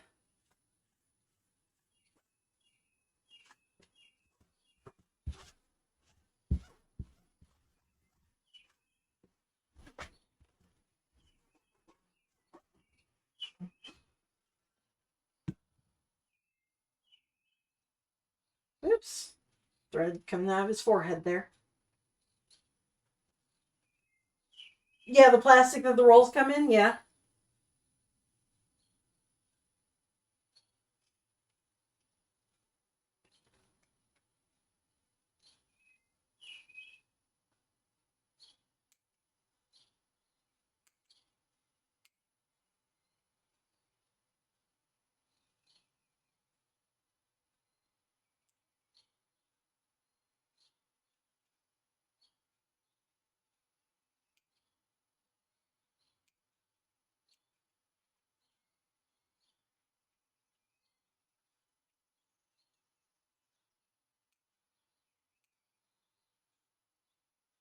I don't know, even if you vacuum seal it, um, fabric weighs a lot. It gets expensive to send.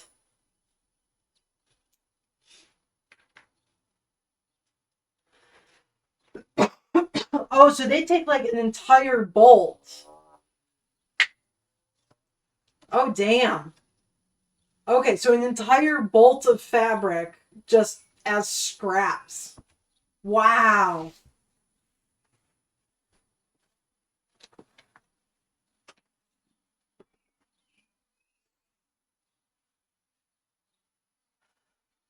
Where did I put the eyeballs? Oh, I put them away. Why would I put them away? They don't get put away. I can't find them if they're in the right spot.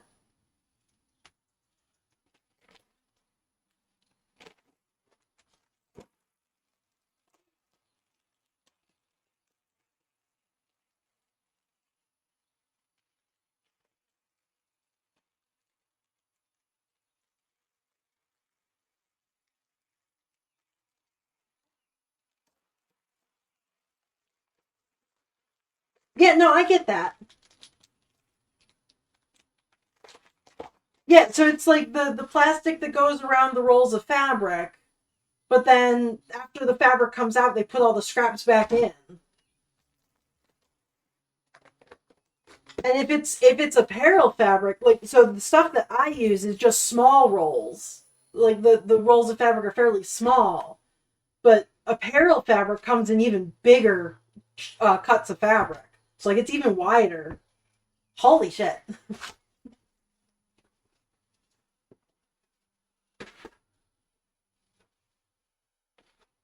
That's crazy. Yeah, no, I've got a little tiny trash can, and I usually take like a month to fill it up with my scraps.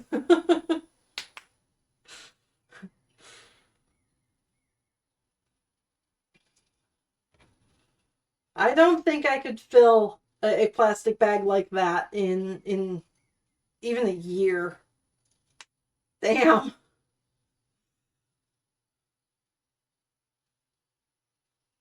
Okay, there we go. We got some eyeballs for DJ Unknown. DJ Rana. I'm gonna call him DJ Rana.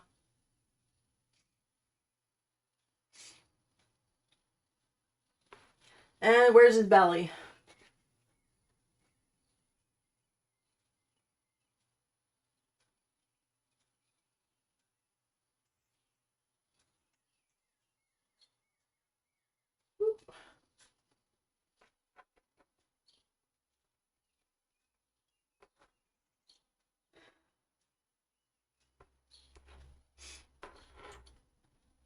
Okay. Actually, before I pin this guy all together, let me set up for the traffic cone here guy.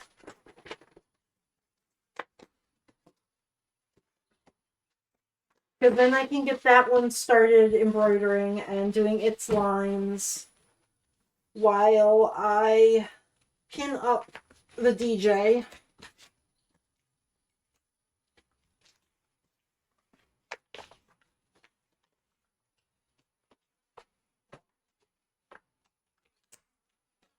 There we go.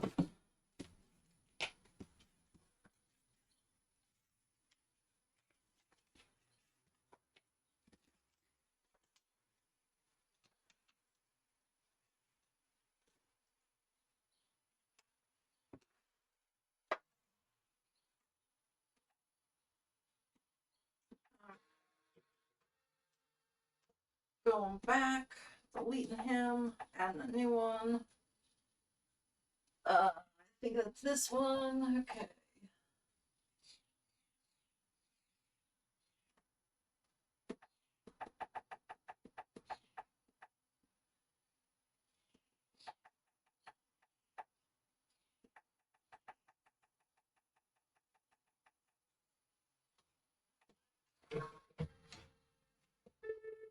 Okay. And I have to take my thread out because, again, the very first thing I wanted to do is just trace that shape for me.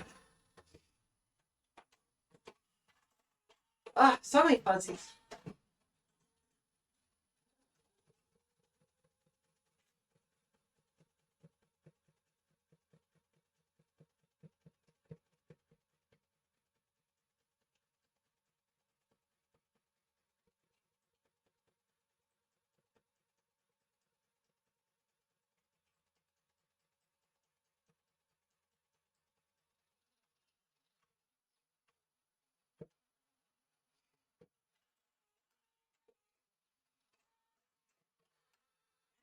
Okay. Okay. So I've got my little holes.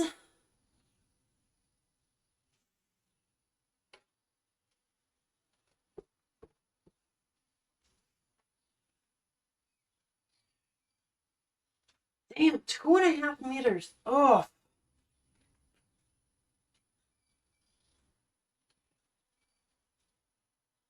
Okay, 2.5 meters. That'd be bigger than a human being.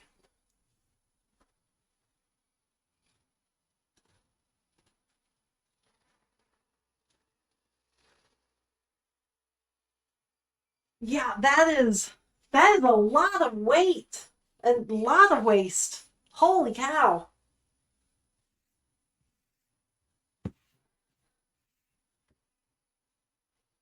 That is crazy. My scraps are nowhere near that size. Yeah.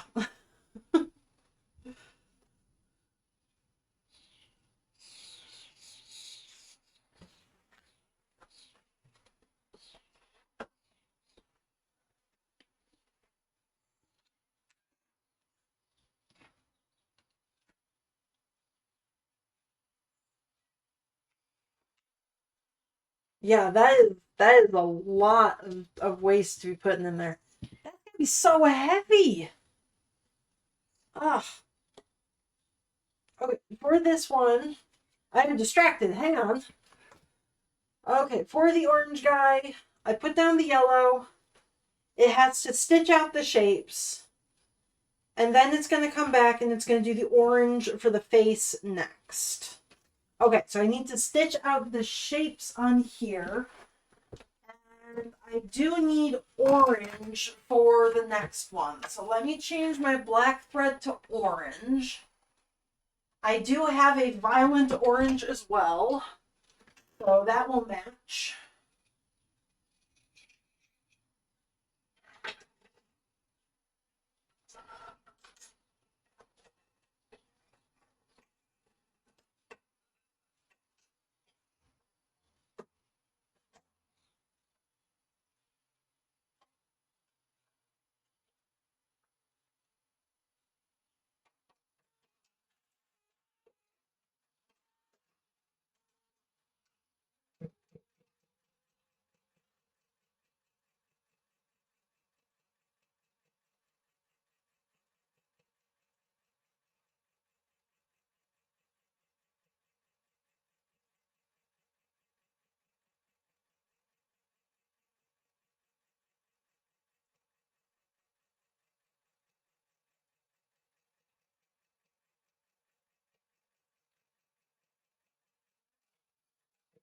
Yeah, and this one we're going to cut too. I really don't want to do cutting the thread right here. Like, that's just going to cause problems. So it needs to stop doing that little trim.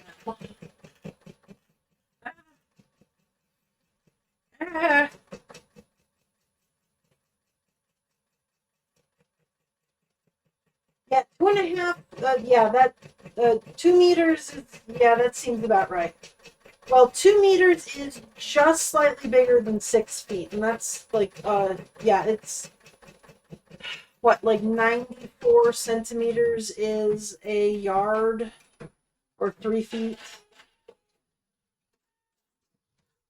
So 2 meters is a little bit over 6 feet. 2.5 is like 7.5 feet, something like that.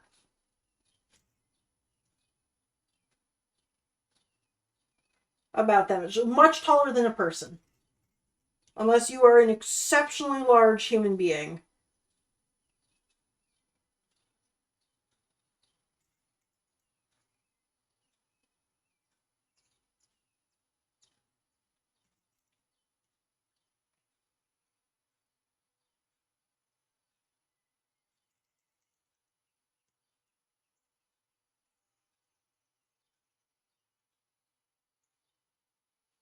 Yeah. Oof. Big. Is big. Okay, I think he is good all the way around. So DJ Rana is ready to sew. And then the Traffic cone one needs its orange bit. Oh yeah, Imperial sucks.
Yeah, I like the fact that everything in metric is just on a base 10 system.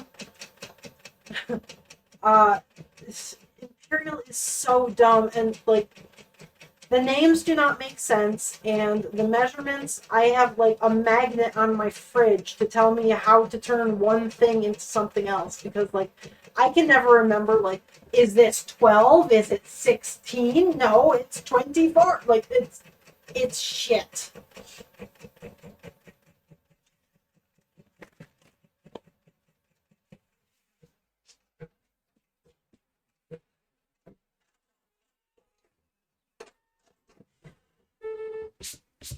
Whoop. Okay, that is done. The embroidery there is done.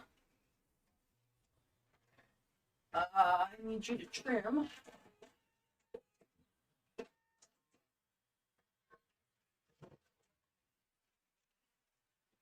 Oops. Okay, so that orange bit was actually a lot larger than I needed it to be. So let's see. I could take off. I'm going to say take off a ½ inch from that size. So the 5x4 should really be a 5x3½ inch bit there.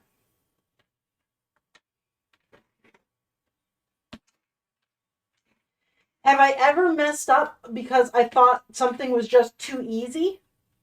Like in terms of sewing? All the time. I am constantly like, oh yeah, no, I got this, and then completely messed it up.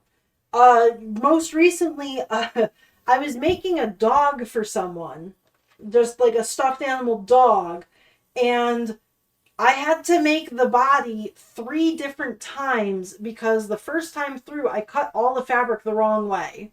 And like it brushed the wrong direction. And I was like, oh, I could have checked that. That's so simple. Like that should have been the first thing I checked. And so I remade it a second time. And that time I put the colors down in the wrong order because again I didn't think to double check. So one dog got 3 different bodies because I made dumb little mistakes that I shouldn't have because it was just so simple. Yes, I make little dumb mistakes like that all the time.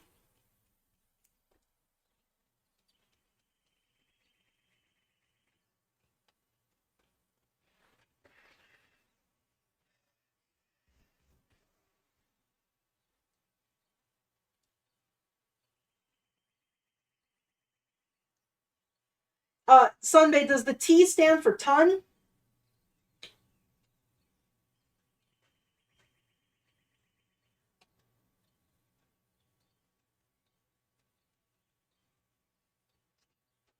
Yeah, okay. Yeah, because we have a ton as well, but our ton is smaller. Like the actual weight of an imperial ton is less than a metric ton. And so one of my like favorite sayings is if something's a lot of work, it's going to be a ton of work or a metric ton of work, just to be like, ha ha ha, slightly more than a lot. Usually it's a metric fuck ton of work though, because it's just a lot.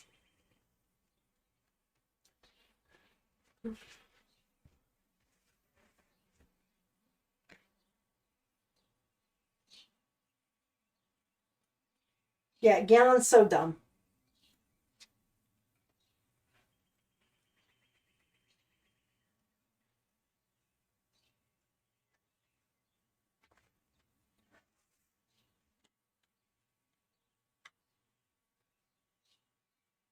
I would very much like if the United States switched over to metric for more things, other than like if you go to college and you do science there, you learn a lot of metric.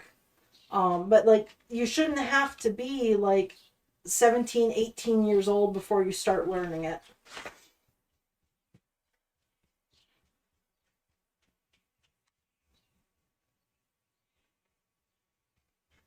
Okay, so there's my orange face. Woo! There's my orange face. I'm not going to bother cutting the fabric off in the middle because I can cut that off later. But right here, yeah. Now I need the black. And I think I did the black. That was the 5x6. And that's this bit here. And I don't know how far up it goes. Almost the way to the tip. So I have to put that right here. And that brush is the wrong way. See, that would be a terrible mistake. Because I don't check things. Okay, there we go. There's the black. Now I need to switch from my orange thread to my black thread just so I can't see anything. I think I'm going to do the dark gray on this one too, just to see if that is a little bit more visible.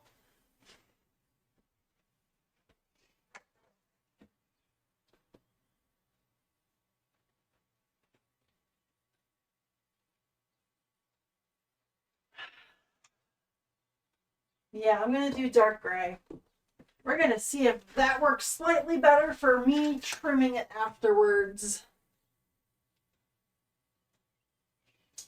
Move that stuff out of the way. And put in the dark gray thread.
Okay, so I'm going to let that go for a while.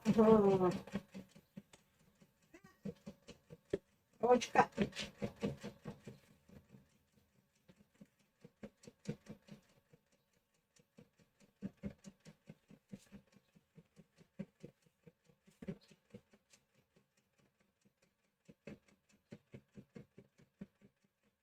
Yeah, liquid and weight being the same in metric is great.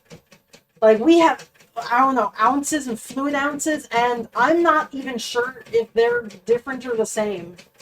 Like again, I have a literal magnet here. Let me-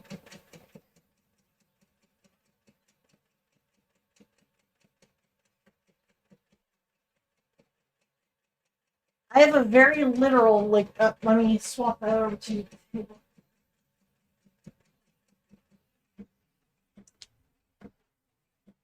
I have a fridge magnet to help me figure out how to convert things because I still don't understand. I'm over 30 years old and I still don't know this shit.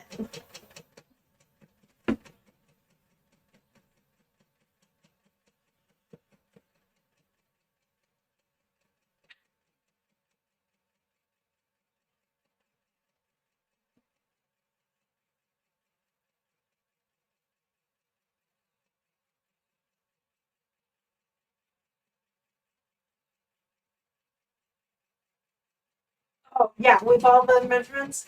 I like the recipe blogs where you can pick if you want to use imperial or metric and then it just changes it for you.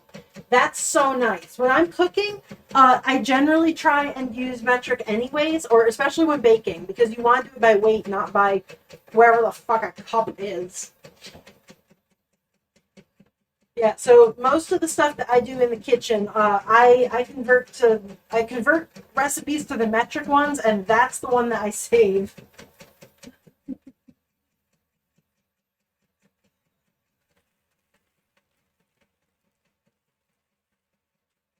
So I've got a weird mix of like imperial and metric, depending on like I use both of them depending on what I'm doing. It's kind of the most annoying is when I'm sewing here because like my table mat, all of my rulers, everything here is imperial. But then when I go over to my embroidery machine and my sewing machine, everything to do with them is in metric. So I have to constantly be flipping in between. Like I know the measurements of like how much fabric I need to cut here in inches, but then I'm going over to my embroidery machine and telling it what size to sew in millimeters. It's crazy.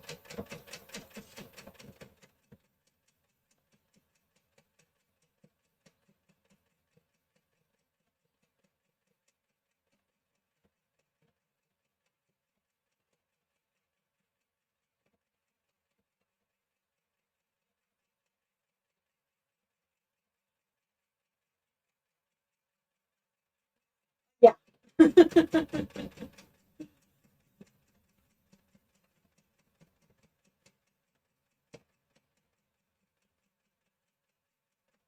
Nope, I prefer metric when it comes to cooking. It's just everything is consistent. It's the same. It's so nice. Yeah.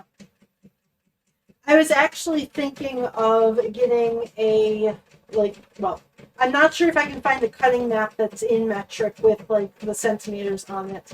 But I do know that I can get these rulers in metric.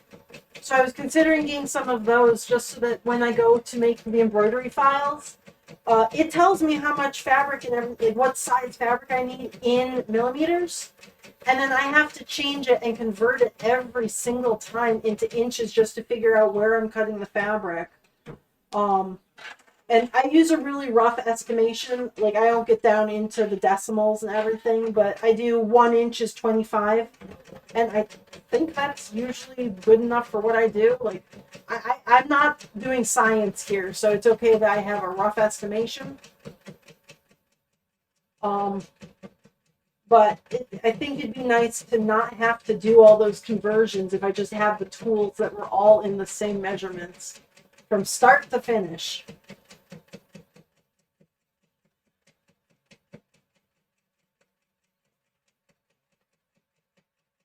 So if I do end up like if I am making things constantly every single day and it does start getting super annoying, that is something I'm going to look into.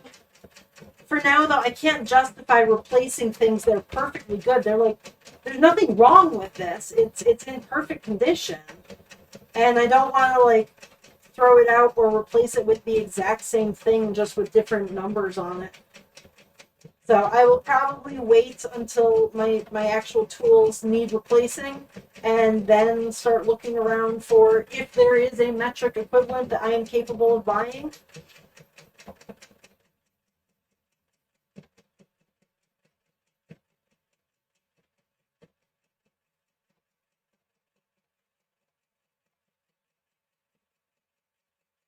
Mostly for the embroidery type stuff. Like anything I design is in millimeters, and then so my computer's millimeters, my table is inches, my machine is again millimeters. It's just so annoying. Okay, there's DJ Rana. Woohoo! Fantastic.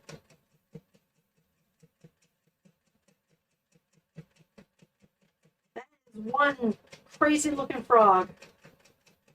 I do think the black legs will look really nice. Those will stand out nicely against that light green belly. So I do need to make the legs still. But the black legs, those next. Spoon. What's the spoon measurement?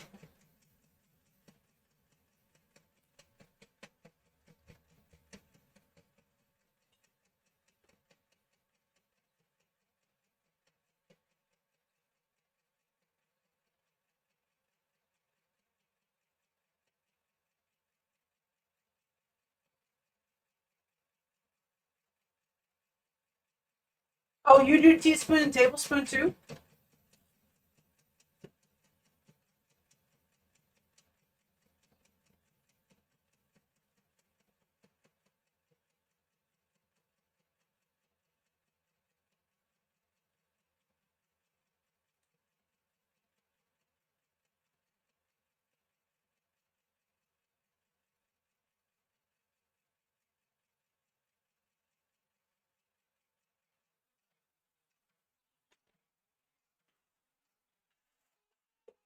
Woo! Oh man, one more line. Ah!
Okay. Embroidery is finished.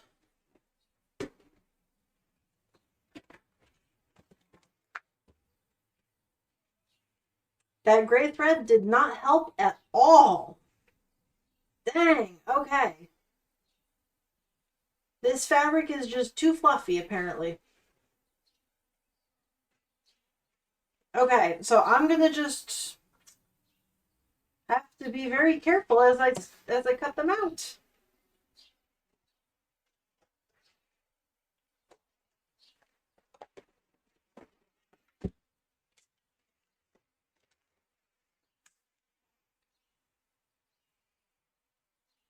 Hi, Pick.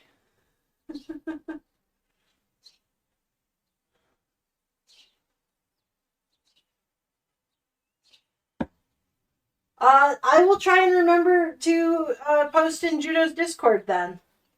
I I always feel really weird promoting myself. Like, hey, pay attention to me. I have an ego.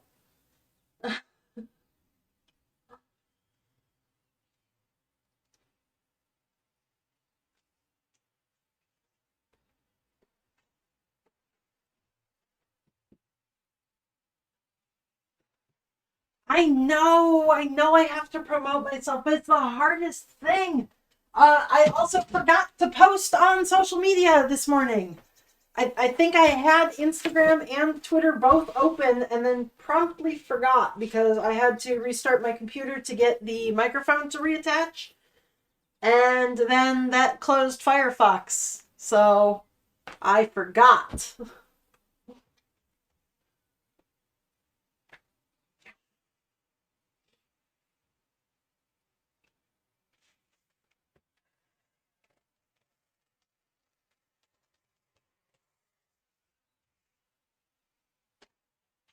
There, that piece is not big enough for another frog, but that does fit in my small hoop, so that one's going to the small hoop pile.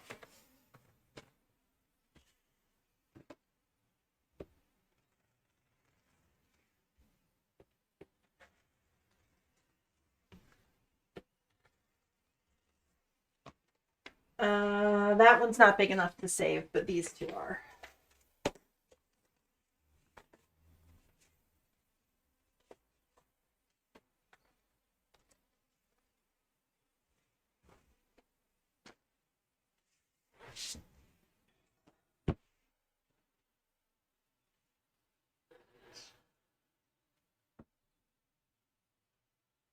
To create a Twitter post and then paste the link of that post in other places? Does that work on Instagram?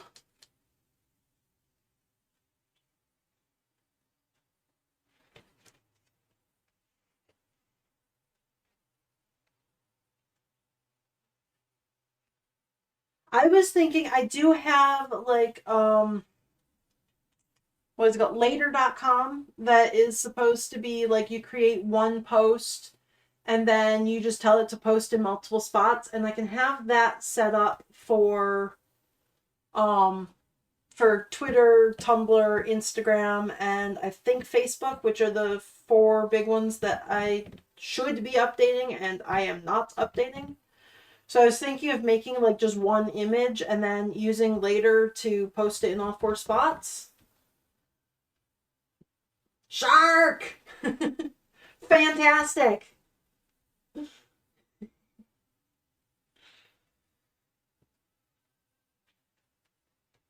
I don't know how to. I use Instagram and I don't know how to use Instagram. Wants me to make TikToks all the time, and it's like, no, I don't. I don't make videos. I don't know how to do that.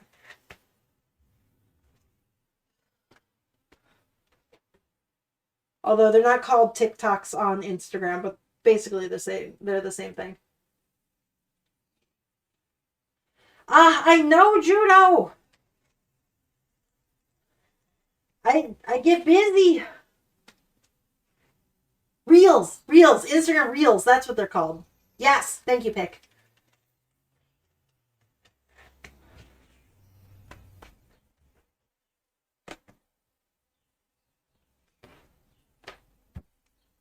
Oh, I could set up an alarm. And then just as long as I don't turn the alarm off, I don't forget about it. And that's the important part. Like, will I remember it? So, okay, this guy needs to be trimmed off the edge. Same here.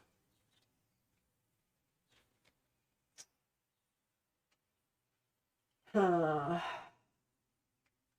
I've got the weird one in the middle there. Okay, well, if reels are going to be anything, then cat posts and other animals, that's what you really want.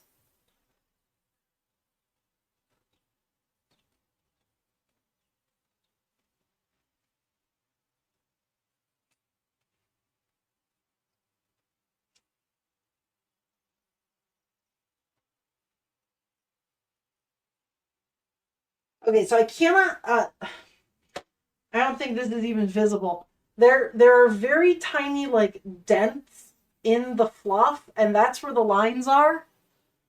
And I don't even think they're going to be visible on camera. They're hardly visible in real life. So mostly I just have to feel my way along the edge, which is how I ended up cutting the threads the last time. But we will see how this turns out. Ugh. Probably should not have done a wiggly line. If these were straight lines, this would be much easier. But no, I make everything complicated.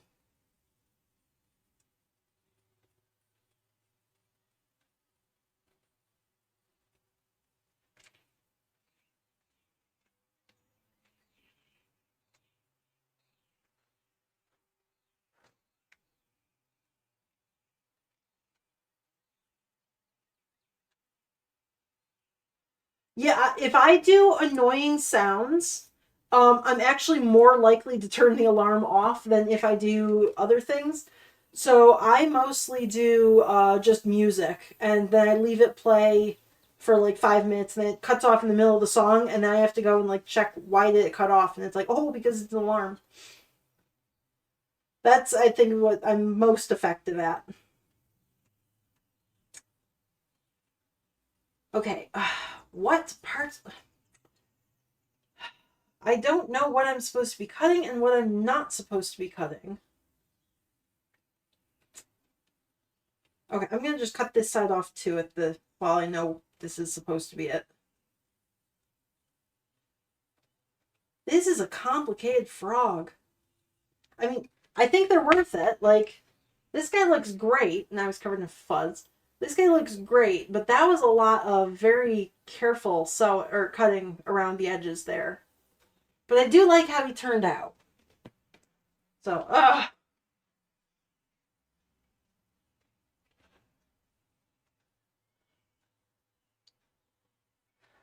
So I think, well, I've made a goodly number of frogs today. I think after I finish this one, I'll be done with streaming today. And I might not stream tomorrow, just so that I can work on wedding stuff, wedding planning, and also figure out all of the things I need to ask Judo, so that then I can actually ask them and yeah, get help instead of just being like, I need help, and then doing nothing about it, which is what I've been doing so far.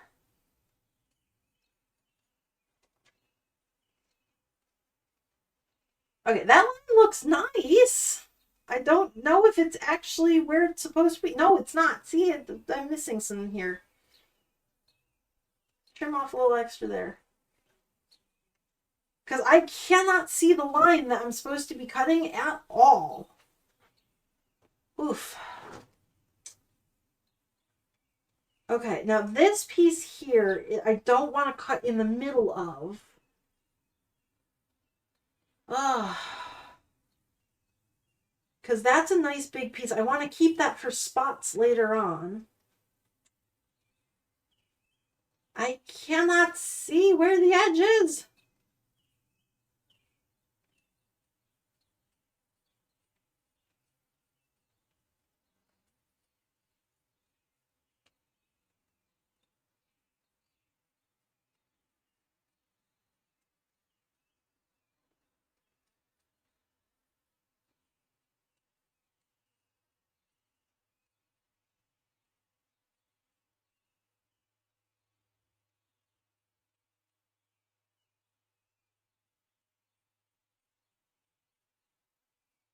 Ha! Okay, one stripe. There's four that I have to do. Yes, this is a pattern I made completely on my own. It's actually Thursday last week. I started from scratch. It's not my own unique design though. I did take the basic shape of this frog from a little app game that I like playing, called Pocket Frogs. They have just these cute little chunky frogs about this shape, and they hop around on lily pads and eat dragonflies. So I want to make a very simple frog that same shape, which is why they don't really have any legs or anything. They're just the chunky little shape from Pocket Frogs. Not the same patterns as Pocket Frogs because they got dumb patterns. I don't like their patterns. So I made all of these patterns on their backs myself, but I did take the shape from Pocket Frogs as inspiration there.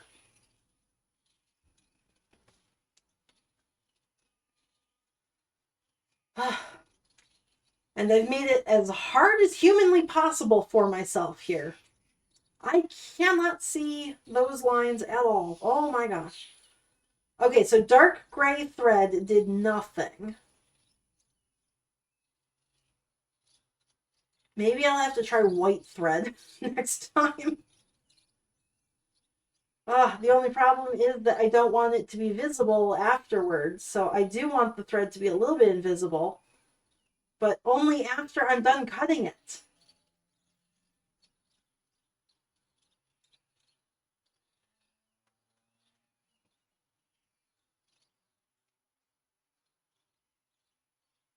What?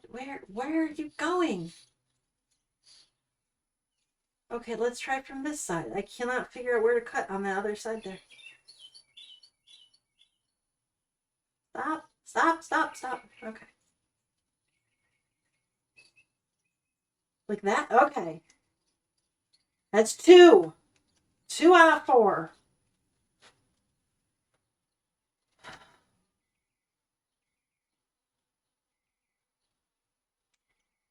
And I think I want to cut them out before I do the next shape. Just because I cannot see the edge and I don't want to cut something that I should be cutting. Like, I don't want to cut something that should be staying there.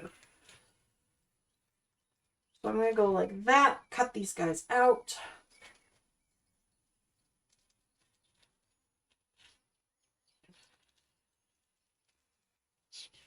Triangles I cannot use. Okay, so that's the one. Oh, but I didn't want to cut through that middle piece. Darn it. Okay, in my next version, I need to cut that piece off and then cut the 2 guys out. Because now I can't use that for spots. Well, hell. Oh, thank you, Panda.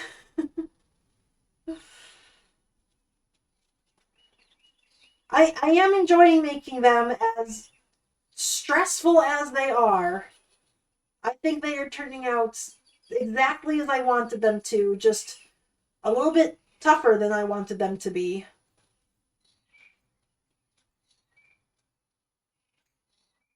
So, especially this one, I think I need to go. I don't want the wiggly lines, I don't think. Because the wiggly lines are really, really tough. Hard to cut around. Especially when I can't see anything.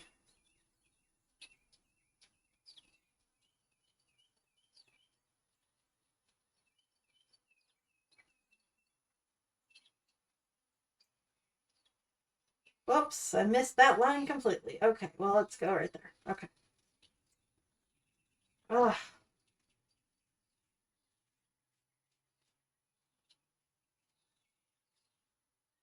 Okay, fuzzies everywhere. Let's get rid of you.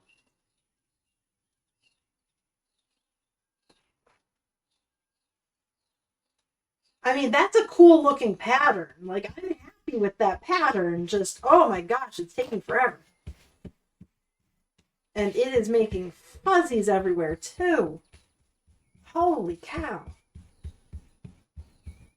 So what I'm doing right now with these shapes is called raw edge applique, where I basically just stitched it down and then I'm cutting away the stuff that I don't want. Normally what I do is a satin stitch line, which is basically sewing thread but bold. And I go along the edge and I cover over all of these fuzzies with thread. So that they don't fall apart like this. But that does add some like tension, like it makes the fabric stiffer underneath all those. And I want these guys to be super fluffy and soft and not stiff and unfluffy. So I decided to try the raw edge applique just to see if it would work. This is the guy I first tested it on, and if he fell apart, I wasn't going to do anything more. But he did not fall apart, so I think it works just fine, but man, does it make lots of fuzzies. Like, holy cow, is this a fuzzy day. Tense frogs.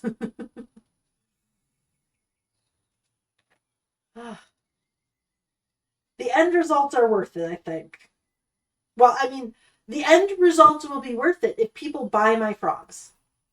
If everybody's like, wow, they're nice frogs, I don't want them, then it will have not been worth it, and I will be sad, and I will have an entire horde of frogs that I will just set in random places around my apartment and move periodically.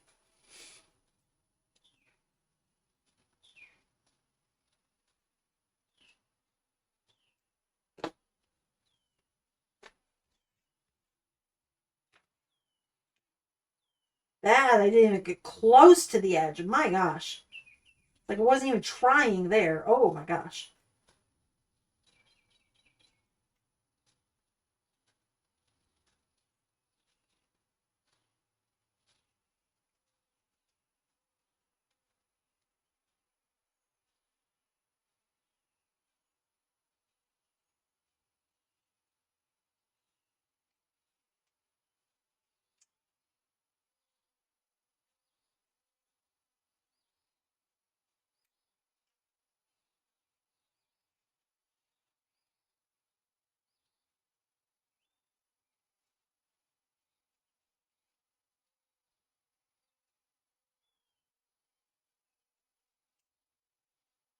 Okay, I can actually see some of the gray thread. That's impressive. Okay.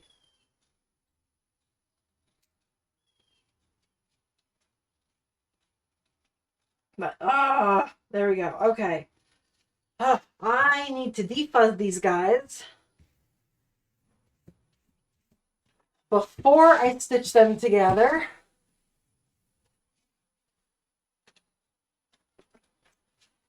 And this is too much covered in lamb fluff to pick up anything more. Yeah, I do want to try and make them like time effective as well. My goal was to make a frog in under an hour. Like that's the goal I'm gonna go for. Because if I do them in under an hour, I kind of worked this out over the weekend. If I make a frog in under an hour, I can price it for about $22 plus whatever commission I lose, which ends up being about $25 for each frog. So if I can make them in under an hour, that can be a $25 frog. Oh my gosh, look at the fuzzums that's coming off of this guy. And so that's what I'm aiming for. If I cannot make a frog in under 20 in under an hour, and they'd be more than 25, what I'm kind of thinking is, so I'm making some frogs with like 0 embroidery on them. So I have a strawberry frog that is just all red with blue feet. And then I'm doing a yellow bicolor one, which is yellow on top, black on the bottom with black feet. And then red on top, black body, or black belly and black feet. None of those designs actually have the embroidery. Well, I'm going to make the feet in my embroidery machine because that's just faster. But they don't have any embroidery like this on the top. So if I can make them very quickly, and this guy takes forever, I can kind of average them out and maybe still price them about the same. But if this guy ends up taking me like 4 hours to do, then I will have to price him much higher and or not make him at all. So we will see about that. But under an hour per frog is where I'm aiming right now. And then I'm also going to make these embroidery files and like the sewing pattern and like all the bits that I put together. I'm going to make them available as a sewing pattern that you can buy and download. So if you can't afford a frog because $25 for a tiny frog is just too much, which fair, like if you can't afford one of my plushies, they are not a necessity. They are definitely a want, not a need. Um, if you can't afford one, then perhaps you can afford the sewing pattern and you can make one yourself. Generally, my sewing patterns are between $3 and $15, depending on how intensive they are. What I might do for this little guy is have like $3 for the sewing pattern itself, so you can make a frog with no embroidery. And then I might sell the embroidery files separate for like $1.50 each. So if you want a very specific frog, it would be like $4.50 to get the sewing pattern. If you want multiple frogs, you just add on which embroidery file you want. That's just kind of what I'm thinking right now, toying around with the idea. I haven't actually checked to see if that is something viable or not, though. So, okay, there he is all sewn together. I am going to go over to my sewing machine and stitch along the back. Oh, before I do that, he doesn't have eye spots. I don't know where to put his eyeballs. Hang on.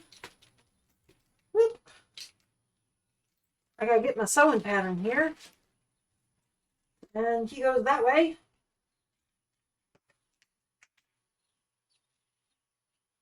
His eyeball goes, oh, right on the edge there? That's horrible. Okay.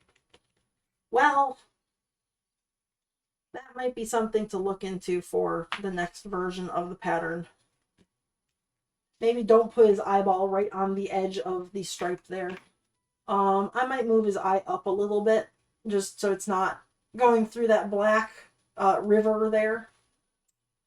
Yeah. Okay.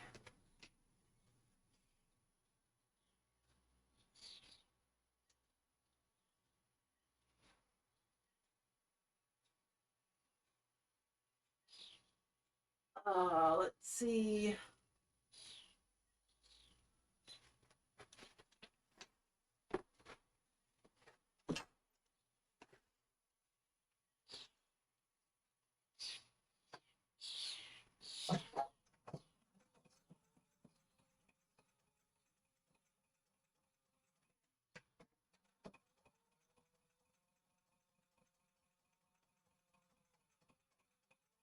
And do not sew over your pins. Do not do what I'm doing. This is terrible.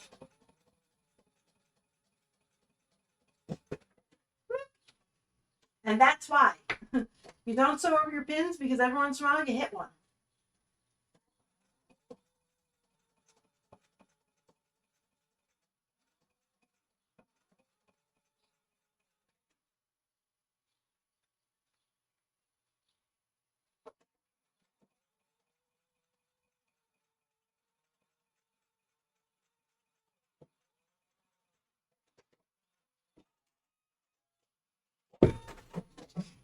So that pin is going in my sharps container.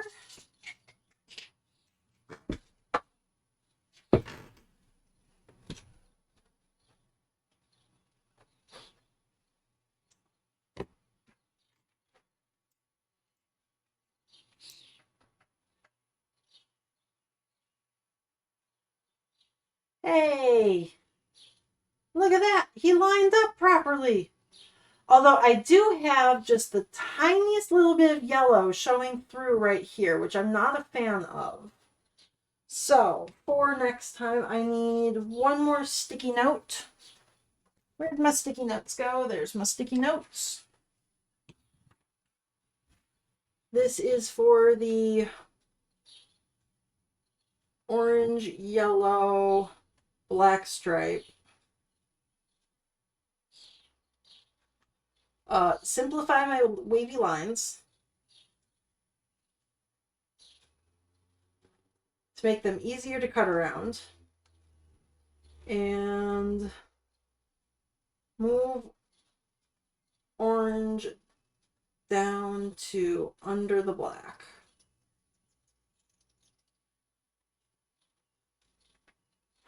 Okay, so a couple little changes there. And the stabilizer remove cut.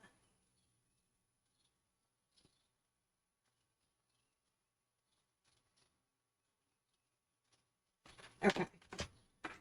So those are just all details for the next version of these files, especially if I'm going to try and sell them. I want them to be as easy to use and as glitch free as possible. So I want to simplify them as far as I can. Okay, time for eyeballs. And I think, going to move them up because I don't want to put them through the black lines. So I'm going to put them just above the black lines. Where's my sharp, pointy stick? Okay. I'm going to put the eyeball right here. Because I'm already going through 2 layers of fabric for this, the yellow and the orange. I do not want to go through a third with the black there. That's too much fabric.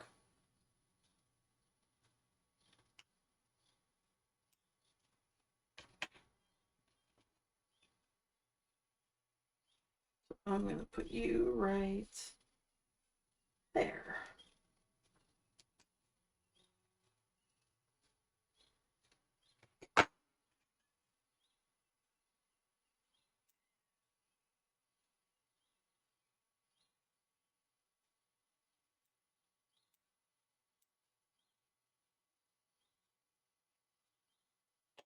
Okay, eyeballs.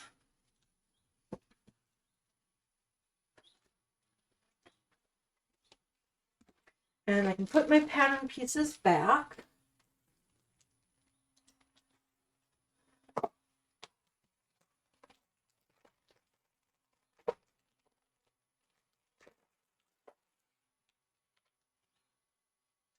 Ah, that one's got flashing on it. I hate that.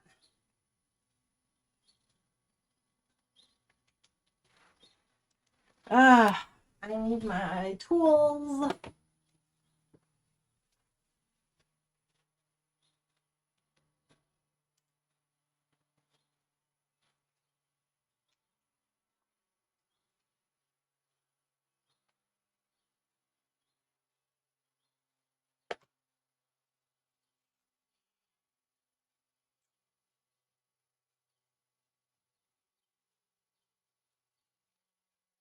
Come on, eyeball. Please fit.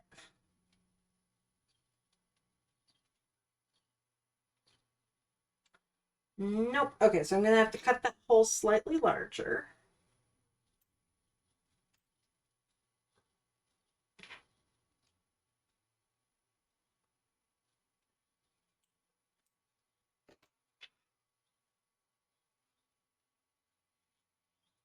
And now it fits. Okay, there we go. Ah.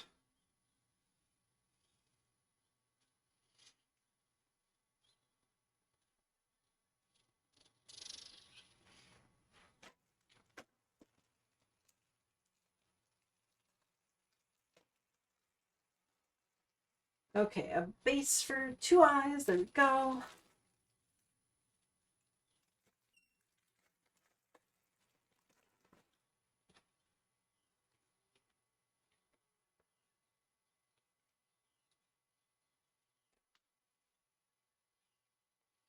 All right, there we go. Oh, so that's where the eyeball sits. Ooh, but it touches this back stripe. I'm not sure if I like that. Ugh, it's just barely on the edge. So I think this back V shape, I'm going to shorten it up just a tiny, tiny bit to keep the eyeball off of it. So going back to my notes for next time, move eye off of black, and then move V shape back away from eye. There we go. I think everything else about it I like. I want the eye to have about that much orange before the back stripe, and it only has that much when I give it a stretch.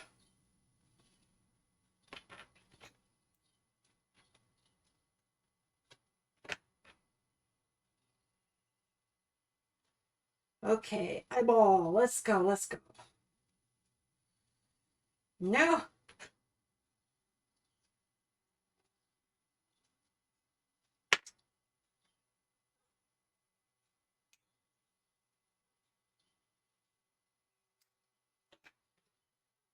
Okay, let's try the eyeball now.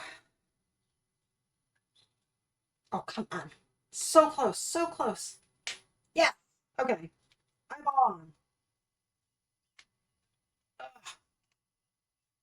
Yeah, see that one's touching the back stripe as well. So just slightly back a little bit. But there we go. There's that frog. And I'm going to put on his yellow belly. Oh, which I didn't draw the lines on. So I do need to pull out my pattern piece again. There we go.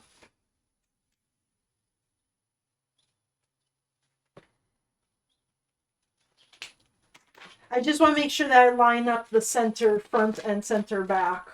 So I put the little dots there so that I can line things up properly. Right there.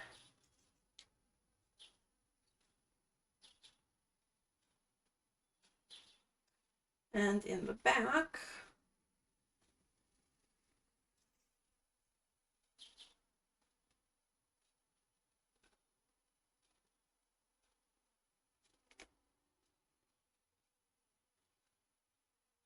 And then, whoop. Let me fold that the other way around. Okay, because I want to pin the center of this guy next. Welcome back, Sunbay. I cut out all the black stripes and I put the eyeballs in. I do have a couple of changes to make for next time, just because the eyeballs touch the wrong parts of the stripes.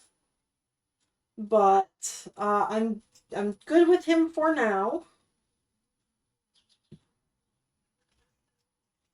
Emotive frogs, like making emotes for chat, or frogs with faces.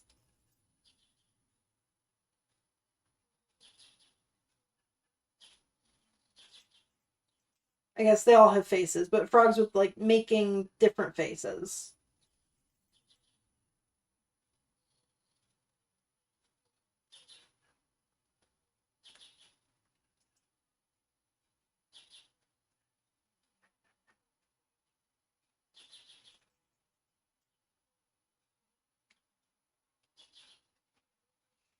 Okay, all the way around there.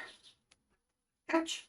That is what, 4 stabs today? Just stab myself on needle number 4. Oh, to make expressions on the front. So I could add like eyebrows to them. Mouths might be a little difficult. I was thinking trying to make like a little tongue that I could have sticking out. But I didn't actually do that yet. I want to make the basic frog before I add the tongue to him.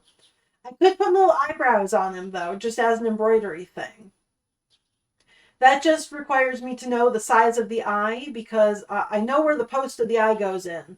So I know how much space the eye takes up, and then I would probably just do a little embroidery design above each eye. I could make a very grumpy frog that way. With more time, I could actually put like eyelids over top of the eyes, but that would be very finicky. It would take a lot more time and then add to the cost. So it would not be a $25 frog by any stretch of the imagination. Let me get a drink, and then I do want to sew this little guy together, and then that's probably where I'm gonna end stream. It's almost 6 hours at that point.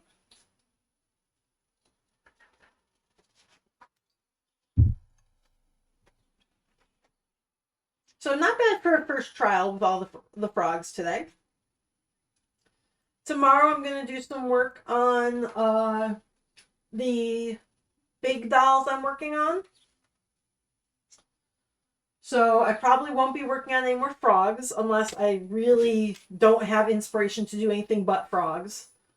But I think this is probably good.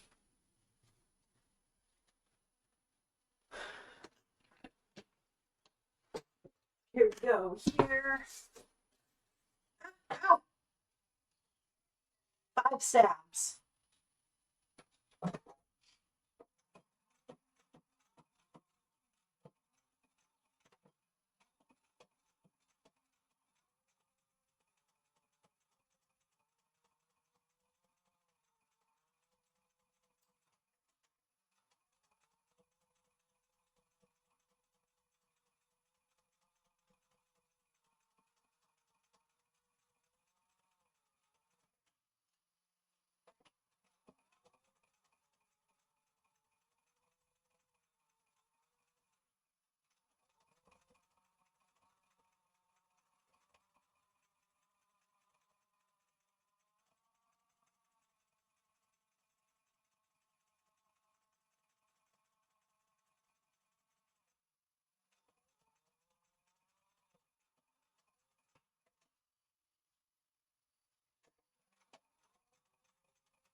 I've gotten 5 stabs, so I got all the stabs for the both of us.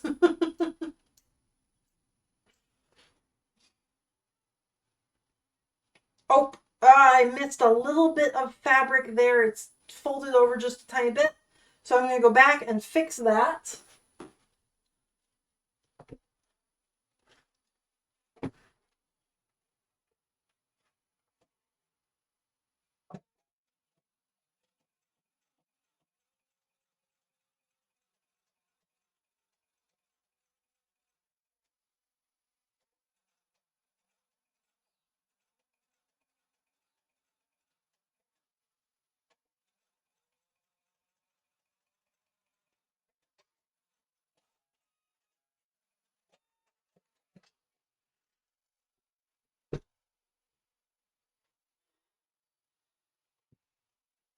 You say that, and then I immediately forget to hit the button for transitions.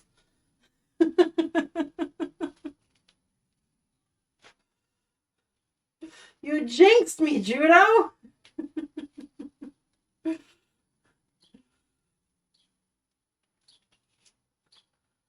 Okay, there is my yellow dude.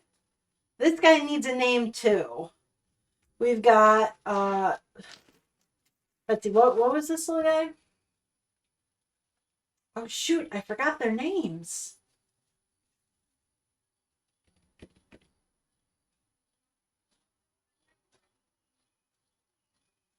I think this guy was Steve? Was Green Boy Steve? And then blue was Rango. I didn't really come up with a name for this one, so I'm just calling him DJ Rana, which is just DJ Frog. And then we need a name for this guy who's got racing stripes, so maybe he's Speedy. Yeah, Steve and Rango, and then DJ Frog and Speedy? He's got stripes. He moves fast.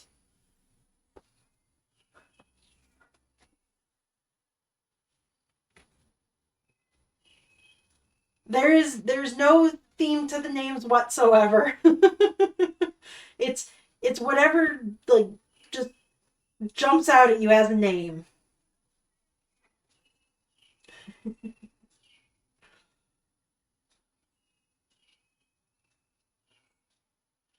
This guy, I'd said he looks like he's going to a rave with the lime green and the black. So he needs a rave sort of name. So I just said that he was like the DJ. But he hasn't gotten an official name yet. Pepper for this one? I can't call him Dart, the poison dart frog. But I do like Pepper. He could be Pepper. Yeah, he's Pepper and he's a sweetie.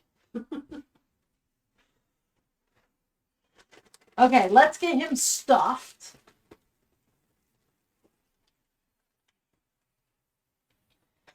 If I was really going to spend a lot of time on these guys, what I would have done instead is actually dyed this fabric so that there was a gradient from orange to yellow. But dyeing a gradient itself takes at least an hour. So that's like $25 right there just to get the gradient. So nope, he's getting just a straight line transition in between orange and yellow. And I really like the way the black stripes turned out on him. I am going to change it though because there's the tiniest little bit of yellow peeking through at the base of this stripe. I'm going to change it so that that doesn't happen and it's just orange all the way to the stripe there. But otherwise, I like the rest of them there. Like that's pretty good. I like that. So let's get him all stuffed up. I will have to make legs for him. He's getting black legs. But I will probably run more of those legs after I finish streaming. When I'm cleaning up, I'll just set up more of the black ones there. More just leggies.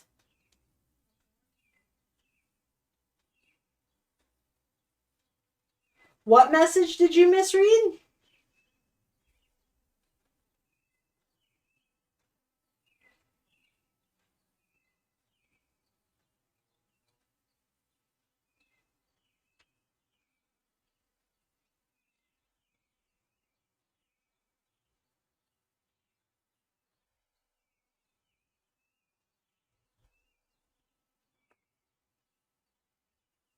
I like the stripes one.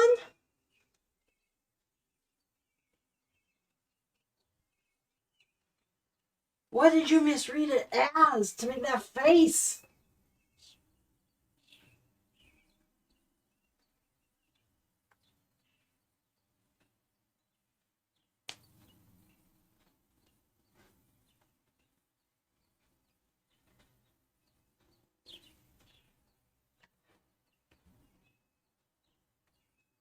I feel like I'm too innocent for this.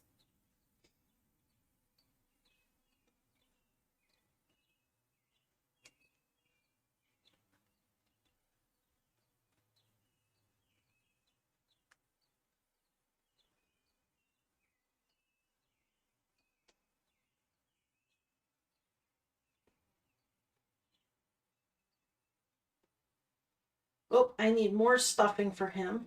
He's got a flat ass right now.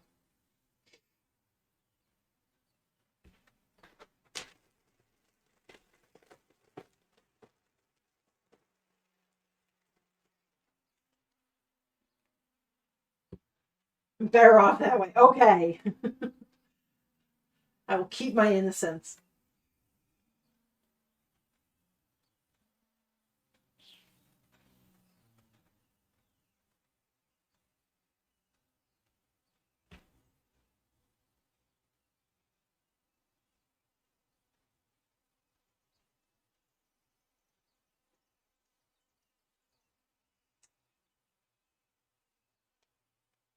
Oop, I am going to take some of the fuzz out of that seam right there. I used a black thread just because it was what was in my machine, and I'm lazy.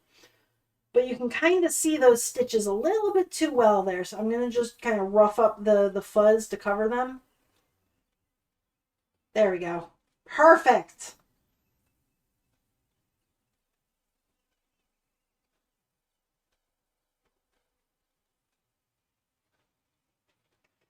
Squish. Squish, squish, squish, squish, squish. Okay, there we go. He's got racing stripes.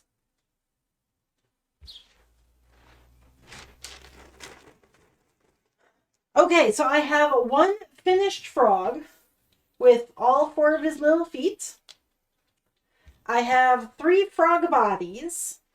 I did make the feet for Rango here. So Rango does have feet incoming.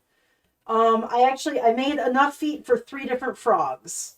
So it was the easiest, like, if I only made the 2 there, I would have had to cut a little small square and wasted more fabric, so I was able to squish more together and get 3 out of that bit there. So that was better. But now I have to make 2 more frogs with blue legs. This one here does have blue legs. He's based on a frog that is supposed to have blue legs, but I'm not sure if they're supposed to be dark blue like this guy's belly, or if they should be light blue like Rango's back. I'm kind of leaning towards this light blue, just because that is like a super vibrant color. That's the most vibrant of the blue colors that I have. And I think that would work well with how like bright his yellow and orange are. So I might make some light blue legs for Pepper here. And then this guy is going to have black legs to really set off that lime green there. And I'll make a couple of no embroidery frogs that also have black legs. So if I make the bicolor yellow and the bicolor red, I can put black legs on them as well. So I'll make 3 sets of black legs and have frogs for all of them. Or this guy. Have frogs for all 3 of these guys. But I will make 3 sets of legs for this guy. I'll have to make 2 more blue frogs to match this one. And he's good as is with his googly eyes. I will probably make some more green frogs, just with different patterns on them. And I'll give all the green frogs googly eyes, because I think that would be cute. So. Deranged, almost unhinged. D-Gen Plus.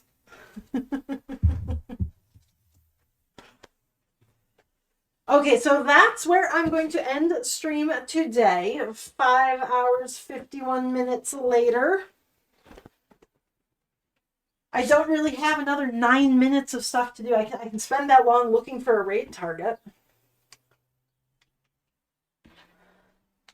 I think if I'm gonna try and find somebody doing makers and crafting, like sewing stuff, just because then I can. It's all. It makes sense. It's the same kinds of things. But let's see.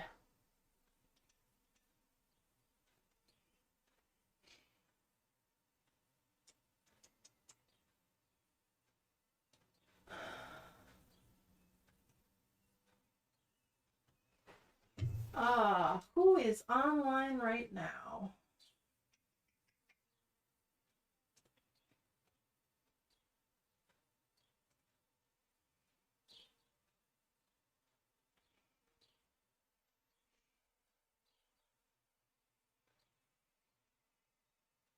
Um,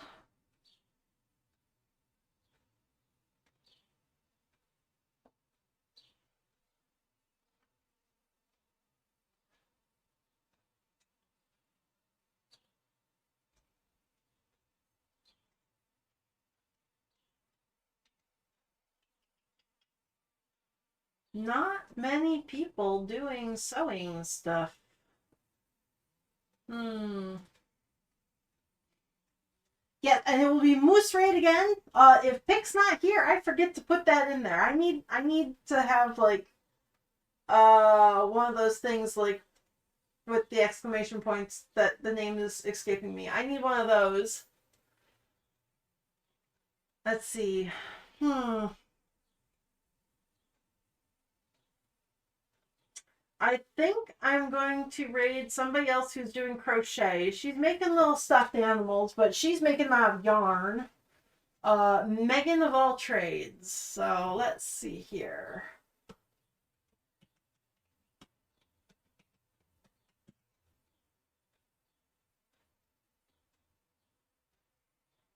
Command, yes. I need a raid command.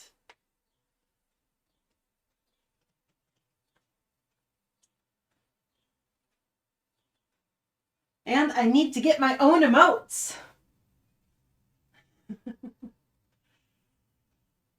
Okay, so we are going to raid Megan of all trades. She's making some little stuffed animals herself. I don't know what that one is. But yeah, I'm probably not going to stream tomorrow. I will be back on Wednesday though. If I'm here tomorrow, I'll work more on the larger stuffed animals. If not, I'll push that till Wednesday, and I will spend tomorrow doing wedding related stuff. Um. So yeah, thanks for stopping by. Oops. Okay, of course I'm raiding in right during a stretch break for her. So I did this last time too. I'm just really, really good at that. So, anyways, fantastic scheduled like plan on my part there. Well done. She doesn't do these all that often, and I've gotten it twice now. Oh well, whatever. Okay, let's go play a words on stream and wait for her to get back, I guess. Okay. Bye guys. Thanks for coming.